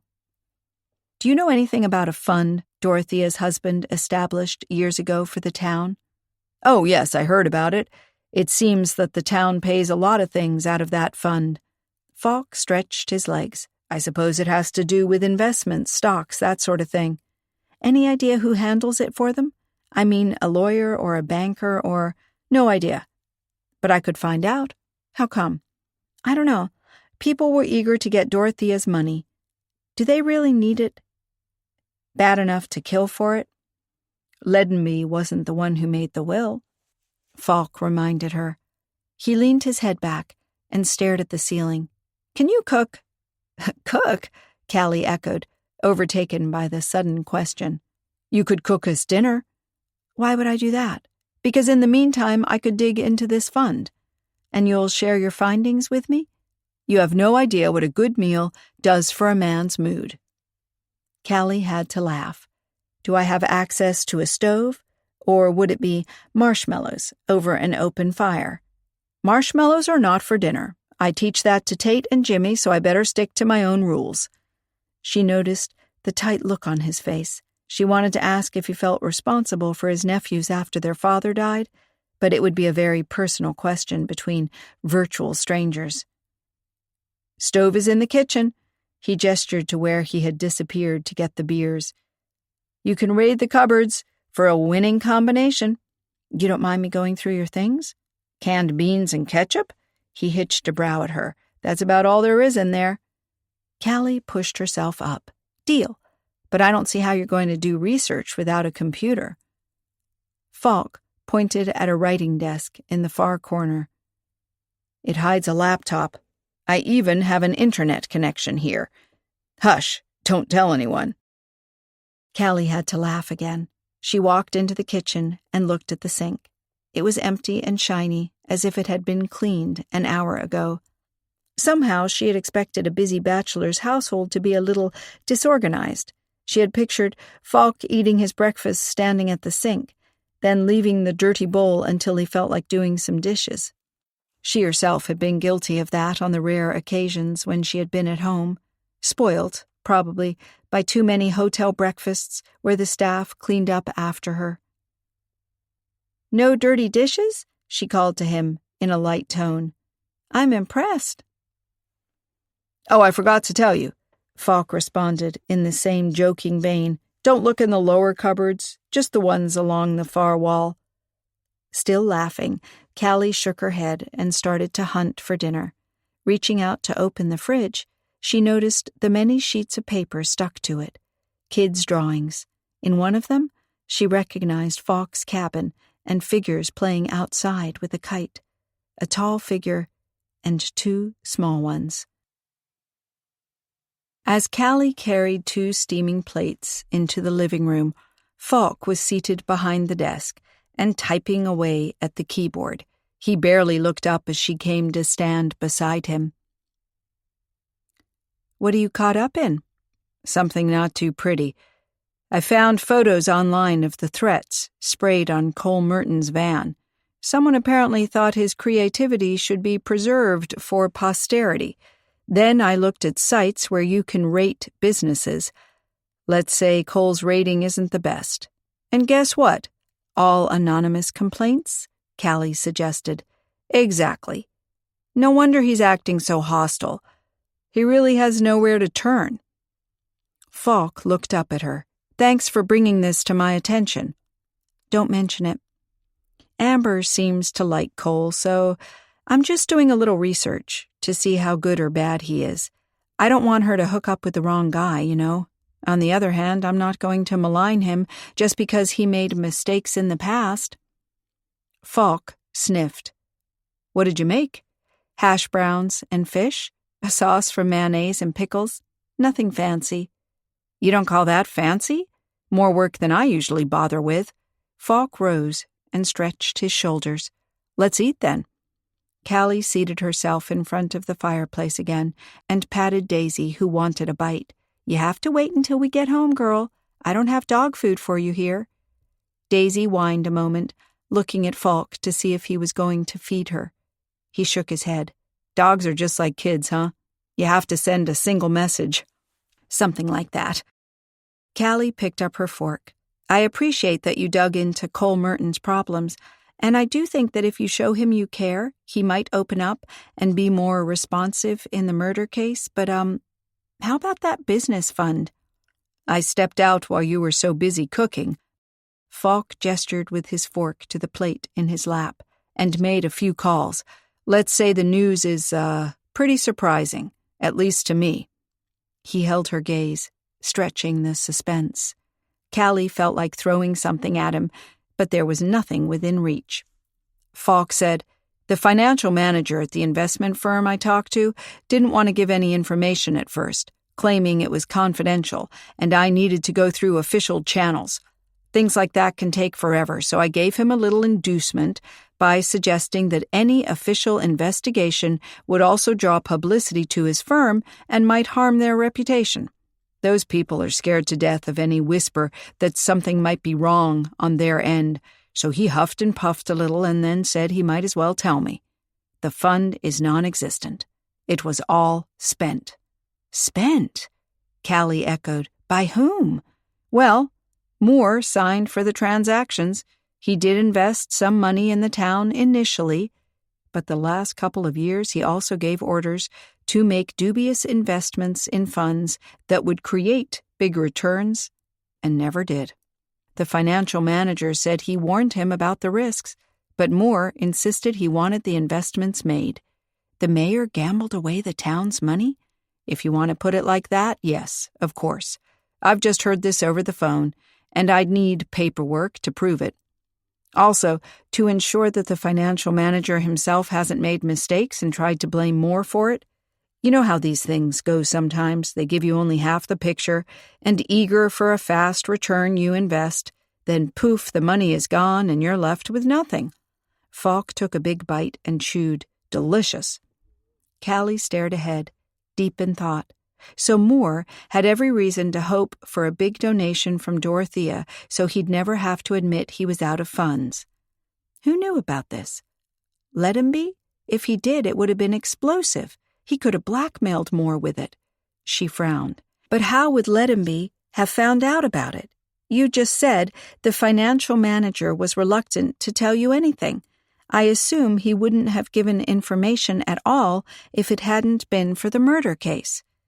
Falk nodded. Exactly, and I understood from both Mrs. Moore and Dorothea Finster that our good mayor was in the room the entire time.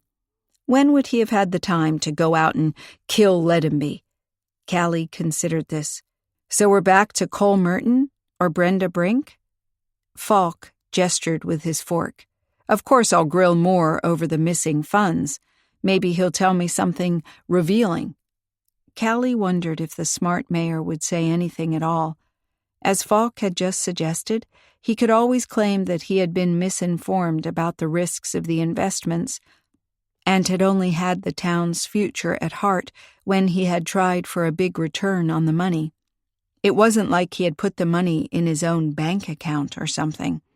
Her cell phone buzzed. She put the plate down and reached into her pocket, Pulling out the phone, she looked at the screen. Unknown number. She pushed accept. "Hello?" A muffled voice said, "Stop poking around or you'll regret it." Then the line went dead. Callie wasn't quite sure she had heard right. "Hello? Hello? Who's there?" Falk looked at her. "Wrong number?" Callie put down the phone and looked at the screen again. Of course, the caller had made sure his or her number was withheld to make the threat anonymous. "What?" Falk pressed. "Some crank caller." Her heart beating fast, she put the phone back in her pocket.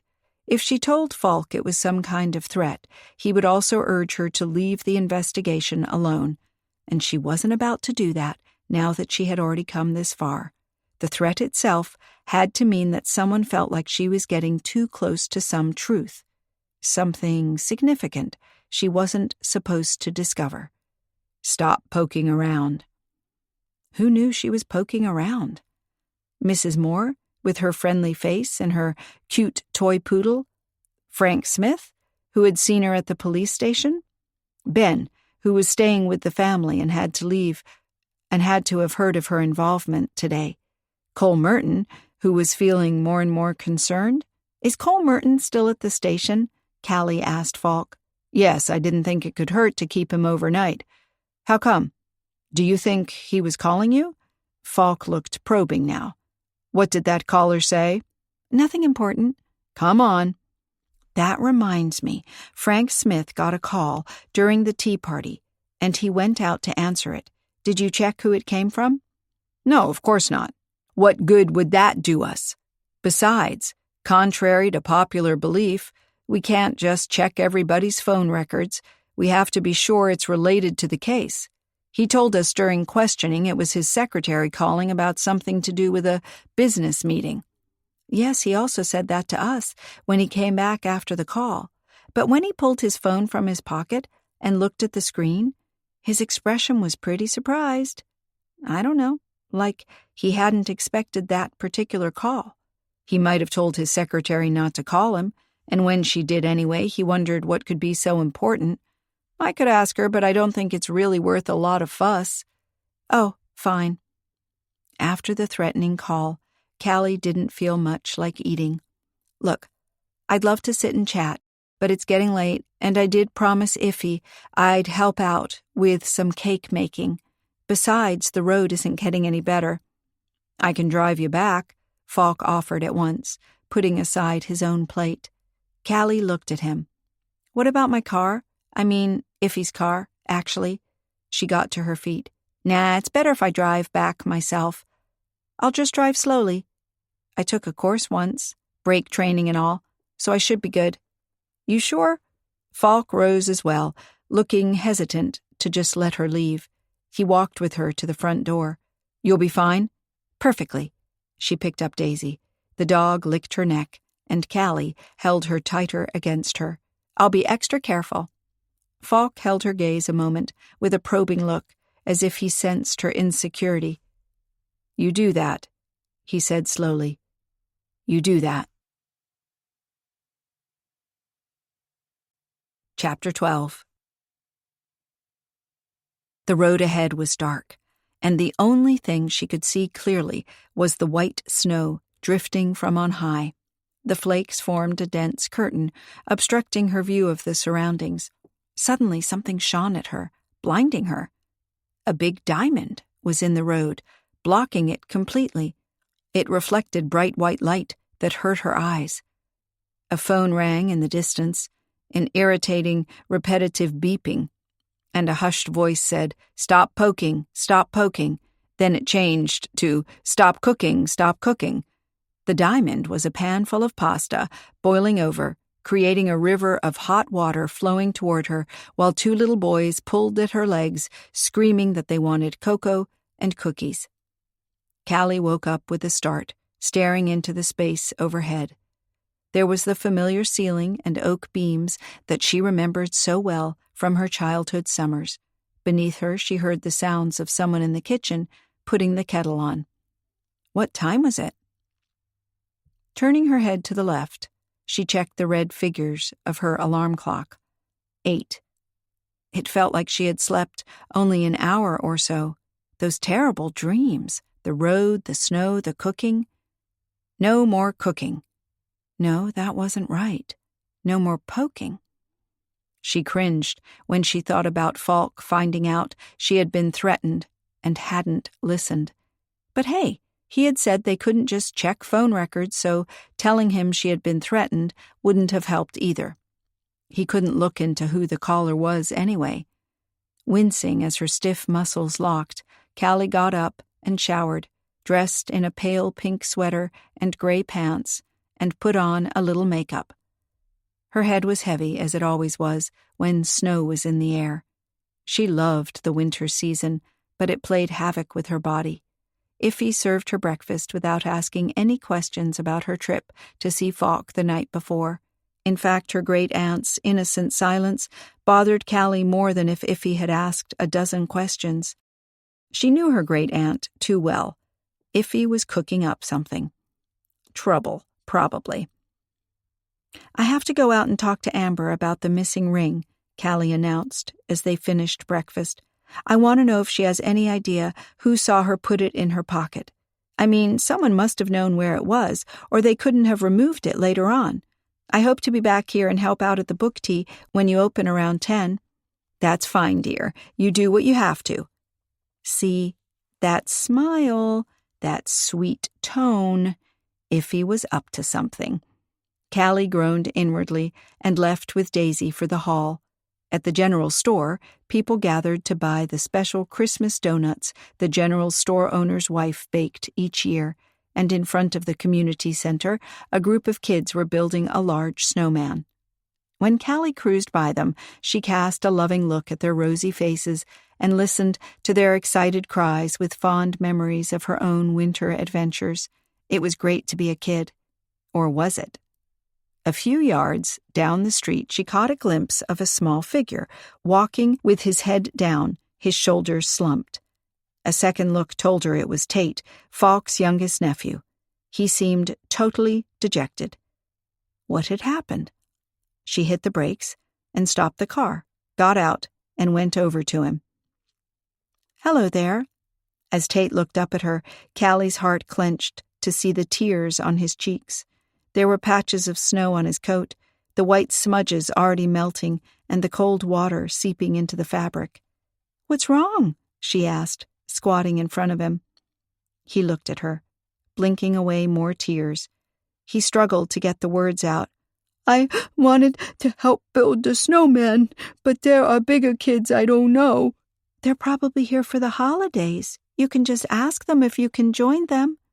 We can go see together." He shook his head. "They're mean. They threw ice balls at me." So that was how the snowy smudges had gotten onto his clothes.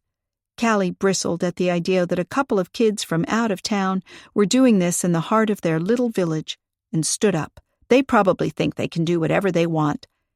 But they also have to play by the rules. Let the younger kids join in. I'll go over and tell them not to throw ice balls at anybody anymore. Before Tate could protest her intervention, she marched off. Closing in on the kids, she noticed that 2 boys were considerably older than the others and that they were completely in charge. They ordered the smaller kids around, and when one of them wasn't quick enough to do the older one's bidding, he got a shove and fell in the snow. He didn't protest, though, but scrambled to his feet again, apparently not risking his chance to play with the older kids. If he had just witnessed Tate's departure, he was probably forewarned. Anger now pumped in Callie's veins, and she stood with her shoulders pulled back and her hands clenched into fists by her side. "Boys," her voice was trembling, "can you please play in such a way that all the kids can participate? Let the little ones have some fun too, huh? It's almost Christmas." One of the older boys in a black coat with a red hat looked at her. "Who are you, our teacher?" His tone was rude, and his eyes flashed at her. "A little boy is crying because you threw ice balls at him. What do you think of that?" "Did Tate run to you to cry? Tate is a crybaby. Tate is a crybaby." His mean chant was soon copied by all the kids, and they screamed their loudest. Callie cringed and retreated 2 paces. It had not been her intention to make it even worse for Tate. She didn't dare look back to where he was waiting for her. Or maybe he had walked on, afraid of what was about to happen. The boy with the red hat leaned down. Fast, like lightning, he formed the snow into a hard ball and threw it at her. It hit her in the chest. Pain shot through her. His comrade had also picked up snow, and another ball hit her in the head. The icy mass exploded against Callie's temple, and for a moment she saw stars. She stepped back again. The smaller children had all grabbed snow and threw it at her, more or less formed into projectiles. The bits rained down around her, and she took flight. Her temple hurt like crazy, and when she reached up, she actually felt something sticky against her hand. Her head spun, but she was looking out for Tate, determined to get him away from these kids. He still stood near her car, not looking at what was happening, but quietly crying to himself. Her heart broke for him as she closed the distance, sank to her haunches, and wrapped her arms around him. Vaguely, she heard the taunting chants, "Tate is a crybaby." The idea she had made it all worse for him hurt more than her chest and head. "I'm sorry," she whispered as she held him tightly. "I'm sorry, Tate." Tate moved in her arms, and she lifted her head to look at him. His eyes were wide as he studied her. "You're bleeding." "Yes. They threw ice balls at me, too. You know why? Not because I'm a crybaby, but because they're mean. They want to be in charge. They want everybody to be scared of them and to do what they say. It's not about you, Tate. It's about them." Tate looked at her. She wasn't sure he actually understood what she was trying to explain. "Where's your brother?" she asked. He shrugged. "With them, I guess." Callie straightened up and looked back at the children. They had resumed their play like nothing had happened, their excited voices carried to where she stood. She couldn't see Jimmy among them. But there were a lot of kids, and some of them were running around to gather more snow from far corners. Was it possible he had been looking on and not helping his little brother? And where was their mother? Why was Peggy not keeping an eye on her sons? Did she just believe that in a small town, the kids would care for one another? Callie reached out her hand to Tate. "Come on, we're going to get you a hot cocoa." She brought him to book tea and delivered him to Iffy in the kitchen. Iffy took one look at Tate's mottled face, the snow on his clothes, and then at Callie, and shook her head. "I thought you'd be at the hall by now." "Can Tate stay here this morning? He'd like some cocoa and cookies. And a coloring book and pencils, I bet." Iffy winked at the little boy. She then asked Callie, "Does his mother know where he is?" "I have no idea. I didn't see his older brother either. Maybe you can give her a call and tell her Tate is here?" Having noticed Peggy's hostility the other day when she had arrived at the hall to get the children, Callie wasn't eager to get in touch with her again. Iffy nodded. "Of course. Do you need to wash that cut?" Callie winced at the idea of just looking at her temple. "I'll do it later." "Is it the Moore boys again?" Callie hitched a brow and wished she hadn't, as pain seared her temple. "The Moore boys? Mayor Moore's grandsons. They think they can run the town. They terrorized the skating rink the other day. Seems nobody did much about it, all afraid to cross our good town father." So Moore had a lot of power in town. How much of that would be left if people found out he had been squandering the money from the fund started by Dorothea's husband? Mayor Moore would have every reason to keep his mistakes under wraps. Was he the one who had threatened her last night, informed by his wife that she had stopped by and asked questions? "Sometimes it isn't smart to pick a fight," Iffy said. Of course she meant with the mean kids, but Callie felt like the warning also included the investigation. Did she really understand who she was up against? To steady her nerves, she pulled her shoulders back and tried to sound firm. Doing nothing isn't helping either. Iffy seemed to want to say something in defense of her opinion, but Callie was already on the move. She didn't need her great aunt to tell her she wasn't handling this in the best way. She knew that already, but she didn't see what else she could have done. Maybe take Tate to the book tea without confronting the kids about their behavior? Probably. With a sigh, she got into her car again, patted Daisy, and went on her way to Haywood Hall. At the hall, Mrs. Keats opened the door and let her in. The woman looked decidedly unhappy, and Callie asked quietly how Dorothea was doing. Mrs. Keats just shook her head, and then asked for whom she was calling. Callie asked for Amber and was told to wait as Mrs. Keats fetched her. In the sitting room, Callie tried to detect the source of a delicious, spicy scent and discovered a fresh arrangement of evergreen with dried orange slices, cinnamon, and star anise. The foot of its tall brass container was powdered with fake snow, and some small felt birds sat in snow strewn around it. A creak in the doorway announced the arrival of Amber. She asked Mrs. Keats for some tea and smiled at Callie. "I made that. I just had to do something to take my mind off everything that happened. It looks great. Yeah, sometimes I think I want to be a florist, decorate venues for weddings and all. That would be fun." Callie wasn't quite sure how this fit with the graphic design plans or learning Spanish during a stay in Barcelona. She could imagine that single-minded Sheila found it hard to deal with her daughter's ever-changing plans and had thought it best to steer her in a focused direction. Daisy greeted Amber by running for her and twirling around her legs, barking and whining until Amber leaned down and cuddled her. Daisy even threw herself on her back to have her tummy patted, something she rarely did. Maybe she sensed Amber was sad and hoped to cheer her up. Amber laughed softly and stroked the dog's fur. "You're sweet. You're a doll." She looked up at Callie, her eyes turning indignant. "Falk kept Cole at the station overnight. He locked him up like a criminal. If Falk wants to charge Cole with the murder, he probably thought he better keep him there overnight so Cole couldn't leave town. He's not guilty and he's not running." "No, I heard Cole lashed out at a police officer when he was asked to come in for questioning. Not exactly a smart move if you ask me." Amber huffed. "Cole realized they're just trying to pin everything on him. Mom even thinks I lied about taking the ring because I'm trying to cover for Cole. She thinks he stole the ring, and I lied about taking it so he won't get in trouble." Her cheeks turned fiery red. "I don't want Cole to be accused, of course. But I really did take the ring. Someone must have come into my room and taken it."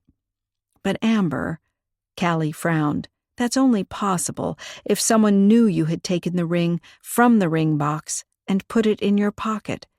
How could that be if you were alone in the room when you took it?" Amber shrugged. "I don't know, but I did take it. When I moved the middle tier of the cake to get to the hole, some ice crystals fell off. I put them back in place. All but one. I noticed it had come loose, but I didn't figure out right away that someone had been messing with my cake."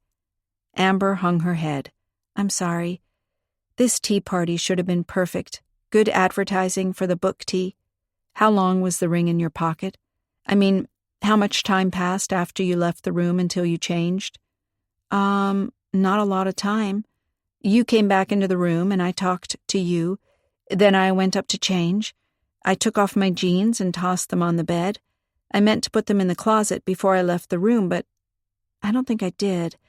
I was in a rush to get my hair done and put on the necklace Mom had asked me to wear." Callie remembered the gold chain with the coin-like pendant. "Your mother asked you to wear that? It struck me as a little too casual for her taste. Shouldn't it have been a diamond of some kind?" Amber shook her head. "Mom gave it to me to wear. She said it was special. It had to do with Dad and her." Callie was surprised that Sheila would be so sentimental, wanting her daughter, upon her engagement, to wear a necklace that had featured in her own relationship. Maybe Callie would have a chance sometime to ask her about it. Amber said, "I left the jeans on my bed. I never gave it a second thought. People don't usually go into my bedroom and through my things." Her eyes were angry. "I have no idea who did that, but I'd like to know." She nodded her fingers. I was sure only Lettenby could have taken the ring because he needed money. Who else would take the ring? And why? It couldn't have been to stop the engagement. I had already removed the ring from the cake. That prevented Ben's proposal. Callie nodded. It seemed so. Your mother had no idea you had removed the ring, so she couldn't have taken it. Your father didn't know about any of it. None of the guests would have just gone up to your bedroom. How would they even know which room it was? Ben knew, of course. Amber bit her lip. I've been wondering if it was him. I mean, after my mother denied putting in an empty box to put him in place, he must have thought about other options. Maybe he realized I didn't want us to get engaged, and she looked at the floor. But was there enough time for him to get it while we were all still downstairs? Callie looked doubtful. Does Ben know about Cole? No. He wasn't here when I talked to Cole. Ben only flew in for the tea party. With the new will? I heard his office was involved in it. Did he work on it? Does he know what's in it? I have no idea. I don't think so. It would be something a senior partner would handle. Dorothea's been a client there for all of her life, and they know Ben's a friend of mine. They might think it was unprofessional. Callie nodded.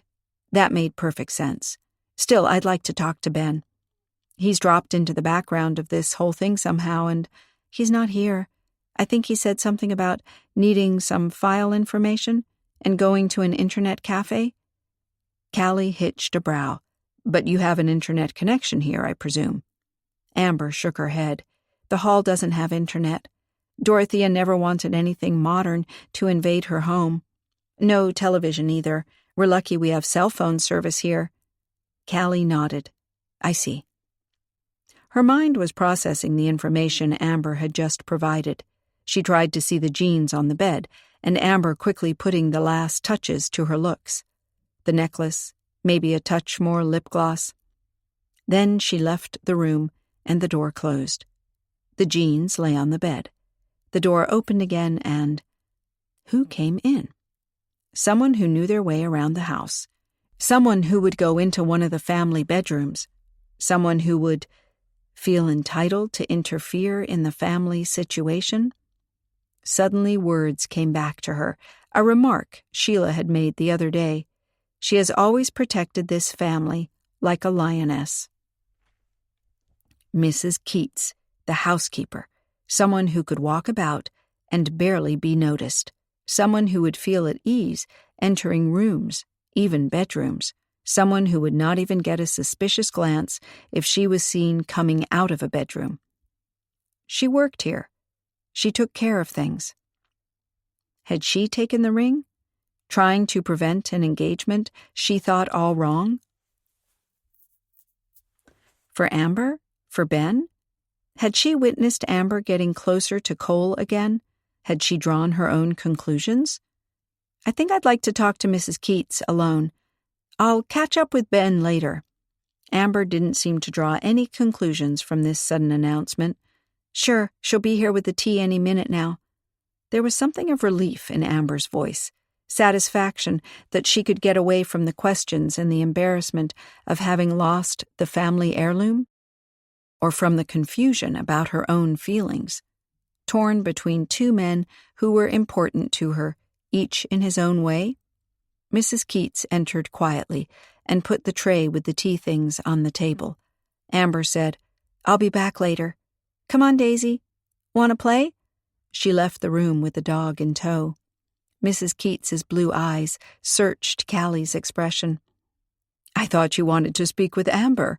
Yes, I did, but Callie wondered for a moment what the best tactic would be in this case. Beat about the bush? Put it bluntly? The police are holding Cole Merton in connection with the murder, but also because of the missing engagement ring. I think it would really help Cole's case if the ring turned up again. Mrs. Keats looked at her, not blinking. Nothing in her expression betrayed whether she knew what Callie was driving at. Callie continued, There won't be any harm done if whoever took the engagement ring can explain that he or she just took it for safekeeping.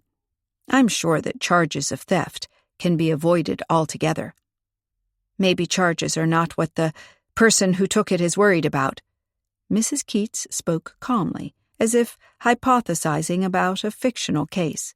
Just a nice little chat to kill time. "I can't imagine what else this person could be worried about." Mrs. Keats poured the tea. She took her time to fill the cup, place it exactly in the center of the saucer, and put a spoon beside it. At last she spoke.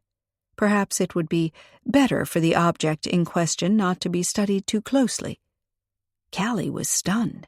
She stared at the housekeeper, trying to give meaning to these cryptic words. Mrs. Keats handed her the tea. "There are cookies here. Not as good as your great-aunt makes them, no doubt, but—" "I don't need a cookie, thank you." Callie stirred her tea, although there was no sugar in it. "Contrary to what Mrs. du Bouvray seems to believe, the ring doesn't belong to her," Mrs. Keats said. "It belongs to Mrs. Finster's family. Mrs. du Bouvray had no right to get it out of the safe and simply try to pass it off to her daughter to wear." The latter especially seemed to horrify Mrs. Keats. Still mystified, Callie said, "But I understood that Sheila wore it on many occasions, when she was engaged to Stephen, and later in life at diplomatic parties and all that, but that a few years ago the ring was suddenly locked away." Mrs. Keats nodded. "Yes, that's right. It was locked away for a reason." She straightened her dress. "Do you think Cole Merton will be accused of having stolen the ring? I mean, there's no real evidence to implicate him, is there?" "No, I suppose not." Callie blew on the hot tea. "Still, he's in a tight spot." Mrs. Keats sighed, as if she wasn't happy to hear that. "I assume that the person who took the ring acted out of loyalty to the family." "To Mrs. Finster." Mrs. Keats's eyes flashed. "Not the du Bouvrays. They're all here to get something out of her. But she should be protected, at all costs." Callie nodded slowly. She began to understand a little of what Mrs. Keats had done. She believed she was acting in the best interests of her employer, a fragile old woman who had known so little happiness in her life. Softly she asked, "At all costs, you say? Even at the cost of an innocent person being accused? You just said there's no real evidence against Cole Merton." "It would be helpful if the ring turned up, here in the house, if we can say it was simply mislaid, perhaps?" Mrs. Keats shook her head with determination. "That won't fix it. It should have stayed hidden away in the safe." Callie frowned. It should have stayed hidden away. Amber shouldn't wear it. Nobody should take a closer look at it. "What's wrong with the ring?" she asked softly. "I only saw it for a few moments, but it looked amazing." Mrs. Keats laughed. "Yes, I suppose." She hesitated, apparently weighing her options. Then she met Callie's gaze. "I suppose it does look amazing when you're not an expert and can't distinguish between real stones and very good copies." Callie gasped. "The stones in the ring aren't real? The precious family heirloom isn't precious at all?" "It used to be, but Mrs. Finster had to sell some things. She didn't want Stephen to know she had this copy made, and not just of the ring." Callie stared at her. Her mind raced, trying to make sense of this. "I don't understand. We were all gathered here to find out about her new will, the disposition of her substantial fortune. Why would she need to sell off some jewelry if she has so much? You'd have to ask Mrs. Finster about that. I can't speak for her." The housekeeper bowed her head. "She'll already be angry enough at me when she finds out I made the ring disappear. I never meant to cause anybody any harm. I just didn't want the truth about the ring to come to light. Mrs. Finster was certain that with the ring in the safe, the secret would never get out. When I discovered Mrs. du Bouvray had taken it to put it in that cake and have it shown off to everybody as Amber's engagement ring—" "You must have panicked. You acted to protect the family. I can understand that. How did you know that Amber had the ring?" "I saw her come from the room. She had her hand in her pocket. She looked furtive, worried, half afraid. I went up after her, and when she came out of her bedroom in her dress, I slipped in and checked what was in her pocket. I found the ring and took it. I just wanted it to stay out of sight." Mrs. Keats straightened. "I'll take you to Mrs. Finster. I'll tell her exactly what I did, and that you know about it now. She has to decide about the rest. That's not for me to do." Callie put her teacup down and followed Mrs. Keats out of the room and up the stairs. In a room where hesitant December sunshine crept through the window, Dorothea Finster sat in a chair, a plaid shawl wrapped around her. Her hands resting on the shawl seemed so breakable, thin, and full of green veins. Callie swallowed as she came closer. How would the old lady take this revelation from her loyal housekeeper? Could she deal with all of the shocks she'd had to face these past few days? Not exactly the festive Christmas time she'd been hoping for. "Miss Aspen is here to see you," Mrs. Keats said. "I need to—" She found out that— She took a deep breath and continued more firmly. "On the day of the tea party, I took the engagement ring from Amber's pocket. She had left her jeans in her bedroom after changing. I took the ring because of the stones." Despite this rather meager explanation, Dorothea understood at once. She looked at Mrs. Keats with her sharp eyes and shook her head. "Meddling. Everybody was meddling, and nobody got what they wanted." "You didn't either," Callie said. "You wanted to read your new will to us, but you never got the chance." Dorothea looked at her. "What happened to you? There's a bruise on your face, and is that blood?" "Just a silly little accident. Some kids were having a snowball fight, and one of their ice balls hit me." Callie shrugged. No need to burden Dorothea with a story of a little boy crying because the Moore grandsons tried to rule the town. "Sit down." Dorothea pointed at a nearby chair. She gestured to Mrs. Keats to leave them. The housekeeper retreated and quietly closed the door. Dorothea said, "When I first saw you that very first summer you came to spend here in Hart's Harbor, I thought you were a very intelligent girl. Had to be, since you're related to Iffy, and she's one of the most perceptive people I know. That summer seems 100 years ago, but not so long that you couldn't come back here, and I should have understood right away that you would be on to us in a heartbeat. After all, you share part of our past." She smiled. "You could have been part—" Allow yourself a moment of stillness, where time slows and the world feels gentle for just a breath.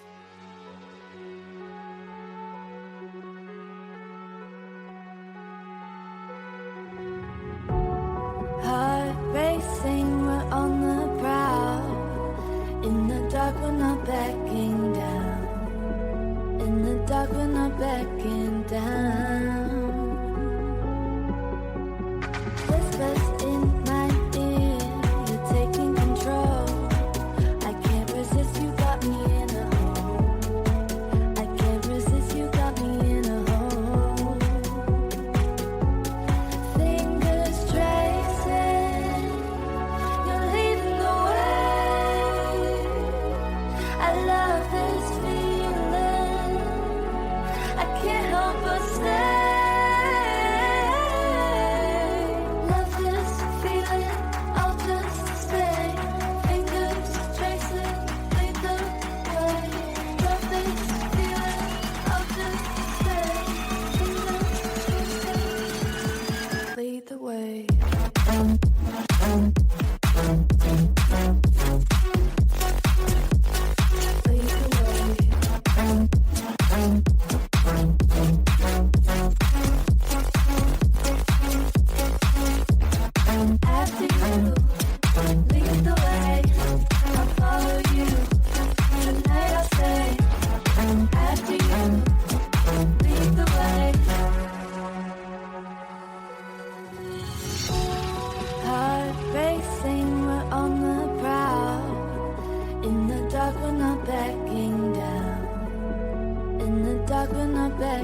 of our future as well, if Stephen had married you. The warmth in her voice touched Callie, but she knew for certain that a match between her and Stephen wouldn't have worked. Without averting her eyes, she said, "Stephen never loved me." "But did he ever love Sheila? Did she ever love him?" "I wonder." There was sadness in her face. "I want Amber to be happy. She's young, and that's when you have the best chances of enjoying your life. She can travel, and Sheila thinks she needs money more than she has now. A fund with money from this estate, and then a man by her side who values her because of that money. I understood what she was after with that impromptu engagement. Ben had to be part of my will as well. But he can't be." Callie studied Dorothea's expression, trying to understand the reasons behind her frank statement. "He can't be? Because you don't think he's the right man for Amber? How well do you know him? Have you taken the time to talk to him? I know it appears they're just friends, but Amber may be in love with Cole Merton. But will that feeling last?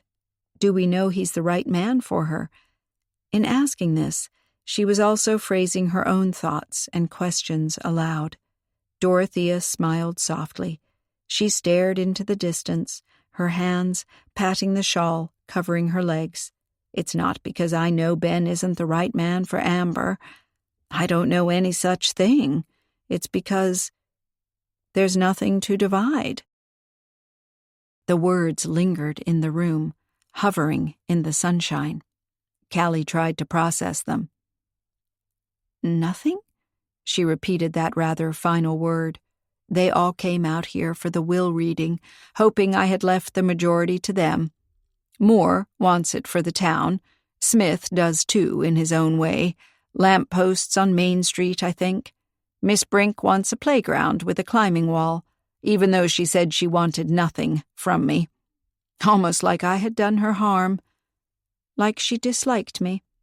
But I don't even know her." Dorothea focused on Callie, her fine brows drawn together. "Isn't that odd?" "Yes, I noticed it too." Callie didn't want to say that Brenda had been hiding a secret that Leddenby had known about, a secret that he had wanted Brenda to reveal to someone. To Dorothea, perhaps? What could it be? Could it explain Brenda's dislike of the elderly lady? Had she seen her as a threat to her future in Hart's Harbor? "Sheila wants it all for Amber. I don't think she wants it for herself. I think she has quite enough off what Stephen makes. But Amber is her only child." Dorothea's hands clasped together in a painful intensity. "I think when you have a child, you must love them and want the best for them, and—" Her voice died away. Callie wasn't quite sure what Dorothea was thinking of now. Perhaps times in her life when she had hoped for children, only to have that hope dashed. Still single herself, and uncertain whether she'd ever have a family, Callie could relate to the feeling. At times she felt perfectly happy with her life, and then suddenly she felt something missing and wanted to change everything. Confused by the emotions bubbling inside her, she tried to lead the conversation back to the will. "Everybody wanted money once they heard you were going to reveal the contents of your new will," she said, paraphrasing what Dorothea had just told her. "But your new will wasn't about money?" "No. It's about a legacy. And keeping it. It's not about getting something, but putting something in. Money, time, effort. To keep something you love alive." Dorothea's eyes sparkled. "I didn't want to hand out something, but to ask people to step up to an enormous task. I knew it would be hard, and now I never even got around to it. But the murder didn't change." Callie looked for words to express it right. "Your will can still be read." Dorothea looked at her. "What if someone killed for the money? The supposed money? What if somebody wanted it so badly he or she took a human life for it?" Her voice rose. "There never was any money. Leddenby died for nothing." "But—" Callie reached out and touched the old woman's hand. We don't know what Leadenby died for. Maybe it had nothing to do with the will." Dorothea looked at her, hope shimmering in her tearful eyes. "Do you really believe that?" "I heard enough about him, that he was rather persuasive when he wanted to have things his way. Maybe he made an enemy?" Dorothea looked down at her hands, at Callie's hand on hers. Callie wasn't sure if she was overstepping and should remove her hand, but Dorothea said, "The engagement ring that Amber was supposed to wear is full of fake stones, Miss Aspen. This house is burdened by debt. I've been offered a chance to sell it, so it can become a hotel or a wellness resort. I don't want to sell. So I made a plan. I made a new will in which I'm leaving this place to people who will fight for its survival. Please," she gestured to a small table in a corner of the room, "fetch that envelope for me." With her heart pounding, Callie got up, picked up the envelope, and carried it to Dorothea. The elderly lady took it and opened it, pulling out some sheets of paper. She handed them to Callie.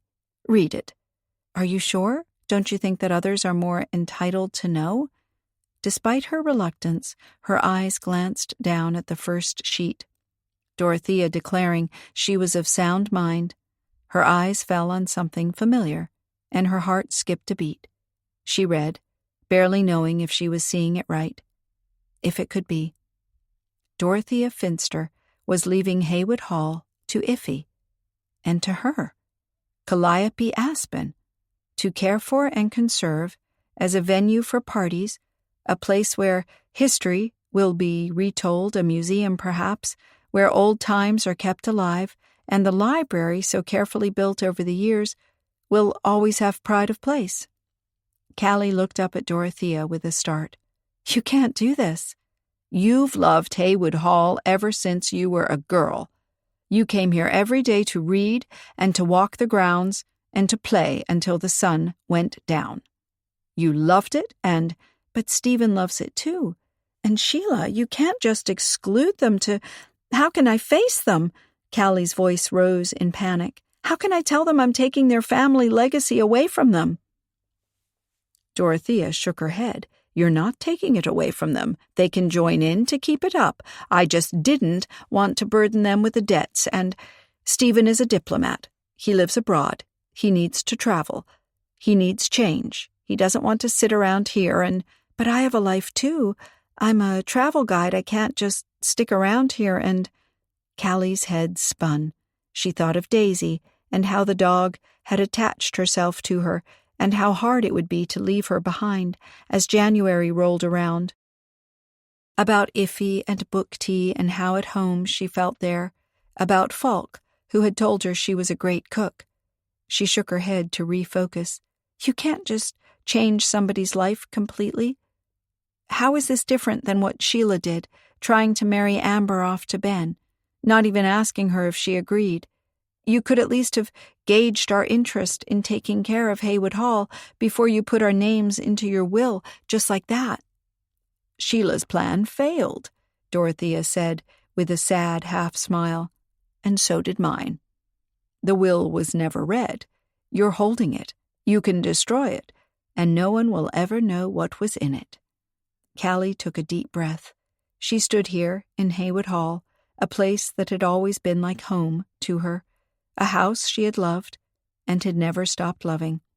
When she had returned to it just 2 days ago, she had seen it and smiled, as if at an old friend. She had realized she didn't care for Stephen any more as she once had, but she still cared for Haywood Hall, for Hart's Harbor, for what she had built here and what had remained, even during her years away. Could she just tear up this will, burn it, say no to the chance of a lifetime? Dorothea gave her the envelope. "Put it back in there. Read it carefully. Discuss it with Iffy. Think about it. Then let me know. There's no rush. I'm not selling to the hotel chain." Callie wanted to tell her that she should not, ever, but knew it would be hypocritical as she wasn't offering another solution for Haywood Hall's survival. Apparently the house was burdened with debts, and she would be a fool to get into this. And yet... She held the envelope tightly. I'll think about it. And the police will have to know that the engagement ring was never really missing. You don't need to tell them it was a fake. You can simply call them and tell them you found it. It's not that simple. If it was, Mrs. Keats would have told me sooner. But she realizes what I realize. And you will too if you think it over. The police know that Amber took the ring from the cake. She testified that it vanished from her bedroom, from the pocket of her jeans. The police will wonder who took the ring from Amber's bedroom. Leddenby is dead. This is not about theft, but about murder. We should not forget that. I haven't forgotten that. Callie held Dorothea's gaze. They say that Leddenby had argued with you, that he wanted to stay here, but you weren't that happy about it. Dorothea sighed. She twisted the simple silver ring on her finger. Leddenby believed he was entitled to live here. I tried to persuade him to look for another place to stay. I knew that he wasn't getting along with Sheila, and I do want to see more of them before I die, more of Amber. The elderly lady pursed her lips. Leddenby had a strange effect on people. They seemed to shy away from him. I don't know when that started. In the past, he was jovial and kind. He taught you all you know about plants. Callie nodded. I was glad to see him again, but I also noticed the tension. Do you have any idea how he made money? Dorothea shook her head. He never asked me for any, but he lived here for free, so maybe he didn't need much. Still, Amber had thought Leddenby needed money, badly enough to steal the ring. Callie smoothed the envelope containing the will. It seemed that instead of finding answers and unraveling the mystery, she was hitting on more and more complications that hampered her sight of what had truly happened in the conservatory. We'll have to solve the murder somehow. We owe it to Leddenby. He might have had an unpleasant side, but you be very careful what you do. Dorothea looked at Callie's bruised temple. Not everything that happens is an accident. Chapter 13. Coming down the stairs with the envelope in her hand, Callie ran into Sheila, who was breezing in, wearing a black coat with a velvet scarf in wine red. Her hair was brushed back and her makeup impeccable. Her uncertainty of the other day seemed washed away. Callie, I was looking for you in town. I was at the book tea. Before Callie could say anything in return, she saw that Sheila wasn't alone. Right behind her was Falk's sister Peggy, with a murderous look on her face. As soon as she spotted Callie, she came straight at her, screaming, "You can't take my children away from me!" Callie raised both hands in a defensive gesture. The envelope with the will flapped in the air. I only wanted... You stay away from my children. You have nothing to do with them. I bet you think you can take better care of them, because you have a job and all. That's what my brother has been after all along, to set up this perfect little home so he can have the boys. But I won't let him, or you. I'll fight you every step of the way. Tate was being harassed by much bigger boys at the community center. Did you know that? His older brother was nowhere in sight. I only took him to book tea to get him away from them. He was crying. Peggy's face was a mask. You're lying. You're just making that up so I'll look bad. But I won't let you take them. Here, Callie pointed at her bloody temple. I got this bruise when the older kids threw snowballs at me. I tried to protect Tate. It wasn't about you at all. It was about him. Just stay away from him. I won't tell you again. The blonde woman turned and marched out the front door, pulling it shut behind her with a resounding bang. Sheila shook her head. It's never smart to interfere with other people's children. I did say something sometimes, at parties where kids were misbehaving. Parents turn into predators then, tearing you apart. She looked Callie over. I had no idea you were involved with the deputy. I'm not. I only saw Tate in the street crying because Mayor Moore's grandsons had been throwing ice balls at him, and never mind, I'll try and explain it to Falk later. He should know that Moore's grandsons are misbehaving and take it up with Moore or the boy's parents. Sheila tilted her head. Did you really get that bruise from a snowball? It looks nasty. Shouldn't it be cleaned or dressed? I'll be fine. Now that the adrenaline from the sudden confrontation with Peggy was fading, Callie felt like the envelope was burning in her hand. It contained a will that didn't leave Haywood Hall to Stephen and thereby to Sheila. How would her former friend take that news? As if Sheila could sense her uncertainty, her eyes narrowed as she studied Callie. What is that envelope? Is that the logo of Dorothea's lawyer? Yes, she asked me to read through these, papers. Callie didn't dare mention the word will. She wished fervently she hadn't run into Sheila just then. You read through legal papers? Sheila's face was full of disbelief. What on earth for? You have nothing to do with Dory's affairs. Or... She turned pale. Her whole posture went rigid. Her voice was a whisper when she said, Does she want to leave Haywood Hall to you? Before Callie could say anything to explain the awkward situation, Sheila continued, She always liked you better. She never wanted me to marry Stephen. She never... Her voice was strangled. Sheila!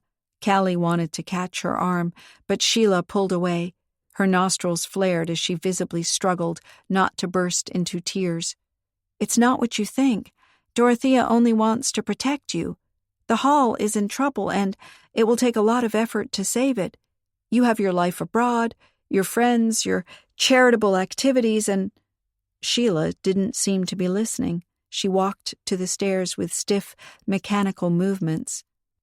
Maybe I just better pack and leave, if I'm not welcome here. You're not listening to me. The Hall isn't what you think it is. Why don't you read what the will says? Sheila hurried up the stairs. Why don't you ask Dorothea what she intended? Callie pressed, rushing after her. Then you'll understand better what she's trying to do. Also for you, Stephen and Amber. But Sheila was faster. She disappeared into her bedroom and shut the door. Callie heard the key turn in the lock. She knocked on the door. Sheila, listen to me. You're misunderstanding all of this. Please, I want to explain it to you.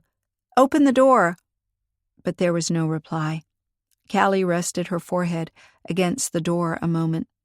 Her painful temple burned. She stared at the envelope in her hands. A legacy she cared for deeply, but that other people didn't want her to have. Could she just take the will and discuss it with Iffy, ignoring how hurt Sheila was about these developments? No. She sat on the floor and shoved the envelope under the door. Sheila should read it and talk to Dorothea about it. They were family. Callie was an outsider, someone who now fervently wished she hadn't decided to spend the Christmas holidays at home. Home? So Hart's Harbor was her home? A home where kids threw ice balls at her, and her former friends hated her for getting between them and their expected inheritance? Some home. With tears burning behind her eyes, Callie rose to her feet and walked quickly away. Shrugging off Amber's questions of what was wrong, Callie collected Daisy and went to her car. Diving behind the wheel, she wasn't quite sure where to go or what to do. She had promised to go back to book tea to help out, but having just discovered that Falk's sister Peggy had made a big scene there about Tate's presence, she felt awkward about it. And her head was full of thoughts about the implications of Dorothea's will. She needed to do something different, for distraction. Since the schools were closed for the holidays, Brenda Brink had to be free as well, and Callie decided to drive by her house to ask how she was doing after the shock of the murder. Maybe she could somehow steer the conversation to what she had overheard of the argument between Brenda and Leddenby shortly before he died. She hardly believed that Brenda would just pour out her heart to her. But maybe there was an explanation for the whole thing, and it didn't have to do with the murder. After all, Mrs. Keats taking the ring had also caused confusion, even though she had simply done it to prevent people from finding out about the fake stones in it. In a small town, it was easy enough to find out where somebody lived by simply asking the mailman, who was delivering stacks of colorful envelopes with Christmas cards to every home.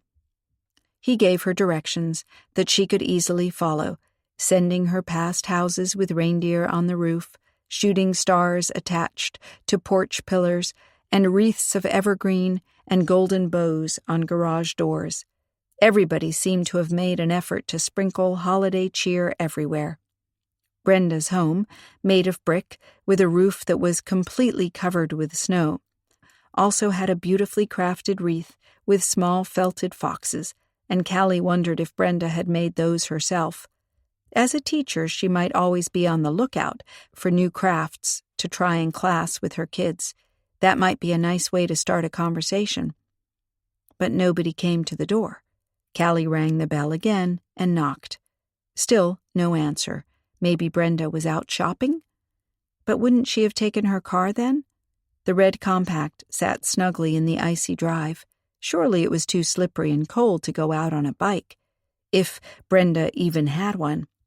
Daisy had ambled off the porch steps again and was sniffing at footprints leading around back. "What do you see, girl?" Callie asked. "Do you think we can go that way and see if we can find Brenda?" Her voice sounded too loud in the quiet around her. It was like the snow had sucked away all other sounds. Callie shivered. In her head, she again heard that sinister whisper telling her to stop poking around. Cold sweat formed on her back as she followed the footprints in the snow to the back of the house. In a lovely little garden, birds were busy pecking at the nuts and seeds left for them on a feeding table. They ignored her and Daisy completely as they made their way to the back door. There was a large window beside the door, and Callie peeked in. It was the kitchen. On the sink sat some dirty dishes, probably from breakfast, judging by the egg yolk on one of them. On the stove, the kettle was boiling. Callie could see the steam forming in the air. So Brenda had to be home. Why hadn't she answered the door? She knocked at the window and waited. The icy wind made her shiver again, and she turned up her collar. Another window sat a few feet away from her. It wasn't Callie's habit to peek into people's houses, but somehow the eerie quiet around Brenda's cottage was getting on her nerves. Why put the kettle on and then forget all about it? Callie rubbed her hands a moment in indecision and then stepped forward. She didn't stand fully in front of the window, but stayed beside it, just tilting her head at an angle to see inside. She didn't know what exactly she was expecting. To see Brenda with someone else? Caught up in an argument? A fight, maybe? Brenda being assaulted by someone who didn't want her to tell the truth about Leadenby's death? Brenda tied to a chair with a gag in her mouth while someone went through her things? All those scenarios raced through Callie's mind as she peeked into the room, making sure she couldn't be seen from the inside. Her heart skipped a beat when she caught sight of the open cupboard doors and drawers, the pile of clothes on the bed. But there was a suitcase on the bed as well, and hands busily packed the skirts and blouses. Brenda Brink's face was red, and her hands seemed to tremble as she fumbled to get things into the suitcase. Callie held her breath. The schoolteacher was not tied up or arguing with someone. She was packing. She wanted to leave for an innocent family visit for the holidays. But didn't Brenda know that the police expected people involved in a murder case to stay in town? Just leaving might arouse suspicion, Christmas or no Christmas. Callie raised her hand and knocked on the window. Brenda jumped back. Clothes she had just picked up fell to the floor in front of her. She stared at the window, her eyes wide with shock. Callie gestured at her, then at the back door. Brenda seemed to want to disappear into the floorboards, but realized she could not. She looked about her, slammed the suitcase shut, and made for the bedroom door. Callie went to the back door and waited for Brenda to appear and let her in. Nothing happened. Suddenly suspicious, she raced to the front of the house, Daisy following her, barking. Brenda was at her car, throwing her suitcase into the back, then opening the driver's door to slip in herself. "Stop!" Callie called. "Don't run! If you do, the police will come after you." Brenda stood and stared at her. The blank panic in the woman's eyes clawed at Callie's heart. She raised both hands in a placating gesture. "I just want to talk to you." Brenda swallowed. "What about?" "Can you just come back here? Can we go in? It's very cold." Callie tried to sound innocent. "I also hurt my head this morning. I feel a bit faint." Brenda frowned. "Who hit you?" Her tone was anxious, as if Callie's injured head confirmed her worst suspicions about her own position. "Nobody," Callie rushed to assure her. "Some kids were throwing ice balls and getting a bit rough with the little ones. I told them to stop it, and they threw some ice at me. Mayor Moore's grandsons. You must know them." Brenda nodded. "They were here for the summer vacation as well. Apart they're not so bad, but together they're up to nothing but mischief." She seemed to hesitate as to whether she should come back to the house. Callie acted like she was teetering on her feet. "They might not have meant to hurt me, but they did hit me in a sensitive spot. I do need to sit down now. Please?" Brenda closed the car door and came over to her. "All right, then." She unlocked the front door and let her in. As Callie stepped into the warmth and the scent of even more Christmas greenery, like the wreath on the door, a little voice of warning was whispering in the back of her head. Brenda was acting suspiciously, perhaps attempting to flee, and Callie was now alone with her, inside a house far away from its neighbors. If Brenda suddenly attacked her and she screamed, would anybody hear her? What if Brenda was Ledenby's killer? What if she would kill again, to be able to get away from town, stay out of the hands of the police?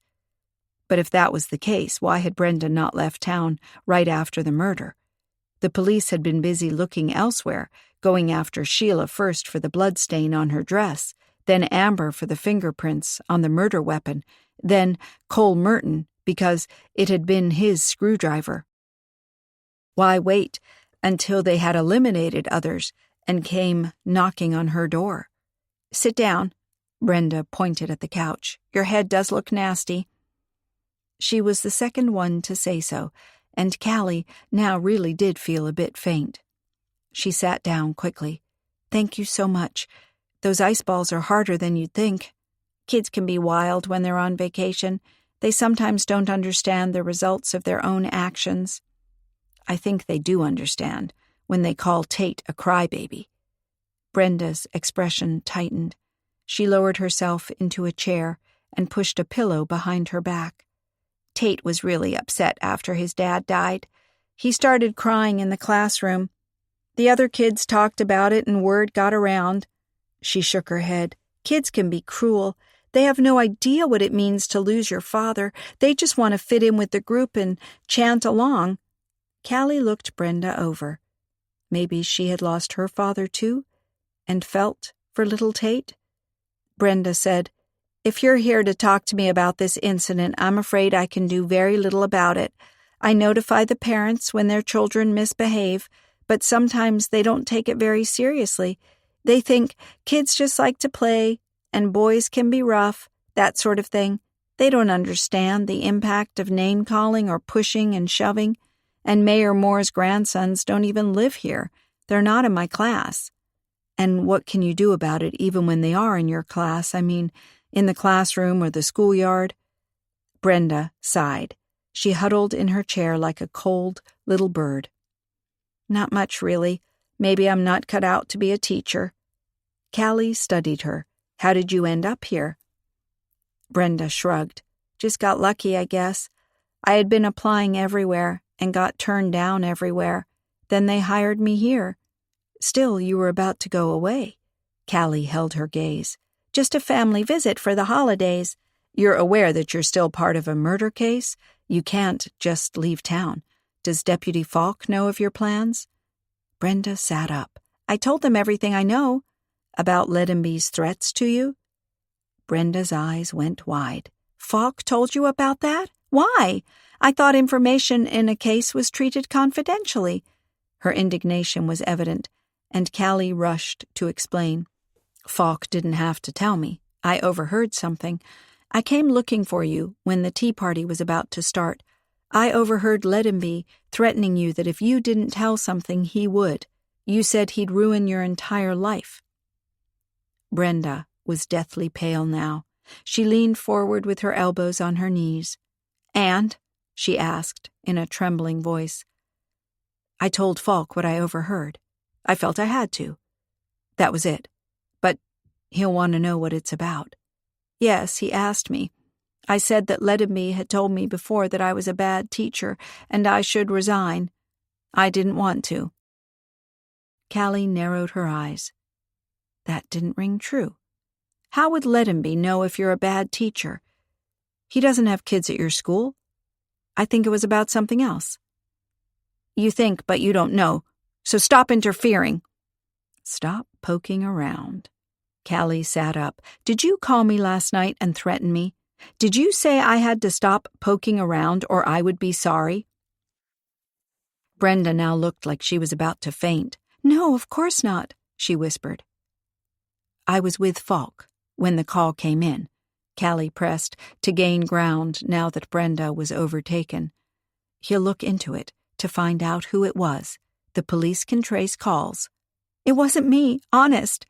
Brenda stared at Callie. You think I would threaten you? Why? I had no idea you knew anything. Until now. Callie sat motionless as the words lingered in the quiet room. Until now. What would Brenda do? Rise from that chair? Grab a poker from the fireplace and take a swing at her? If she believed Callie was already faint from her head wound, she might think she could easily disable her and make a run for it. I told Falk the truth. Brenda sounded as if she was also trying to convince herself. I have nothing to worry about. Then why are you leaving? Brenda swallowed. Because I'm scared of the killer on the loose. It is not me, that much I know, but I don't know who did do it. I just don't want to stay in town. I live alone. I don't feel safe. Why would the killer come after you? I have no idea. I just feel that way. Brenda wrapped her arms around herself. Let Falk check the anonymous call to your phone. How do you know it was an anonymous call? Just guessing. Otherwise, you'd know who it was, right? Brenda seemed to get a bit of her fighting spirit back. You're just coming around accusing me. You caught a snippet of a conversation that you were never meant to hear, and you think you can just say anything to me, without proof. Callie shook her head. I'm not accusing you of anything. I just want to know what you know. Nothing. I told the police everything I do know, and that's it. I want nothing else to do with it. It's bad enough. A dead body. Brenda shivered. I'm glad I never saw it. Leddenby threatened to reveal something about you. Whatever it was, it must make you glad he's dead. Not really. Nobody deserves to die, not like that. He was a nasty character, yes, but he said you'd have to tell her the truth. Who was he talking about? I had the impression it was Mrs. Finster, but if it was just about the school and you not doing a good job there, why would you have to tell her, of all people? Leddenby thought I would be getting money for the school from the new will. He wanted me to reveal that I was a bad teacher and didn't deserve the money. He wanted to have it.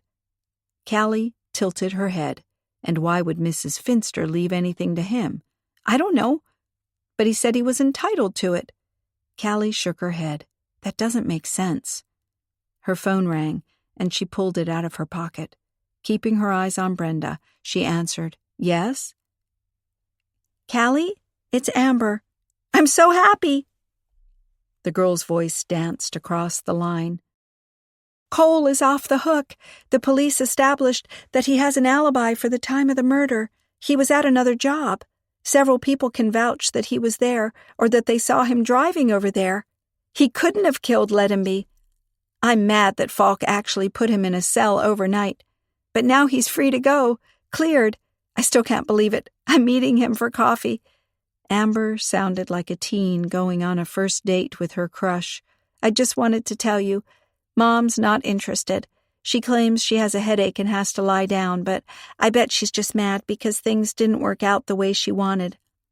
Callie's heart clenched as she thought of Sheila and the enormous disappointment the new will was to her. Your mother has had a couple of shocks, Amber. Please be considerate to her. She can wallow in bed all she wants. I'm going out with Cole. Bye! And Amber hung up. Callie lowered the phone. That was Amber, she explained to Brenda, telling me that Cole Merton has been released by the police. He has an alibi for the time of the murder. They're now looking for other suspects again. Brenda cringed. I have to finish packing. My family is counting on me coming over. I told them nothing about the murder. They'd just be upset. Brenda.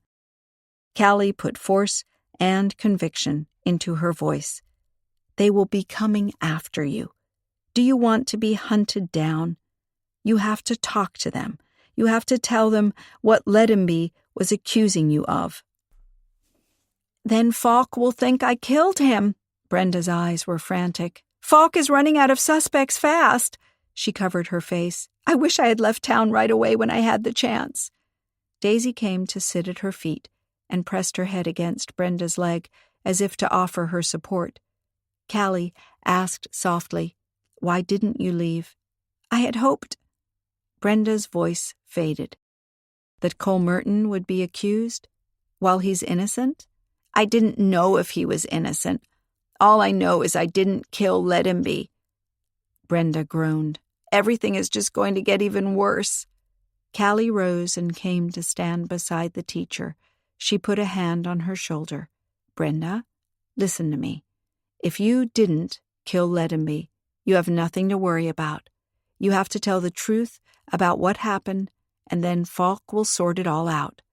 Brenda scoffed, mumbling between her hands. Sure, if I admit to Falk that Leddenby was blackmailing me, he'll believe right off the bat that I have nothing to do with the murder. It will give me the perfect motive for killing him.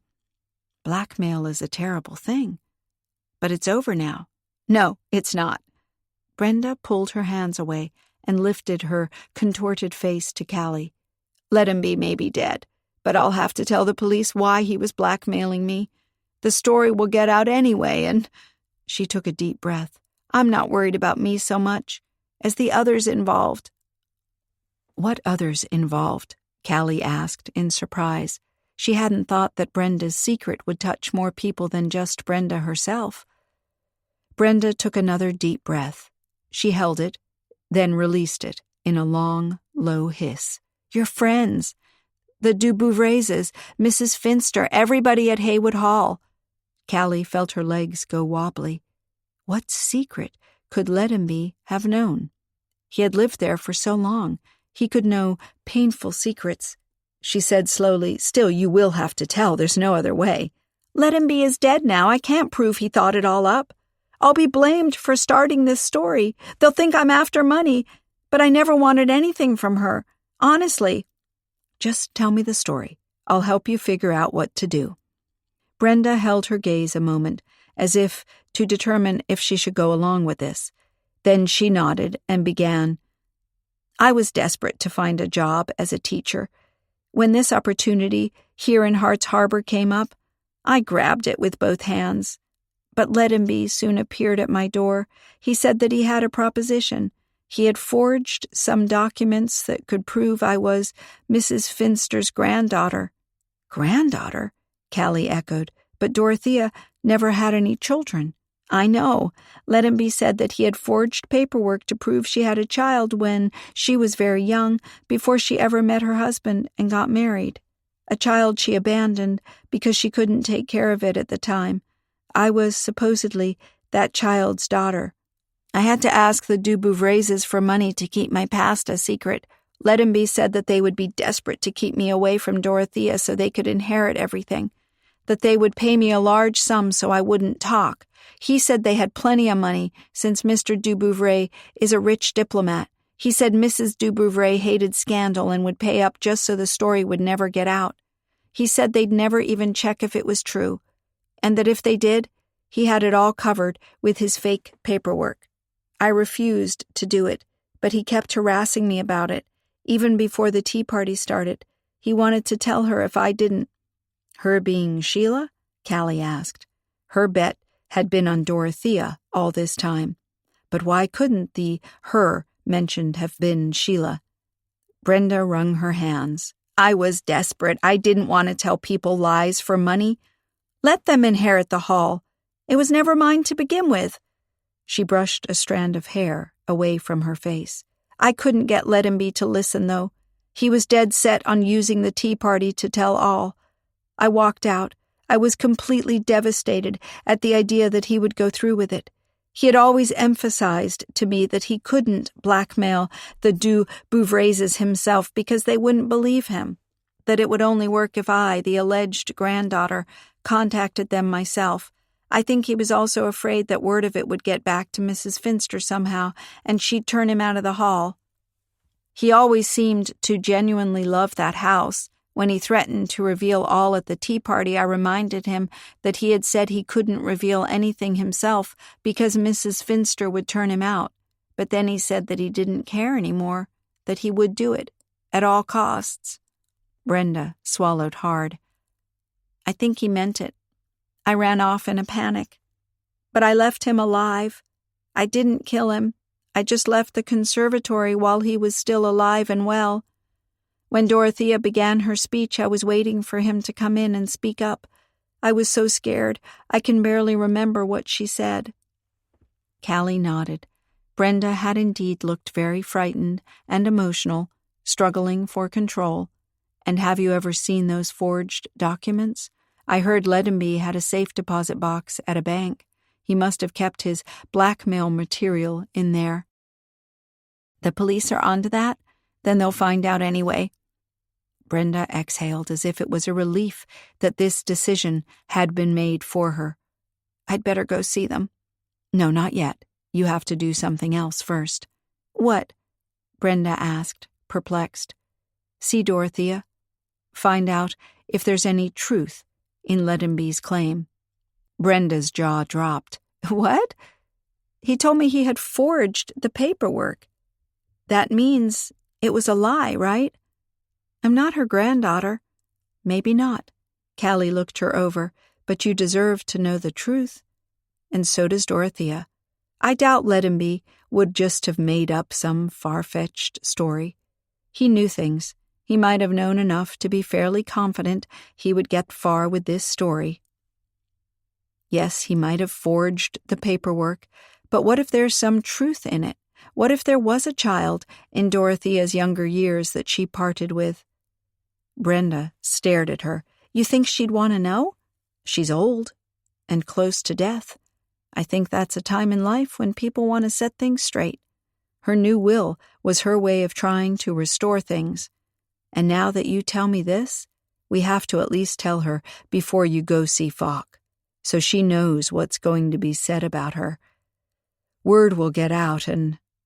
Brenda wiped her eyes. You're right. I have to tell her. I can't just let her find out via the jungle drum. I don't think it could be true at all, but anyway, I'll come with you. Good. Callie straightened. She didn't want to go back to the hall, where Sheila was lying in bed, heartbroken by Dorothea's decision about her new will. She didn't even want to confront Dorothea with Lettenby's manipulations. But she had to do this to try to save something, to clear the air so Christmas could come and find them, not torn apart, but united.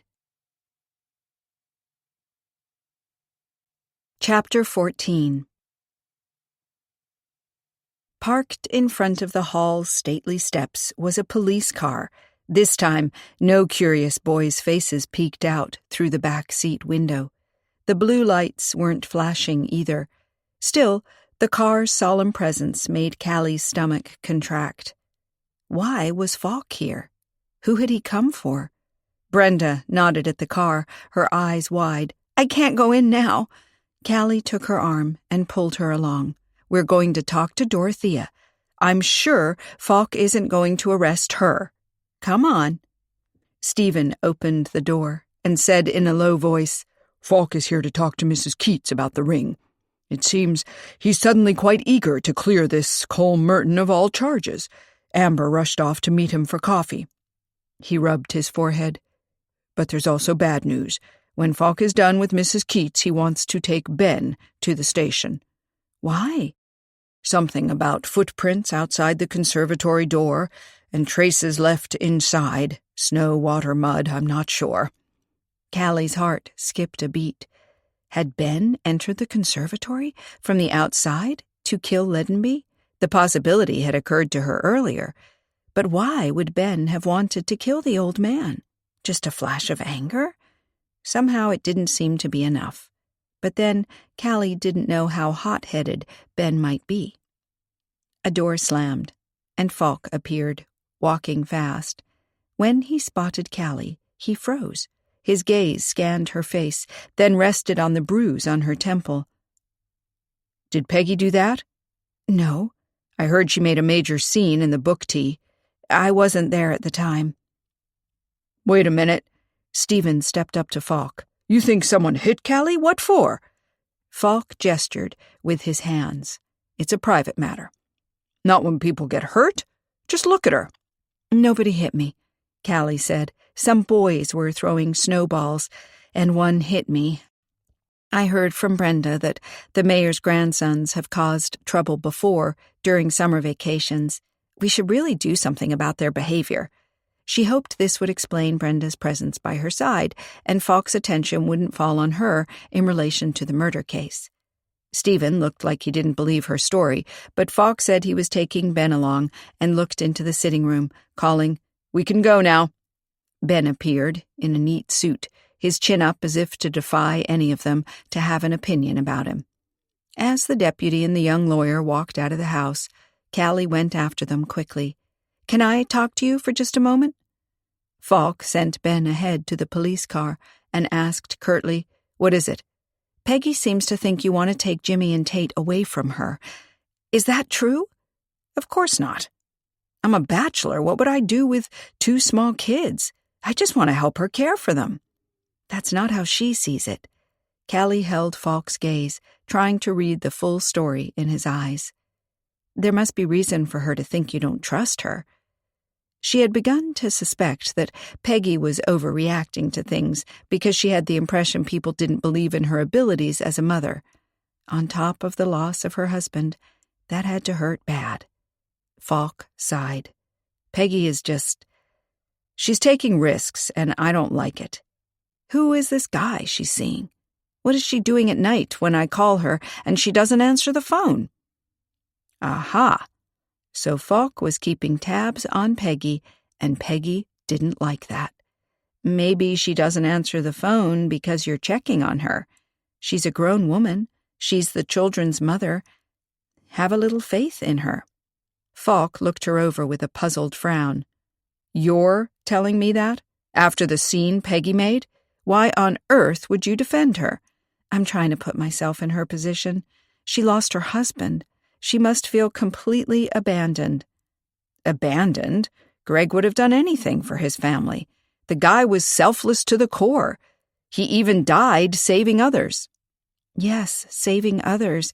And now Tate doesn't have a daddy anymore.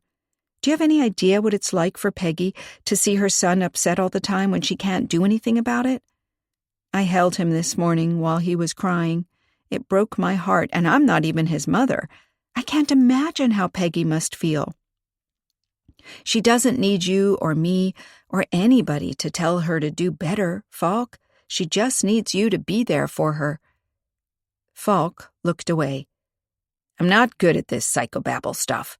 I have a suspect to question." He walked away from her. Callie blew hair out of her face. Her temple was burning, and she could just kick herself for getting involved with Falk's sister and the boys, for giving Falk advice he wasn't about to take. Advice that might be presumptuous, too. What did she even know about it? She was just guessing how Peggy felt, and how Falk's questions about whom she saw and what she did at night were making her feel even worse. But hadn't she seen the drawings on Falk's fridge? Didn't she know he loved those boys? Why had she made him feel like he was handling it wrong? But in drawing the boys closer to him, Falk was alienating Peggy.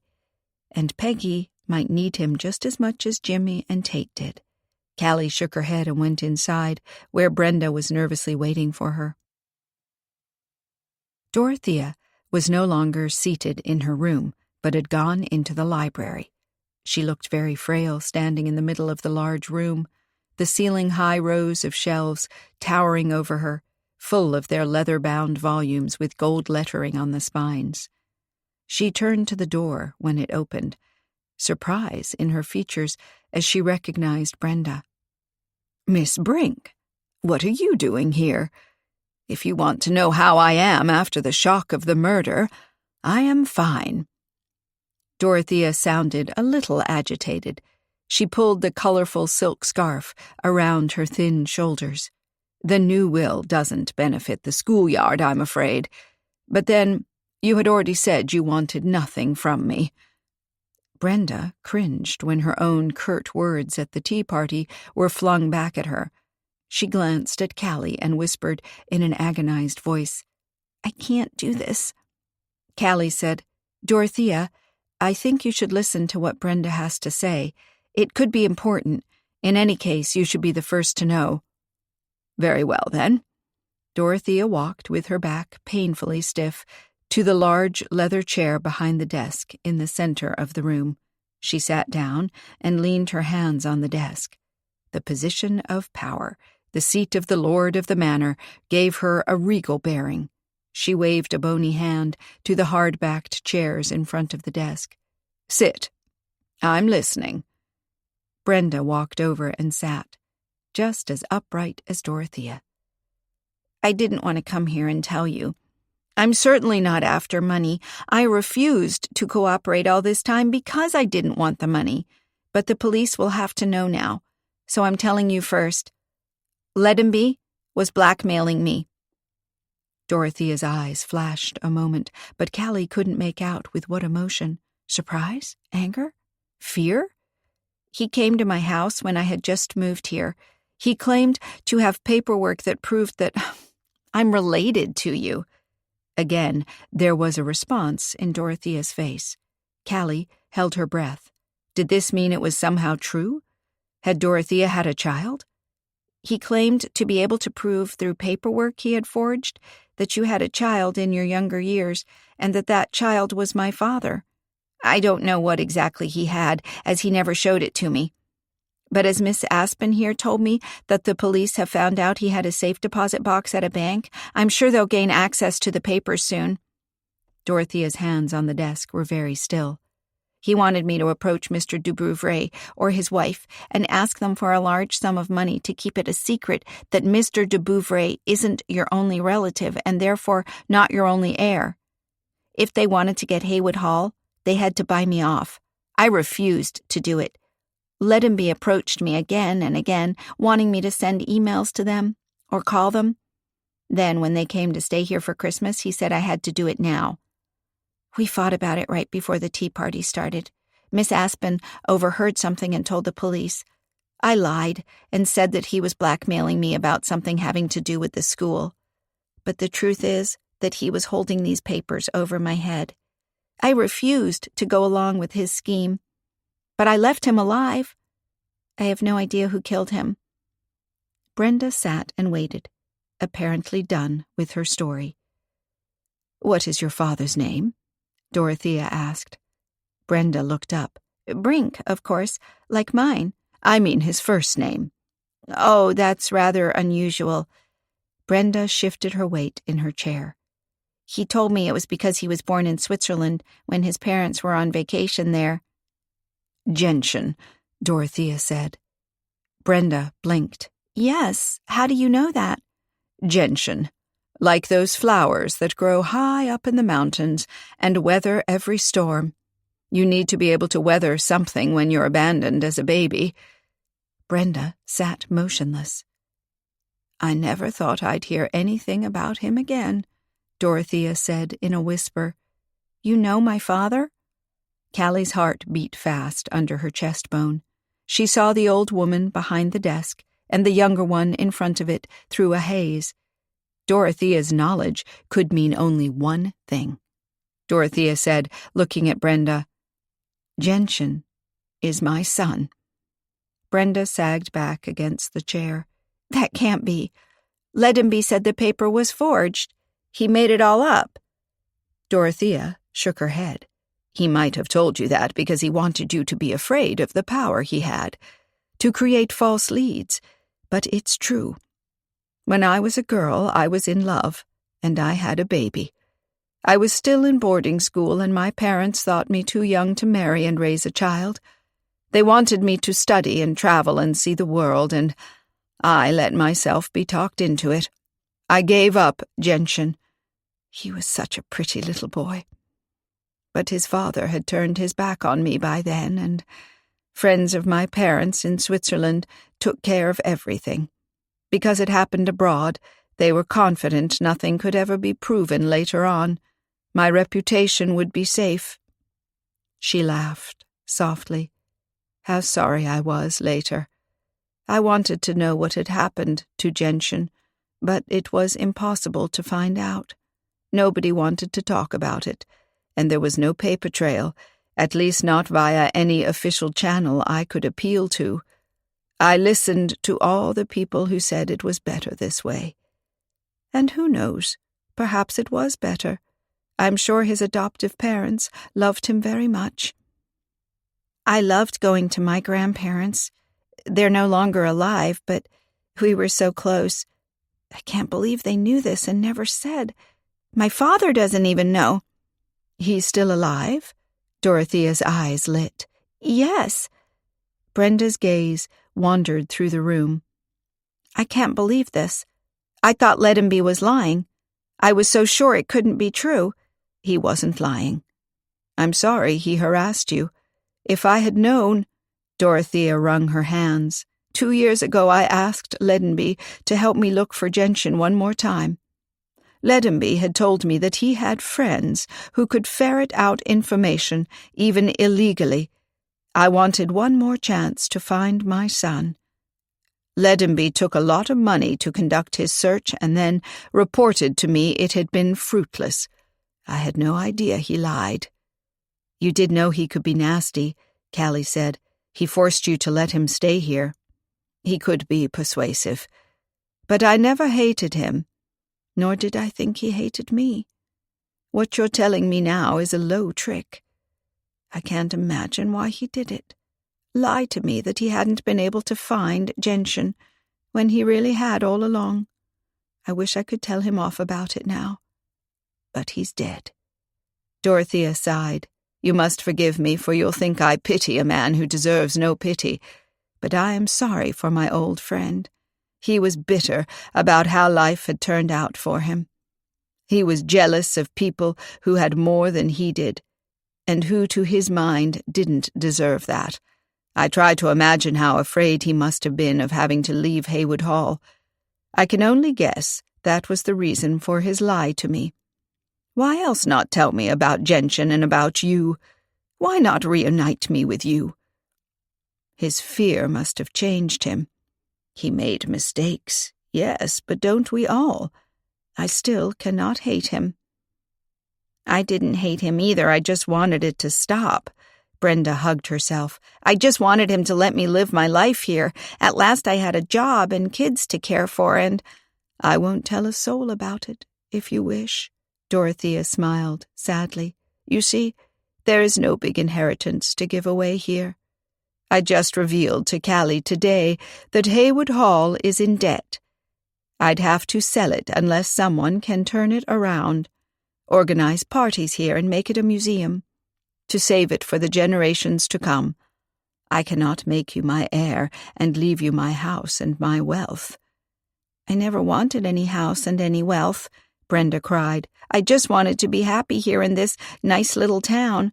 I just wanted to feel like I belonged. Dorothea winced. She lowered her head. I'm sorry. It was very quiet in the big library. Only the ticking of a clock broke the silence. Tick-tock, the relentless rhythm of time, reminding them of all the years that had slipped away and all the time that had not been spent with people it could have been spent with. Brenda rose to her feet. She rounded the desk and leaned down to put her arm around the small figure in the big chair. "I'm sorry for you, that you could not have the love of your life, marry him, have your baby, and have a family. I'm sorry that we all make you feel like this house matters more to us than you do." Dorothea lifted her head. "At the tea party you said you wanted nothing from me. I was insulted when you said it. I thought you wanted to hurt my feelings. But now I understand what you meant. You never wanted to take anything from me. You—" Brenda smiled down on her. "Let him be couldn't make me do it. He can't hurt us now." Dorothea reached up and touched Brenda's cheek. "Welcome to Haywood Hall." Brenda's face split into a wide smile, and she hugged Dorothea. Looking at them, Callie felt warmth rush through her, a sense of having put at least a little bit in place. Made things better for just these two people. She slipped quietly to the door, leaving them to each other. Chapter 15. At the book tea, prepared to make profuse apologies for her absence, Callie found Iffy happily engaged in conversation with a whole group of women who had come in for a themed tea.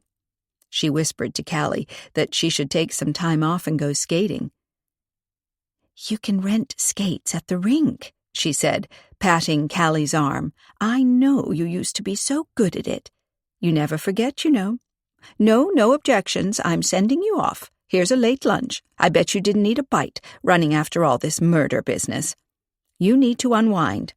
Daisy can stay here with me and enjoy a nap by the fire. Now, shoo, shoo." Outside, Callie opened the bag her aunt had thrust upon her and found some Kaiser rolls with lettuce, salami, and cheese, a boiled egg she could peel, and a banana. She ate it all in the car, feeling ravenous after her strenuous day, and then drove out to the ice skating rink. Despite there still being a few hours of daylight left, the lanterns were already lit, and the scent of burning wood was in the air, mixing with spicy soup, hot chocolate, and popcorn. Callie got her skates at the booth, paying a small fee for them, and sat on a bench to put them on. Just as she was testing the laces to make sure they were tight and wouldn't become undone right away, a shadow fell over her. Glancing up, she saw Falk on skates, in dark blue ski pants, a sweater, and a bright red scarf. He reached out his gloved hands to her. "I don't doubt you can skate very well, but it's always a little wobbly at first, and I don't want you to pick up a matching bruise." She put her gloved hands in his and let him pull her to her feet. It was indeed a bit wobbly, and she had to rebalance herself constantly as she took her first few insecure steps. But then she figured out how to push her legs away and how to prevent herself from tipping over, and soon they were making speed, the wind in their faces and the ice perfectly smooth beneath their skates. "You're really good," Falk said. Callie grinned. "I'm surprised to see you here. I thought you were grilling Ben." "I let him think it over.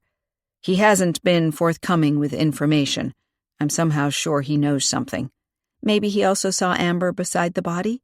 Maybe he doesn't want to incriminate her? I think he cares for her. But she's head over heels for Cole. Watch out!"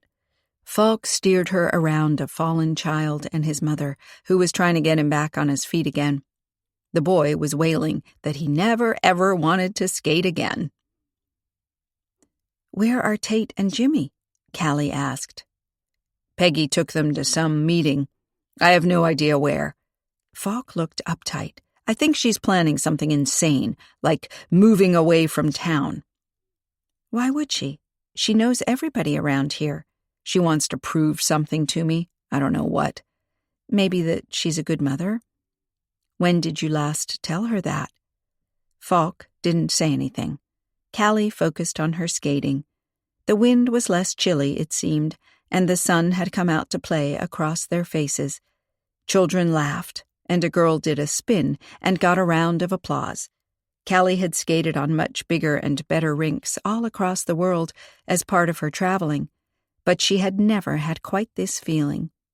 Like she was flying, like she was weightless, like she was just happy about everything that was right here around her. "There'll be a drawing soon where you can win Christmas goodies," Falk said. "Did you buy a ticket?" Callie shook her head. "I'm never lucky in drawings." Falk nodded in the direction of a stall. "Nice prizes, though. Chocolate Santas, gingerbread houses." "Did you get tickets?" "Sure. Whatever I win can go to the boys. I don't have a sweet tooth."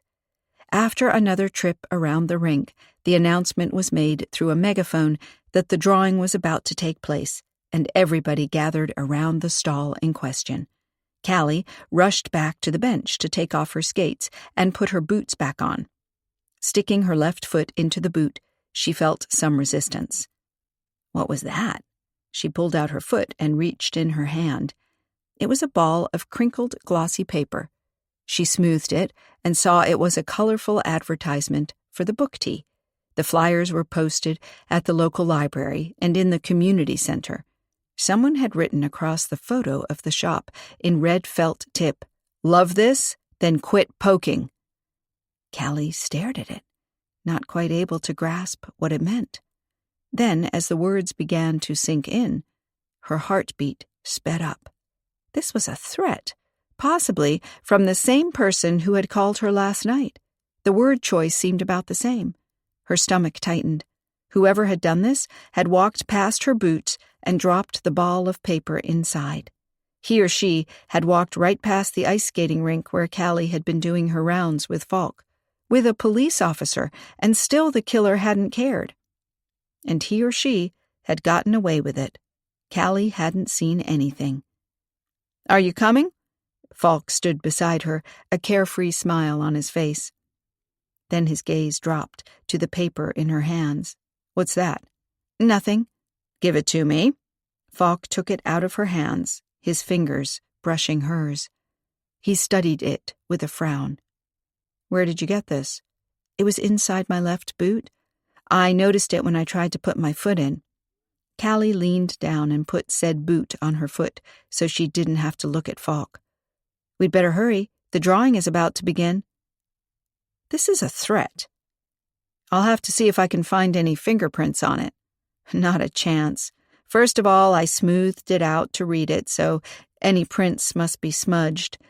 And just look around you. Everyone is wearing gloves because of the cold. Whoever dropped this didn't look suspicious at all, handling it with gloves on." Falk sighed. "I want to look closer anyway." "Fine with me. Keep it. I don't want it." Callie walked away to the stall where the prizes for the drawing were on display. She now saw that there were also Christmas tree ornaments to win and a nativity scene made out of wood, plus some already wrapped presents with contents unknown. Mayor Moore appeared to oversee the proceedings. Several ladies who had provided items for the drawing were going to turn the wheel on a round metal basket full of balls. One small ball would fall out, and that number would be the winner. "That's used for bingo nights normally," Falk said at her ear. "Well, at least it's better than last year, when somebody dipped his hand into a bowl full of folded notes with the numbers on it, and I later heard that he could see the numbers right through the notepaper and knew exactly what number he was drawing." "Did anyone get charged for this fraudulent activity?" Callie asked with a wink. "Not a chance." The lady who handled the bingo machine cried, "And the first winning number is 18. Which one of you has 18? Ah, Mrs. Mulberry. Over here, please." The proud winner carried off the first gingerbread house, and from there, excited cries rang out as shiny baubles, felt hearts, bottles of homemade cider, and other mysterious parcels found their new owners. Falk was studying his numbers with a grimace. So far, he hadn't been able to scoop up a single prize. "Ah!" Mr. Moore cried. "I see that we have some visitors in our midst today. Can I ask Miss Aspen to come on over here and draw some numbers?" A little embarrassed by the sudden attention, but unable to get out of this friendly request, Callie went around the stall and stood behind the counter, turning the handle. "Number 70, she shouted. "Who has 70? A man with a black terrier on a leash came forward and accepted his prize, a woven basket full of cheese. Callie called numbers 43, 15, and 9, each time holding her breath as the ball fell in place and each time releasing it with a disappointed huff. She had seen what numbers Falk had and was hoping he'd get something at least. She couldn't influence the draw, but still, while turning, she hoped the right ball would get scooped up. With a plop, the next ball fell, and she smiled to herself. At last. "Number 32, she called. Falk raised his hand. "That's mine." "Ah, the deputy," Moore cried. "Come on over, good man. We have a prize here for you." Callie noticed that one of the ladies who assisted was holding up a mystery parcel, but Moore ignored her and reached behind the stall. He produced a small fur with snow on it. "As it has come to my attention you still haven't put up the Christmas tree at the station, this is for you." He handed the tree to Falk. It looked ridiculously small compared to his tall, broad figure, and there were a few snickers in the audience. Falk said with a forced smile, "Thank you, Mayor. I'm sure we can find a perfect place for that." He went back to stand among the crowd. Mayor Moore ignored the woman with the mystery parcel who wanted to say something to him, and they completed the drawing. Callie went back to Falk, who was putting the lottery tickets into his pocket. "No littering allowed," he said with a sour face, "or I'd tear them up on the spot. That whole thing is rigged. Even with the bingo device, Moore knows exactly who's getting what.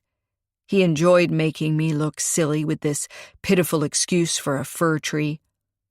I'll find a place for it all right, but certainly not inside the police station. We don't put up a tree there because we're dealing with serious business," he added in a low voice, "like that threat to you." Ignoring this, Callie focused on the fur in his hand. "Take it home. You haven't got anything Christmassy now. It's small, and you don't need to buy a ton of decorations for it. Keep it simple. The boys would love it." "Deputy!" The woman with the mystery parcel appeared by their sides. "I don't know where the mayor got that tree." She scanned it with disgust. "But we arranged for decent prizes to hand out. I'm sorry you bought so many tickets and didn't get anything but that." Falk tried to say it didn't matter since it was for a good cause, but the woman pushed the mystery parcel into his hand. "You take this. It was allotted to your number." She cast a scorching look in the direction of Mayor Moore, who was talking to some other men. "He thinks he can determine everything." And with a harumph, she stormed off to join her friends for hot chocolate. Falk looked at the mystery parcel. "I wonder what's in there," he said, considering the box. "It's sort of sturdy, but not as solid as a book would be." "Let me feel it," Callie said, but Falk pulled it back. No peeking.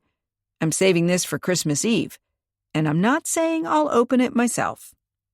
Callie's heart skipped a beat. Of course, she told herself, he meant he was going to give it to Tate or Jimmy, or maybe even to Peggy, to mend relations. He didn't mean he was going to give it to her. Why would he? Falk's phone rang, and he pulled it up from his pocket and answered. His relaxed expression turned grim. "What? How did that happen?" "No, I don't want to hear any lame excuses. I'm coming right now. Put out an APB on him. He can't leave the state." He disconnected and looked at Callie. Seems the perfect son-in-law-to-be isn't so perfect after all. Ben Matthews escaped from the police station. "Escaped?" Callie echoed. "Was he locked up then?" "No, he was waiting to be questioned again." "But why would he take off? He didn't even have a car there. Someone must have come to pick him up. I'd like to know who that was. Maybe they're in it together." His face got a faraway look, as if he was devising a whole new theory. "There are some things you should know," Callie said quickly, thinking of Brenda and Dorothea and Ledenby's safe deposit box. Maybe it held more material than just the supposedly forged papers about Dorothea's Swiss-born son. Falk waved a hand. "Not now." He wanted to walk away, then leaned over. "You be careful what you do. Get back to the book tea and stay there. Don't go anywhere alone. And if something suspicious happens at the book tea, you call me at once, okay?" Callie wasn't sure what he was expecting, but she nodded. He had enough on his mind, with Ben Matthews on the run. Good. Carrying off his prizes, Falk made for the police car parked on the edge of the lot.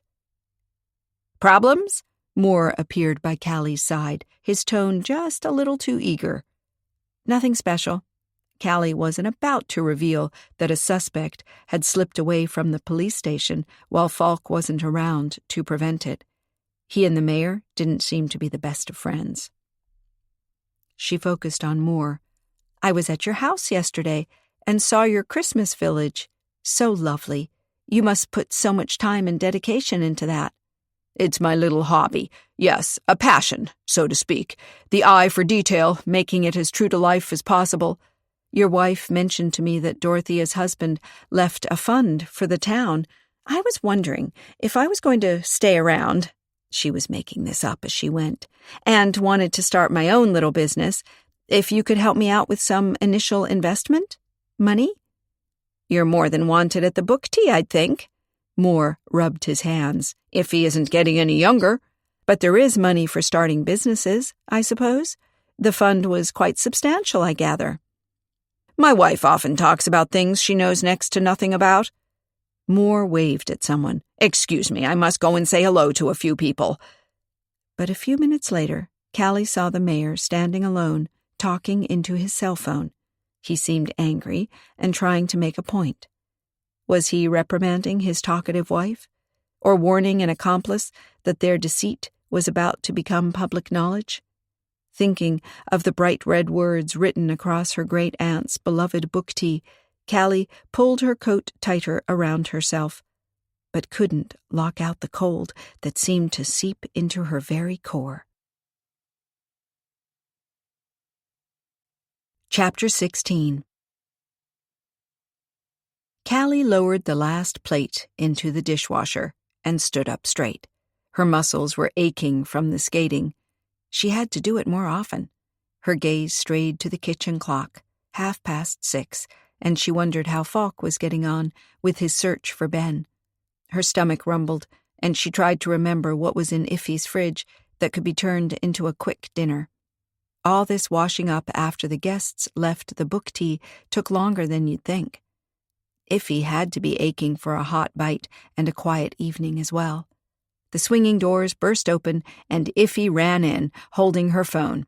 "We have to get our coats," she called. "I'll drive." "Where to?"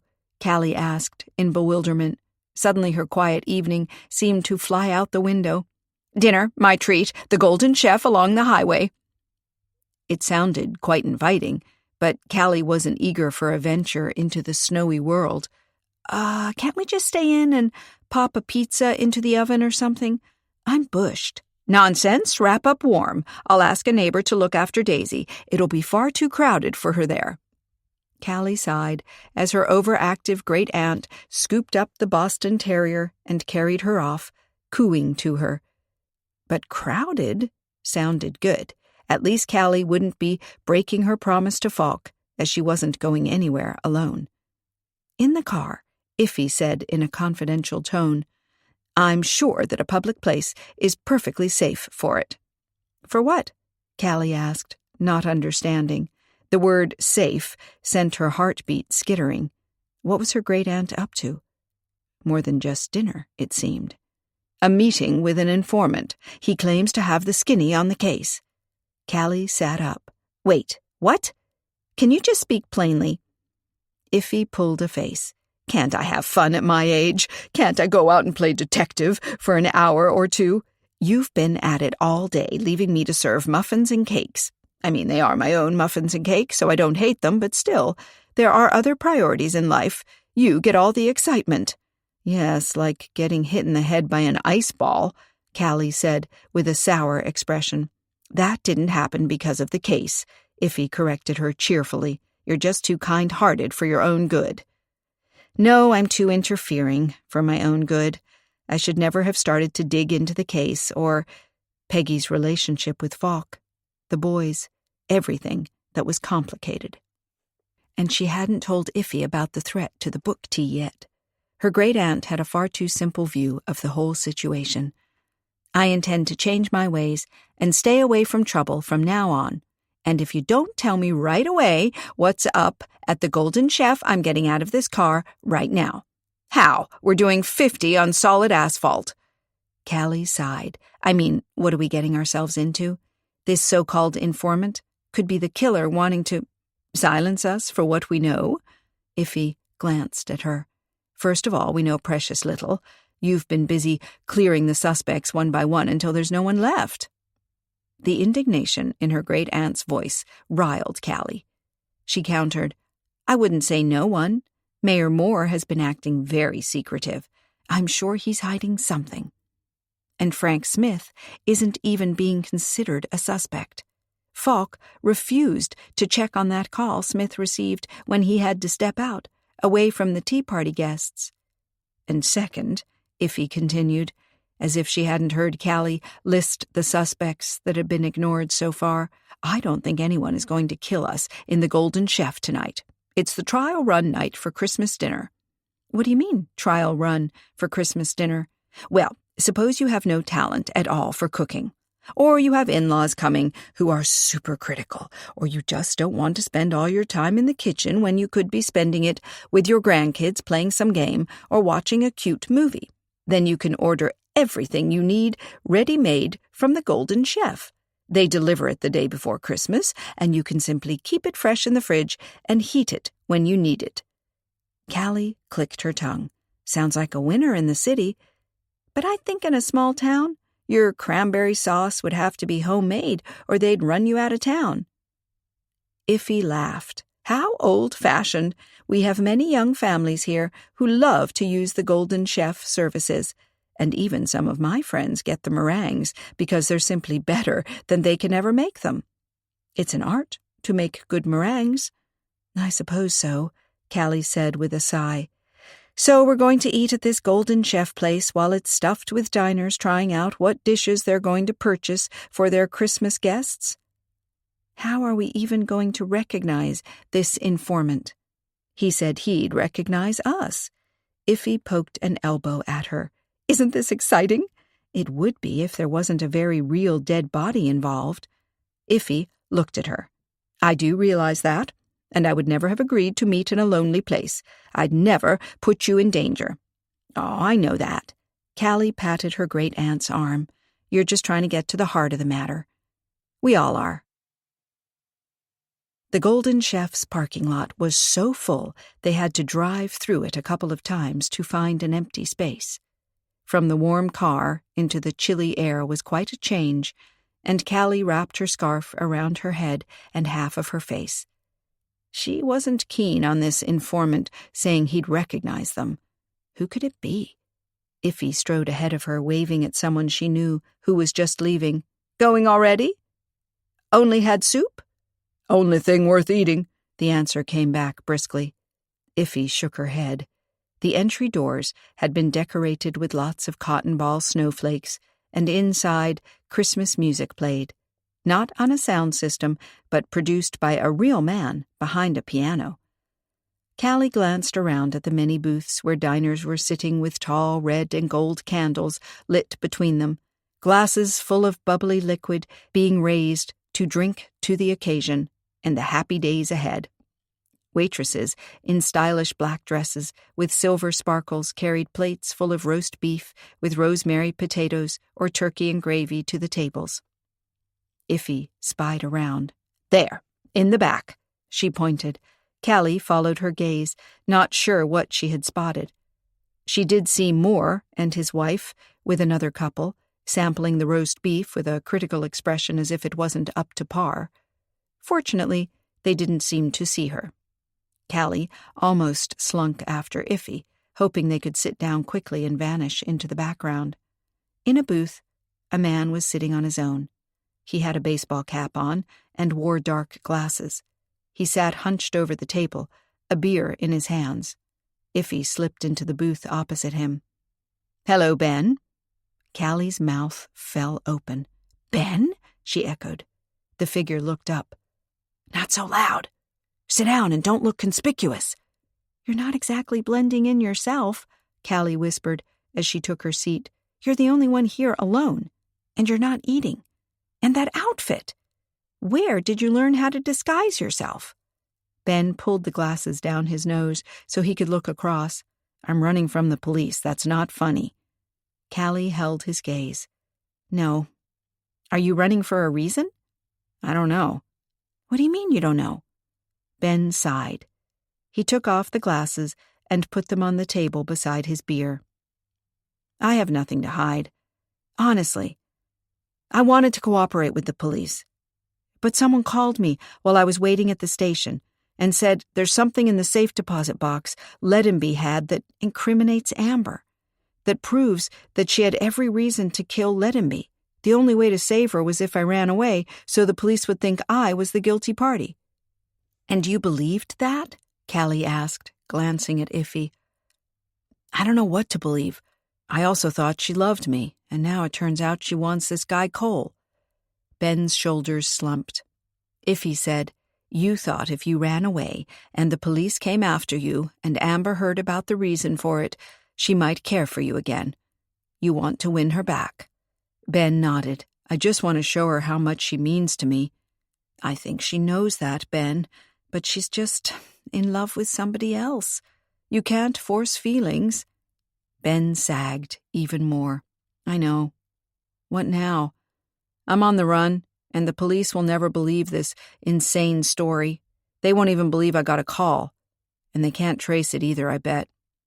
Callie said, I also got a call, threatening me if I didn't stop snooping around. Someone is trying to manipulate things. You never told me you got a call threatening you, Iffy exclaimed. Callie ignored her. Now didn't seem like the right time to discuss the call or the threat left in her boot at the ice skating rink. They had to help Ben first. It must be the same person. Ben looked at her expectantly. Do you know who it was? No. Did you see anything at the tea party? Anything that might help us figure out who did it? Ben shook his head. I was just so angry about that stupid empty ring box that I took off. First I ran up the stairs. Then I realized I needed fresh air. I went down again and out the front door. I walked around the house. You must have come near the conservatory. It's all glass. Didn't you see anything? Ben shook his head. I wasn't paying attention. Besides, if it's hot inside and cold out, the glass gets foggy. I don't think I could have seen anything. Not even if I had wanted to. Good point, Callie acknowledged. I hadn't thought about that.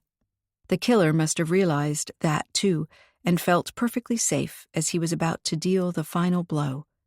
Ben sighed. I guess I'm in deep trouble now. How can I tell the police the truth without ending up in a cell? We can ask the deputy to come out here and hear your story, Iffy suggested. Then you can go back to Haywood Hall. If you promise not to run again, it will be fine. Why would he even believe me? Ben lamented. Iffy looked at Callie. Call Falk, will you? I'm going to order dinner for 4.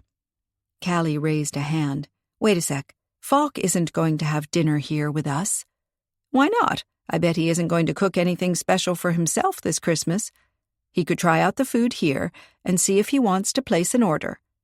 Iffy nodded and then stood up and walked off to one of the busy waitresses. Ben stared after her. She knows what she wants, and usually gets it. I'll call Falk. As expected, Falk was still at the station. Callie suspected him of even sleeping there, as he was deep into recovery of his missing suspect. She said, Could you come out to the Golden Chef? I have someone here who wants to talk to you. You'll be very interested to meet with him. Then I think you can cancel your APB and spend the night in your bed at home. You've got Ben there? Falk exclaimed. Not so loud! Callie already envisioned the other deputy believing he could score points with the sheriff and pop up too, to arrest Ben with a full show of force. Come alone. Tell no one about this. What does Ben want from you? He could be the killer. You're being careful, aren't you? I told you not to. It's super crowded here. Perfectly safe. Now hurry. Bye. And she disconnected before he could ask more questions or express more concerns. As she came back to the booth, The waitress had already brought candles for them and glasses of white wine. Iffy raised hers to toast Callie. "I asked for mineral water. I need to drive you home safely tonight." She winked. "Unless you think someone else will want to do that." Ben seemed to prick up his ears, and Callie said hurriedly, "I need to freshen up." Making her way to the restrooms, her gaze passed over the people in the other booths. Suddenly, her forward movement froze. In one of the booths sat Peggy, her blonde hair done up, her face flushed. She leaned over to the man opposite her, smiling. He was a serious-looking, suit-clad type, probably the same guy Amber had seen her with before. Someone who'd sell insurance, Amber had said. Callie walked past them quickly, glad that Peggy hadn't looked up and recognized her. She might think she was being watched, on Falk's orders. But wait a minute. Callie's stomach clenched. Falk was coming here. She had to make sure he didn't see Peggy and start a scene about where the boys were. She washed her hands quickly, holding her wrists under the cold water to calm down, then looked at her hair and makeup. Her temple looked nasty in the pale restroom light. Why, oh why, did all of this have to be so complicated all of the time? Callie left the restroom and made sure she hung around the entrance until she saw Falk coming. His tall figure stood out, and the light from the restaurant sign over the entrance reflected off his badge. He stepped in and spotted her right away. "Hello." "Now what's up? Don't tell me Ben took off again." "No, he's right here. Come on, but keep a low profile, please." That was kind of hard to do in that uniform, she supposed. But with the waitresses buzzing about and people milling around to say hi to friends, it might work. She sighed with relief when they arrived at the table, and Ben was still there.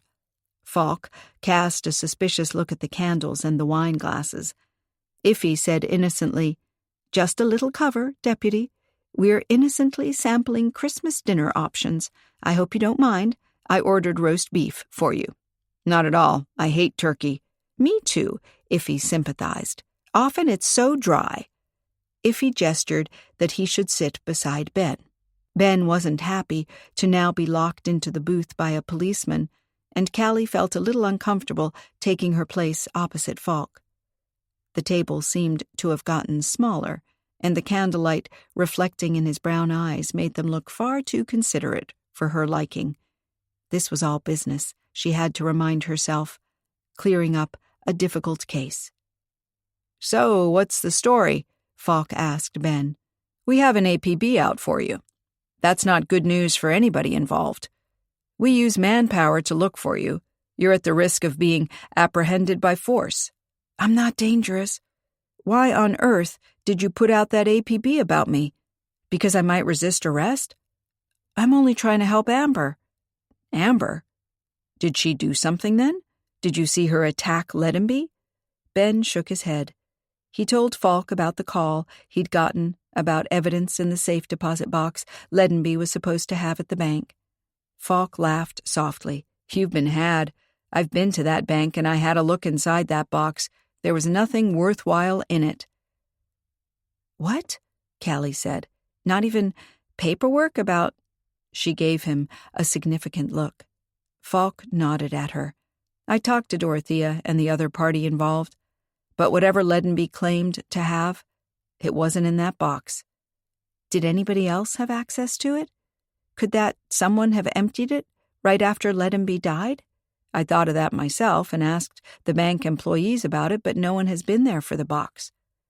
"Ledenby must have emptied it himself," Callie mused. "He wanted to use the tea party for some explosive revelations, but it never came to that. He was killed first." Falk nodded. "Something like that." A waitress brought their food, and they dug in. Callie had to admit that this was better than anything she had ever had abroad. A chef with a golden touch, indeed. Iffy said pensively, "If Ledenby planned to use the tea party for an exposé, where's the material he wanted to lay out? You found nothing in the conservatory, I assume. Otherwise you would have known it all by now." Falk nodded, chewing. He swallowed and said, "We found nothing there. Not on his person, either." "The killer must have taken it," Iffy mused. so we have to assume it incriminated him or her. Callie expected Falk to retort that we were not assuming anything, as he was not investigating the case with them. But he lifted his fork for emphasis. But if it was paperwork, as in several sheets of paper, or something substantial, where did the killer put it? Whoever it was couldn't have just kept it on their person, and burning it while in the conservatory would have taken too long. Besides, the smell of burned paper would have lingered, and someone would have noticed. Callie leaned over her plate with a frown, trying to picture the scene. The killer had stabbed Lettenby and had to leave with the incriminating paperwork. But there was indeed no place to put it. So what did the killer do then?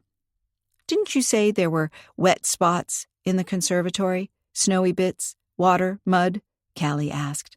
Didn't you think someone had come in from the outside? Isn't that why you suspected Ben of being involved? Falk nodded. I still don't see how it got there, he mumbled around a bite. If Ben never went in from the outside, who did? Maybe the killer opened the door into the garden and hid the papers under the snow? Callie looked at the faces of the other three. It would be a perfect hiding place. The weather isn't about to turn, so the snow won't melt away. And when it eventually does, the paper will have become such a mess it's all illegible. Forensics have pretty good restoring tactics, Falk said. They might still be able to recreate the writing on it. Callie leaned back, resting her fork on her plate. We could use it to set a trap for the killer. Falk shook his head. Oh, no, we aren't doing any such thing. What do you mean, Callie? Iffy asked, with a sparkle in her eyes. Falk could leak to the jungle drum that he believes evidence is hidden in or around the conservatory, and he's going to look for it again. The killer will try to beat him to it and come back to remove the evidence. Falk shook his head. Not in a million years. Callie continued. It might be the only way to catch whoever it is. You don't know anything else that can seal the case. Falk sat up, indignantly. I followed up on every lead I had. I even checked those phone records you asked for. He pointed at her with his fork. You asked who had called Frank Smith at the tea party. I first checked with his secretary, who he had said had called him. But it wasn't her. Then I looked at the number. And guess what number it was? Callie shrugged. No idea. Haywood Hall. You mean, Callie frowned, someone from inside Haywood Hall used the Haywood Hall phone to call Frank Smith? But that doesn't make any sense. We were all together for the party. Why would anyone... She fell silent. Iffy, who was cutting up her roast beef, said to Falk, Ah, now we're getting somewhere. Callie just got it. Falk shook his head. Callie can't get anything because it makes no sense at all. But it does. Callie put down her cutlery and stared at Falk. It makes perfect sense. She shot to her feet. I have to talk to you. Right now. We have to be quick if we want to get anywhere. Falk protested that he didn't have a clue as to what she was driving at. But Callie marched off. Too late, she remembered Peggy and her date. She walked past their booth quickly, not even glancing at them, wishing fervently Falk wouldn't see. Peggy? She heard his voice behind her back. No. She turned around and smiled. Are you coming? Falk had halted at the booth and was looking down at his sister and the man opposite her like he wanted to drag him to his feet and question him about what he was doing here. Are you coming? Callie repeated in a loud tone. Falk threw her an impatient look, then followed her. In the corridor leading to the restrooms, he shot, Who's that guy? That's none of your business. So you know? No, because it's none of my business either. Listen, I see the whole thing now. How the murder was committed, who it was, and even how we can catch him. Falk was staring over his shoulder into the room full of diners. She caught his shoulder. Hello, are you listening? I want to catch the killer. Falk focused on her. Sorry? The killer. I now know who it is. How? Callie was glad to see some focus in Falk's eyes. The phone call to Smith's cell phone. You just said it came from the Haywood Hall number. There's a phone in the conservatory. Ledenby called Smith from there. Why? To ask him to come over? And then they fought and Smith killed Ledenby? Callie shook her head. Ledenby was telling Smith he was going to act, that he was going to make public what he knew. About Dorothea and Brenda. He was going to tell everything at the tea party. Falk held her gaze. So, don't you see? The blackmail scheme was based on Dorothea not knowing about Brenda. Brenda was supposed to sell herself as granddaughter to Stephen and Sheila, with them paying a huge sum of money to keep Brenda's existence under wraps and make sure Stephen got the hall, as had been the plan from the start. Once Dorothea knew about Brenda being her granddaughter, the blackmail would be pointless. Falk held her gaze, obviously not getting the drift. So once Ledenby talked, the money would be out of reach. Smith couldn't let that happen. You mean Ledenby and Smith were in on it together? Yes. They had to be. We were thinking all along that someone had killed Ledenby to prevent him from telling some secret. We thought that one of the victims of his unpleasant practices had killed him. But it was his accomplice. Falk didn't seem convinced. Why would Smith ever get into anything like that? I don't know, of course, but I can guess. He made big promises to the other business owners, but there was no money. The fund had been squandered by Moore, or at least we know Moore signed for those investments. But what if he made those based on suggestions from Smith? Smith seems to have muscled in on everything here in town. Mayor Moore's Christmas Village got kicked out of the community center, and a friend of Smith's was allowed to put up a display there. Smith was pulling the strings, probably claiming he was the better businessman. When the investments turned out to be worthless, Moore might have told Smith to find a solution. Callie nodded to herself as it all fell into place. Smith needed money to replace the Chamber of Commerce's dissipated funds, so he set up a clever scheme with Ledenby. They brought Brenda to Hart's Harbor and then tried to force her into playing along. But she refused, and Ledenby said he'd tell himself. But what would be the point? You just said that if everybody knew about Brenda being Dorothea Finster's granddaughter, they'd never get any money. Right. I don't fully understand that yet.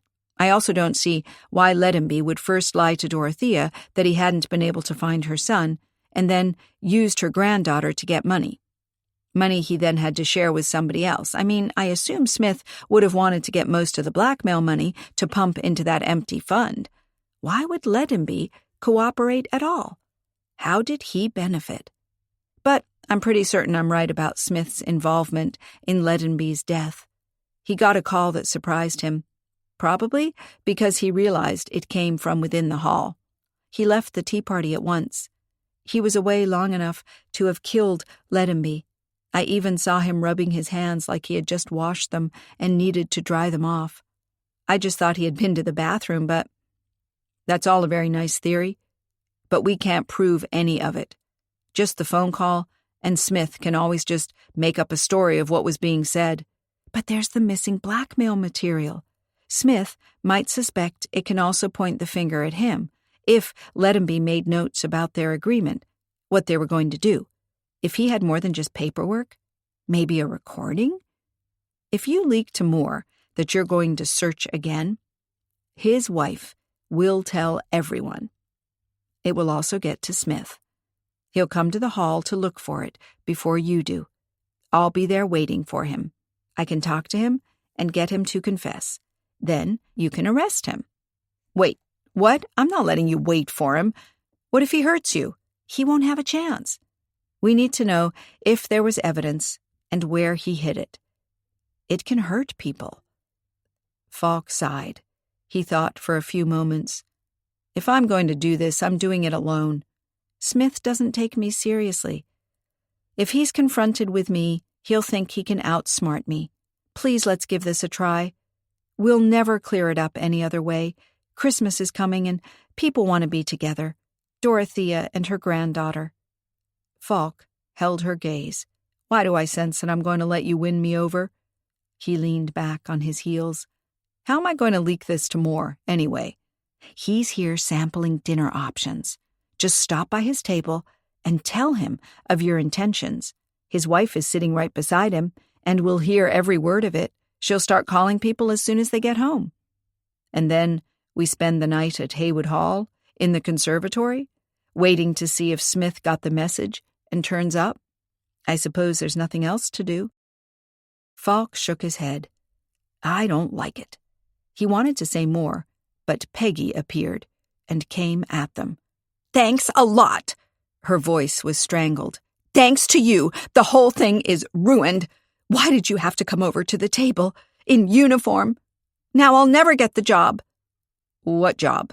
Falk asked. Something I can do from home to make money and be there for the boys at the same time. I worked my nails off for this chance, and you just ruined it for me. Peggy stepped back, tears of frustration in her eyes. Thanks a lot. She marched to the restrooms and disappeared into the door marked Ladies. Did you understand any of that? Falk asked Callie with a bewildered expression.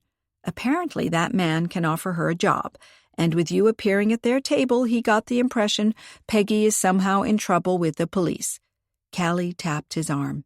Wait a sec while I go talk to her. As she came into the restroom, Peggy was checking her makeup. She glanced at Callie in the mirror. I don't need a lecture about how wonderful my brother is, she warned her. Is your prospective boss still there? Peggy sighed. Yes.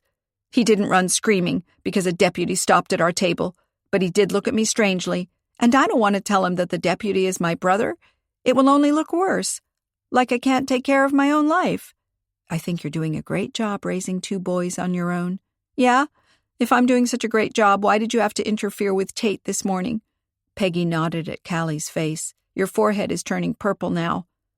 They were teasing him, and Jimmy wasn't there to stand up for him. I just wanted to help. That's what friends are for. She held Peggy's gaze. You don't have to do this all alone. Peggy looked at her. Her lips wobbled a moment. I just want Greg to come back. This is the worst time of year. Everybody is getting together. And what can we do? I don't know. But I do know that Falk cares very much for your kids. I was at his cabin to talk about the case, and he has no personal stuff there whatsoever. But he does have drawings from the boys on his fridge. Peggy blinked. Don't you make me cry. I have a job interview to finish. And Falk has a killer to catch. Peggy froze. She looked at Callie with wide eyes. He's just like Greg was, she whispered. He's risking his life to keep others safe. What if he gets hurt? What if he dies? What if I lose him too? So that was it. Peggy didn't want to get too close to Falk, since he might also die in the line of duty. She didn't want to get hurt so deeply again. The way you're treating him now, you've lost him already. Peggy looked down. Her face was young and vulnerable. Then she seemed to come to a decision. She pulled her shoulders back. I'll get that job somehow. I've already put so much time and effort into it. Yes, you will. Good luck. Callie let her pass and went out after her, watching her as she walked back down the corridor. Falk still stood there, like a silent sentry. Peggy walked over to him, and for a moment Callie thought she was just going to breeze past him without saying anything, acting like she was still mad. But Peggy stopped, put her arms around Falk, and kissed him on the cheek. Then she hurried on. Falk stared after her with blank surprise. As Callie appeared at his side, he said to her, What on earth was that for? Good luck, I guess. She knows you have a killer to catch. Falk's eyes went dark. You didn't tell her that, did you? She's bound to be worried sick about me. He hesitated a moment, his whole posture tensing. I thought about it, changing professions, doing something different than this, for her and the boys, to make sure I won't catch a bullet in the back and die on them. His jaw pulled tight. But I couldn't do it. I believe in my work. I believe that I was made to do this, that I would never feel as strongly about any other job. He looked her in the eye. Do you think that was wrong? Callie shook her head. No, I think you know what you need to do. Just like Peggy knows it. Have some faith in her. She touched his arm. Come on. We have some interesting news for the mayor. Chapter 17. After they had dropped the news about the new search at Haywood Hall in Moore's ear, or rather, in that of his wide-eyed wife, who clearly couldn't wait to call all of her friends to talk about it, they finished their half-cold dinner and left the Golden Chef. Iffy went home in her car, while Falk took Ben and Callie to Haywood Hall. He then left to show his face at the police station and convince anyone who was possibly watching the hall that it would be a night like any other. He assured Callie he would return later, leaving his car well away from the house and coming over on foot. Callie informed everybody what was up, asking them to stay upstairs, whatever they heard or thought was happening. We don't want anybody else to get hurt. Amber told her to be careful and hugged her, while Dorothea said she was sure she had made the right decision with her will in leaving her legacy to people who fought for what they believed in. The mention of the will made Callie's heart heavy again, and she lingered with Sheila on the landing. How are you feeling? I had a long talk with Dorothea. She needed to talk about Switzerland and giving up her baby. I never realized there was such a silent sadness in her life. She also explained to me about the hall, the will, and I can't be angry with her. I wanted to, honestly, I wanted to feel cheated. But how could I? I've been happily married. I had my daughter with me always. I had so much that Dorothea never had. Sheila took a deep breath. Yes, once upon a time I wanted Stephen for the hall. I told myself I had to marry anyway, and it was better to marry someone with a reputation and money to come. Someone who could take me to exciting places abroad. It wasn't hard to like him either. You know how it was. Callie nodded with a smile. Stephen was everybody's hero. And he chose me. Sheila held her gaze. I felt like I deserved it. Later on, remembering how calculating I'd been, I wasn't so sure anymore. Whether I had deserved it and whether he had ever loved me. I did love him. I do love him, Callie. I realized that more than ever when we were at risk of losing everything. I love him and I love Amber, and they are the most important things in the world to me. Everything else is second-rate. Yes, it means something to me to be a diplomat's wife and to have an easy life, opportunities. But when it comes down to it, they mean more. They're everything. It's just... Her expression contorted. I can be such a busybody. Amber must hate me for planning her engagement that way. And Stephen? What if he never loved me at all? What if my entire marriage was a lie? Callie held her gaze.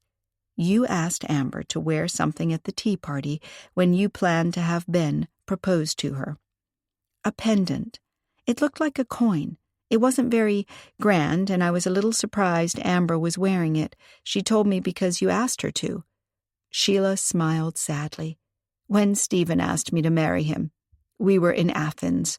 We were sightseeing, and we ended up in this lovely little square, tucked away between some houses, with kids playing and blossoming roses against the house fronts. A few paces away from us all, this small coin was lying in the street. Stephen picked it up and gave it to me.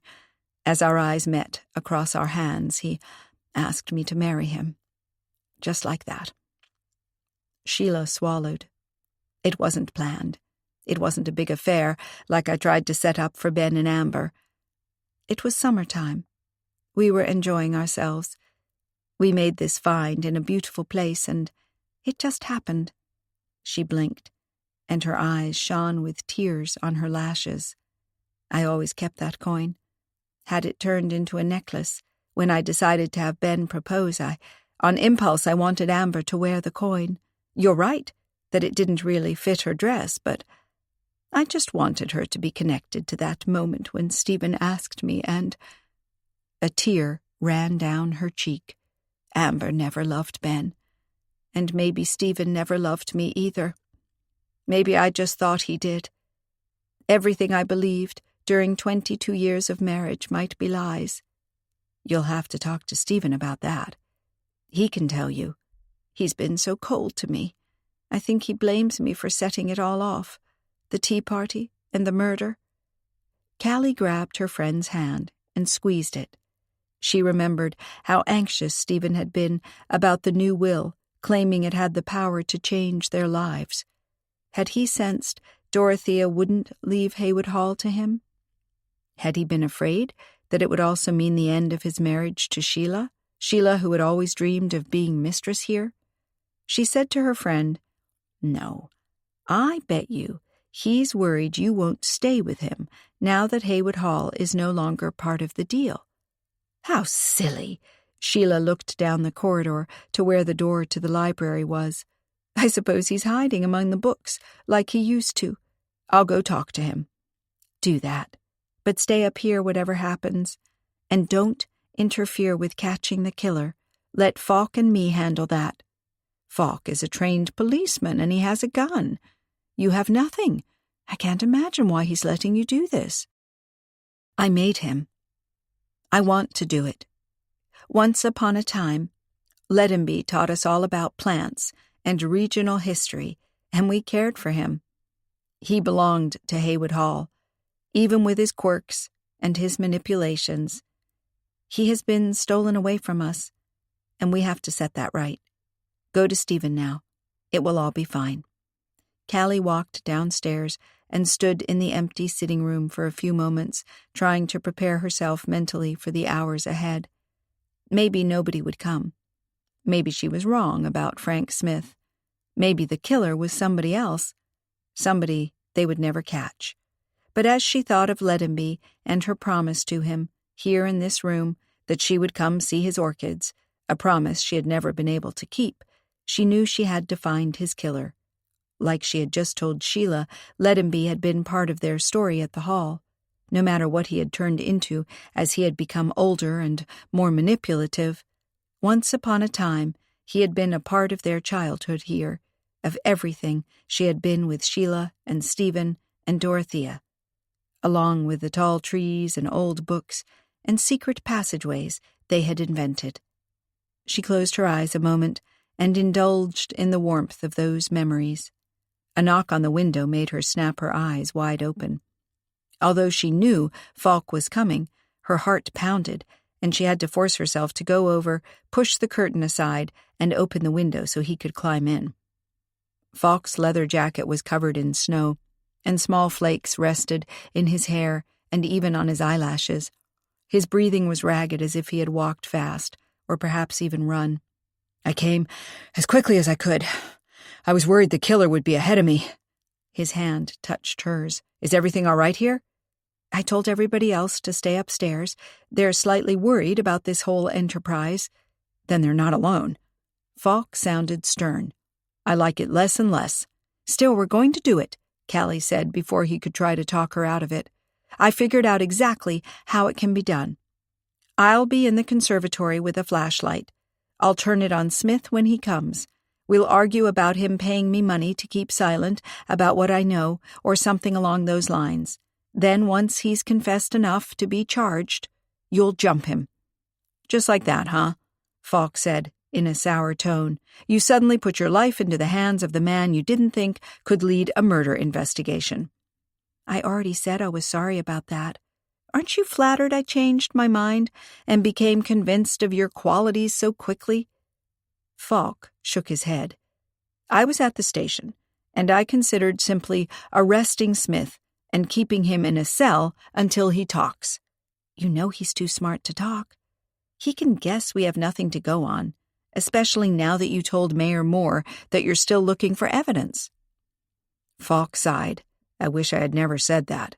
They went to the conservatory and took their places, Falk taking cover behind a group of potted palms. "Whatever you do," he warned her, "don't get near him where he can grab you.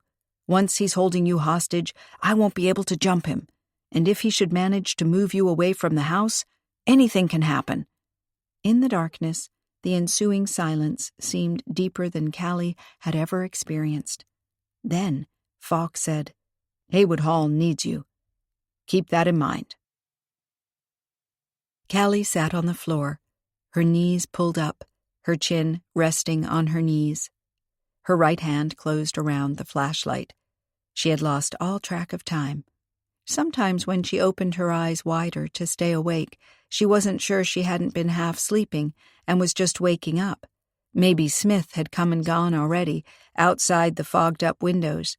Maybe he had already dug out the all-important papers and taken them away to burn them, laughing as he watched the incriminating evidence turn to ashes. Suddenly there was a ray of light, a scraping sound.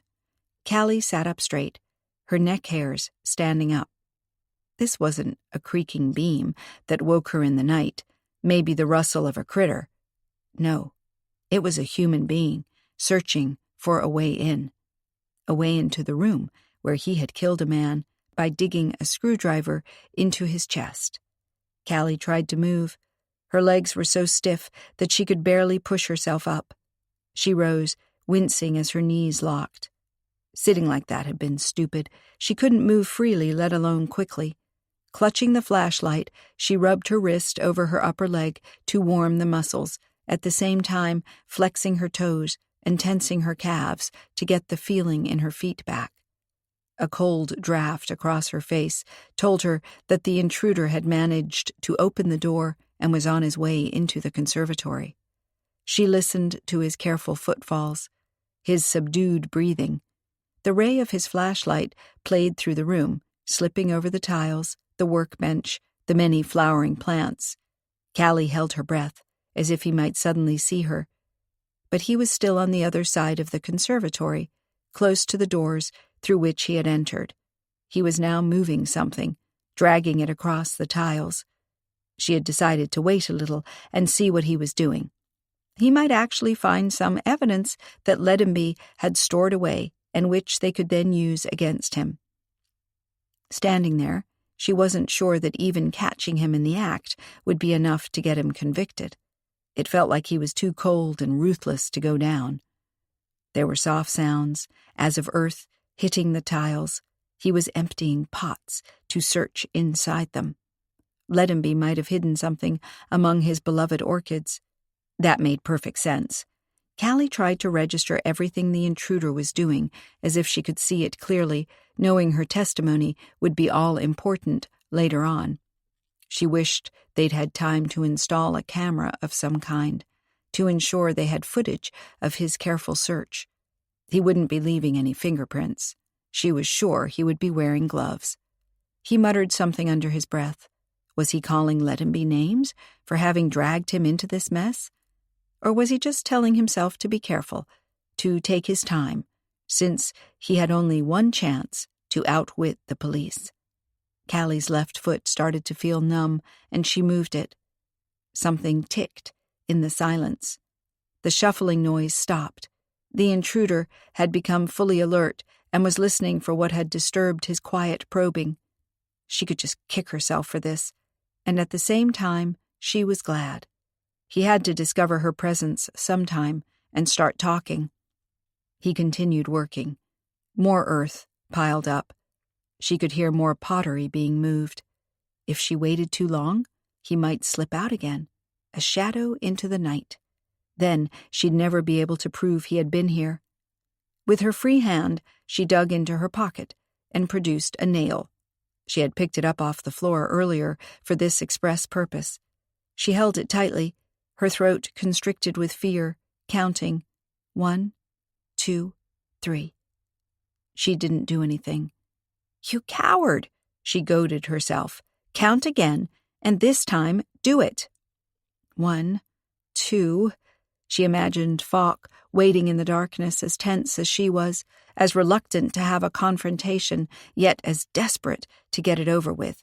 She had to do it. 3. She dropped the nail. It fell to the tiled floor with a sound that, to her tense mind, ripped through the silence. The shuffling stopped at once, and the ray of light darted her way. She stepped aside and bumped into something that moved. Good.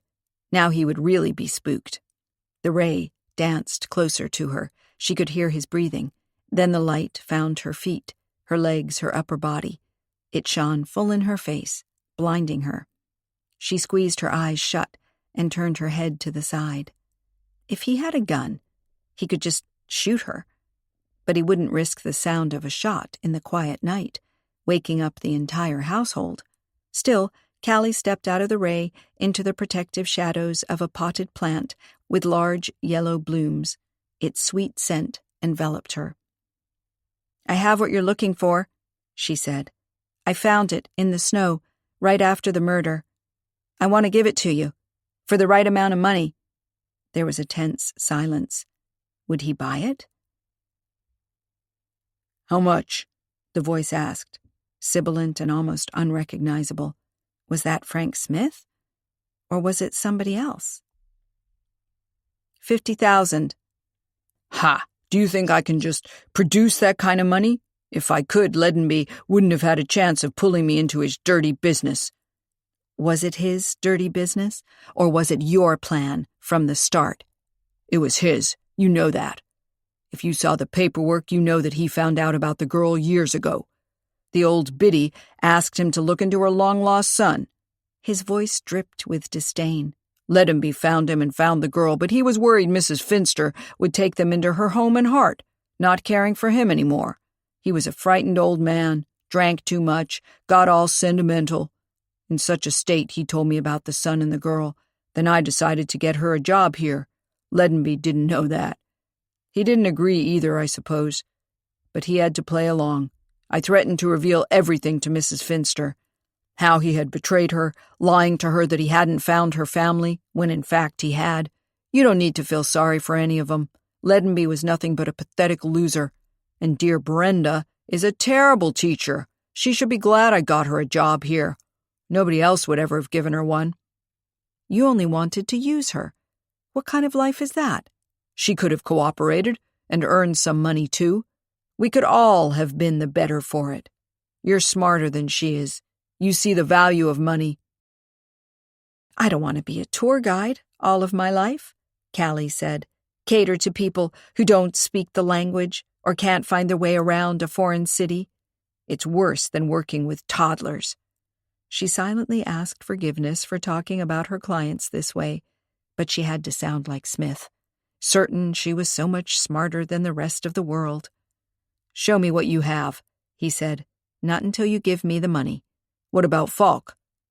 Callie froze. Did he suspect the deputy was there? What if he did have a gun? What if it came to a shootout? What about him? "He's planning to search. You were at the Golden Chef together." "I'm pretending to cooperate with the police. He tells me everything he finds out." The figure laughed softly. "The advantage of a pretty face. You were stupid to kill Leadenby. He would never have told the truth at the tea party. What good would that have done him? He wouldn't have gotten a dime." "He didn't want money anymore. He suddenly had a conscience. Christmas time and all that. He wanted to come clean to the old biddy. He called me to tell me that. He was coming to the party to tell all. He said he'd keep me out of it, and would pretend he had brought Brenda to Hart's Harbor as a surprise. Brenda would be happy with that solution, and never mention the blackmail either. None of us would look bad. But I didn't believe him. I couldn't risk him saying the wrong thing, or Brenda spilling the beans. Until that moment, Brenda didn't know I was the mastermind behind it all, and it had to stay that way. If Leadenby became a weak link, he needed to be eliminated." Callie stood motionless. Leadenby, with his smile for her, upon their reunion. Had he suddenly remembered how he had been before he had turned into a manipulative old man, trying to extort people into helping him? Had he felt sorry for what he had become? Had he wanted to turn back the clock? That moment of remorse had been his undoing. In a flash, the dark figure was in front of her. He reached out for her. She remembered Falk's words, "Don't get near him. Don't let him grab you." She dropped herself to the side, hitting the floor on her right thigh, sliding away across the tiles. Something dark jumped the figure. There was a struggle, the sound of flesh impacting flesh, grunting and shuffling, pottery falling over and breaking, scrambling as if the killer was trying to crawl away across the floor, impact again, and a cry of pain. More shuffling. She didn't dare shine a light on the struggling figures. Maybe it would give the killer an advantage. She had to let Falk handle this, his way. Then cuffs clicked. Falk's voice called out to her, "Are you okay?" "Yes," she wanted to call back, but it came out like a whisper. "Are you hurt?" He kicked me, but I took it in the shoulder. "It'll be fine. Are you sure you're okay?" "Yes." It still sounded weak, more like a croak than a reassuring reply. "Callie? Where are you?" Falk moved over to her, his aftershave washing over her first, before his silhouette leaned down to her. His hand felt for her, touched her face. His fingertips trailed down from her cheek to her chin. "Are you okay?" "Yes," she could say, stronger now. "I'm fine." Falk's fingers traced down her shoulder, feeling for her hand. He grabbed it firmly and pulled her to her feet. "That was close." "I knew what I was doing." "I'll bet you did." They stood in the darkness that was no longer threatening, but almost soothing. They didn't have to look at the killer, apprehended on the floor. He was cuffed and could do no more harm. They could just stand close together and breathe the sweet scent of the flowers all around them. Chapter 18. The cheerful organ notes drifted from the open doors of the small church as the churchgoers flooded out, shrinking into their coats under the first touches of the drifting snow. They exchanged a few words here and there, then looked for their cars to go home and enjoy the rest of Christmas Eve with their loved ones.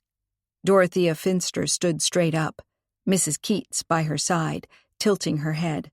"Do you hear it?" Callie didn't hear much of anything beyond the organ and the buzz of voices all about her. But then, as she really listened hard, she heard what Dorothea meant. Sleigh bells in the distance, coming closer. Her heart skipped a beat like it had when she was just a little girl. "I rented 5 of them," Dorothea said with a smile, "all drawn by black horses. I do love black horses." The first one came into view, the sleigh decorated with red and gold bows, and the horse in front with his mane braided. Much time and effort had been put into the presentation of these magnificent animals and the winter wonderland carriages they were pulling. Stephen helped Dorothea into the sleigh, then Mrs. Keats. He put the warm blankets that were provided across their legs and gave Dorothea a pat on her arm. "We're just waiting for— Oh, here she is already." Brenda Brink appeared beside the sleigh, her face warm and relaxed, her hair pushed back gently by the snow-filled breeze. She climbed in and sat on Dorothea's other side, slipping her arm through hers. "Dad called me from the airport. He and Mom are on their way over. They'll be at Haywood Hall later tonight." Dorothea nodded. Nerves showed in her expression, but Brenda said, "Dad takes things with an open mind. You don't need to worry. I'll be there to break the ice." Dorothea smiled now, and the sleigh started to move. Stephen said to Callie, "I can't believe how much Dorothea has changed now that she's been able to speak about her son. It must really have influenced her entire life." "I'm so happy for her that she's managed to bring her family together before it was too late." Leddenby did the right thing, wanting to get the truth out in the open. Stephen nodded. A second sleigh pulled up, and he helped Sheila get in. She looked years younger, with her hair loose around her warm face. As soon as Stephen sat beside her, they grabbed each other's hands. Callie smiled to herself. Apparently the talk in the library had cleared things up. Sheila needn't have worried that Stephen had never loved her. He did love her, and she loved him. They looked like newlyweds as the sleigh glided away into the night. The third sleigh picked up Amber and Cole Merton. He looked a bit uncomfortable with this whole luxury thing, but Amber whispered that it was so romantic, and he wrapped his arm around her, and they didn't seem to see anything of their surroundings anymore. Callie felt a twinge of sympathy for Ben, who had said he wasn't staying for Christmas, but would rather spend it with his own family. He had genuinely cared for Amber, and it would take time for him to recover from the disappointment that his feelings were not returned. But on the other hand, it was better for him that he knew now and had not been forced into an engagement that would only have ended in even more heartbreak down the road. A fourth sleigh halted, and Peggy stepped up with the boys. Tate was jumping up and down that they were going to ride in a sleigh with horses, and although Jimmy acted cool, like this was perfectly normal for him, his eyes also shone with excitement. Peggy whispered to Callie, "It really is a bit much, but the boys love it. Christmas is a time when dreams come true. You just have to embrace them." Peggy brushed a hand through Tate's hair as she seated herself, then arranged the blankets. Callie knew she would be missing her husband, especially tonight, but it was good that she would be with other people, not sitting alone, reminiscing. The sleigh pulled away to follow the others. The air seemed full of the sound of bells. The fifth one halted, and Callie was about to climb into it on her own when a voice said, "Do I have to walk, or is there room for a passenger on this one?" She turned to Falk. He was dressed in a 3/4 woolen coat over dark pants. A completely different picture again from the leather jacket or the deputy's uniform. It would take time to figure out who he was, really. Callie tried to sound casual. "Sure, get in." He sat down beside her, close enough for her to feel his warmth. He looked up at the skies, from which soft snow was drifting down upon them. He reached out for the blankets and arranged them over them, tucking them in together. Callie sat stiffly for a few moments, then decided she wanted to enjoy this and relaxed in the seat and against Falk. She said, "It was a beautiful service. I couldn't help thinking of Leadenby. I felt like the words were written especially for him. That in the end, you have to remember one thing. You are forgiven, and you are loved." She glanced at Falk. Leadenby decided he didn't want to go on with his blackmail because he needed forgiveness, don't you think? Falk nodded. He needed it, and I think he got it. When he picked up the phone to call Frank Smith and tell him it was over and he was going to tell Dorothea the truth, he must have known deep inside that he was doing the right thing, that he was making a choice for family instead of money. Callie smiled as she looked up at the skies, where between the thin clouds a single star was visible. Speaking of family, Peggy looked a little shocked that she was invited to our Christmas Eve party at Haywood Hall, but it was Dorothea's idea, really. More people from the village are coming. She just arranged these sleighs for us. The boys will love it. I just have to keep an eye out that they're not taking all the candy canes off the trees. What did you do with that tree Mayor Moore saddled you with in the drawing? Falk gestured. The roots are still on it, so I thought I would plant it outside the cabin as soon as the ground isn't frozen stiff anymore. He glanced at her. It was smart of Leadenby to hide his evidence under the snow, in a box, so it wouldn't be ruined. He probably wasn't sure about Smith. That's why he went out and hid it before he called Smith. The wetness on the floor came from his shoes. Callie sighed. Why did he call Smith at all? If he had just walked in and told the truth, he might still be alive. Maybe he acted on impulse, not even considering what he was setting off. Falk flexed his fingers. Are you wearing gloves? I can keep my hands under the blankets. That's okay. Falk nodded. After the arrest, Smith told us all about Moore's bad investments. Of course, he denies having had anything to do with them. Unless we can prove that he actually gave him advice, Moore's signatures on all the paperwork will have him in the hot seat. I can't help but think he will have to step down as mayor now. His wife won't be happy that she's losing her position as town mother. Change is never easy. Falk seemed to freeze at the mention. 24th today, he said. Only a few more days left in the old year, then on to the new. I suppose you'll be traveling again? All booked up for months? Yes, of course. You can't just—" He looked ahead to the dancing head of their horse. "Did you sort of gauge Peggy's feelings about her taking on Daisy?" Callie felt bad every time she thought about leaving the sweet dog behind here in Hart's Harbor, but she couldn't take her along on her travels. "She thinks a dog is a big thing for the kids. Maybe in the summer vacation. They'll be a bit older then and have more time to spend with the dog. Besides, Daisy isn't really a dog for kids like Tate and Jimmy. She likes it quiet with lots of cuddles. She'll get the cuddles from them, of course, but they'll also like to play wild games. We're thinking about a Labrador, maybe. Cole Merton said he could let us know when a suitable dog comes into the shelter. Peggy would like a rescue if he doesn't have too many issues." Callie nodded. "That's great. I need to put Daisy someplace, though. She could be at the book tea, maybe? That sounds neither convinced nor convincing. Well, I certainly can't enlist her as a dog for the force." Callie laughed, but without really feeling it. She hated the idea of giving the dog away, but she had a job and— I have something for you." Falk reached into the pocket of his coat and produced the parcel he had won in the drawing. "My mystery gift. I think you should open it." "But you have no idea what's in it. Maybe you'll be giving away something valuable." "Ah, no, it'll sooner be some crocheted pillowcase." "I don't need anything. Really." "Okay." Callie put the parcel in her lap.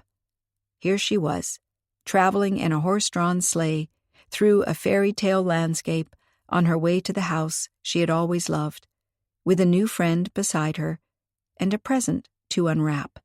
It felt like she had unwrapped a couple of presents that day already, seeing the happiness of the people around her.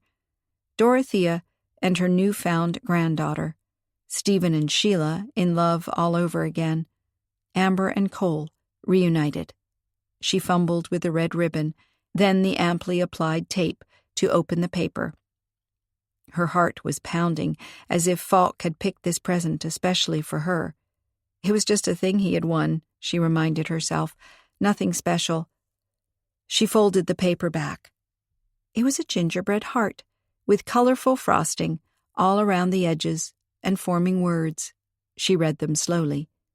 They were just simple English words, but still, her eyes couldn't quite believe what it said. "Welcome home." "You switched the contents," she said to Falk, her heart pounding violently. "No, absolutely not. This is the gift I won with my ticket number 32. The number she herself had drawn from among all of those bingo balls. Welcome home. Home to Haywood Hall, which Dorothea wanted her and Iffy to have and preserve. Home to Hart's Harbor, where Callie had found so many fond memories alive and well. Home to her old friends, and to new ones that she had quickly locked into her heart. Home to a steady life? No more traveling, but— She looked at Falk. The snow was in his hair again, and on his lashes, like on the night they had caught Smith together. Together was a nice word. "Thanks," she said simply. "You're welcome. Also to cook for me again. I'll see if I can find a space in my schedule." He poked her with his elbow, and she slapped him playfully. They were laughing, teasing with just a single look. The sleigh halted at the hall, and they climbed out and threw fresh snow at each other, not caring what the others thought. Once inside, they had to take a moment to catch their breath. Daisy ran to greet Callie, and she picked her up and cuddled her. As the dog snuggled against her, Callie knew she wanted to keep her. That giving her up was just impossible. Iffy came over to her. She had denied wanting a part in the sleigh ride, as she'd had to be first at the hall to see that everything was perfect for their Christmas Eve buffet. She hugged Callie, dog and all. "I'm so happy with how this all turned out." She nodded in the direction of Amber and Cole, who were lost to the world as they stood talking, Cole brushing back Amber's wild, red-golden hair. "My plan worked out perfectly." "Yes," Callie said. You never did tell me what the clue in the cake was. The Brother Cadfael story about the body found under the ice, of course, Iffy said, as if it had been obvious all along. It's a winter story, full of snow and ice, so the cake really resembled that. But the main thing is, the lady of the story runs away with a man she believes can give her security. But in the end, she realizes love is far more important, even if you have to take a risk for it. She smiled as she nodded at Cole. I knew it was just a matter of time before Amber realized that the right man was under her nose all along. Callie shook her head. It's that easy? Iffy nodded at Falk, who had caught Tate in his arms and was lifting him high to see if he could reach the top branches of the Christmas tree. Jimmy was eyeing the presents, which had appeared under the tree, wrapped up in sparkly paper with cute, hand-drawn gift labels on them. Peggy stood watching the scene, a little forlorn still, but not completely alone. She was part of this, enveloped in the light and the warmth. Iffy said softly, It can be that easy if you just want to see it. Callie exhaled. Maybe she also just had to see it? See what happened to her as she returned to this place? Falk had been so right. Daisy could stay at the book tea while Callie wrapped up the trips she was already booked for. She just had to tell her boss she wasn't taking any new engagements. That come summer she'd be living someplace else, doing something completely different with her life. Helping Iffy turn Haywood Hall into a venue for parties, a museum, a place where the history of the house and the town nearby was kept alive. Wouldn't it be fabulous if Dorothea could be a part of it? Why wait for changes until after her death, when they could start on this big project together? Have Dorothea be a part of the new future she so wanted for her beloved home. Callie looked down at Daisy and said, "What do you think, girl? Do you like it here?" Daisy made a satisfied sound as she settled against Callie. Falk caught her eye as he lowered Tate to the ground. Callie smiled at him, and he winked back at her. Outside the house, the sleigh bells were fading in the darkness as the drivers steered their horses back to the stables through the thickly falling snow. Inside the hall, it was warm and light, and there would be chatter and laughter for hours to come, excitement as presents were opened and wishes granted. This was a place for staying, a place to call home.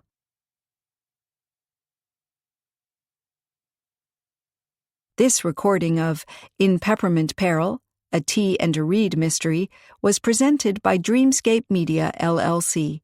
Text copyright 2018 by Joy Avon.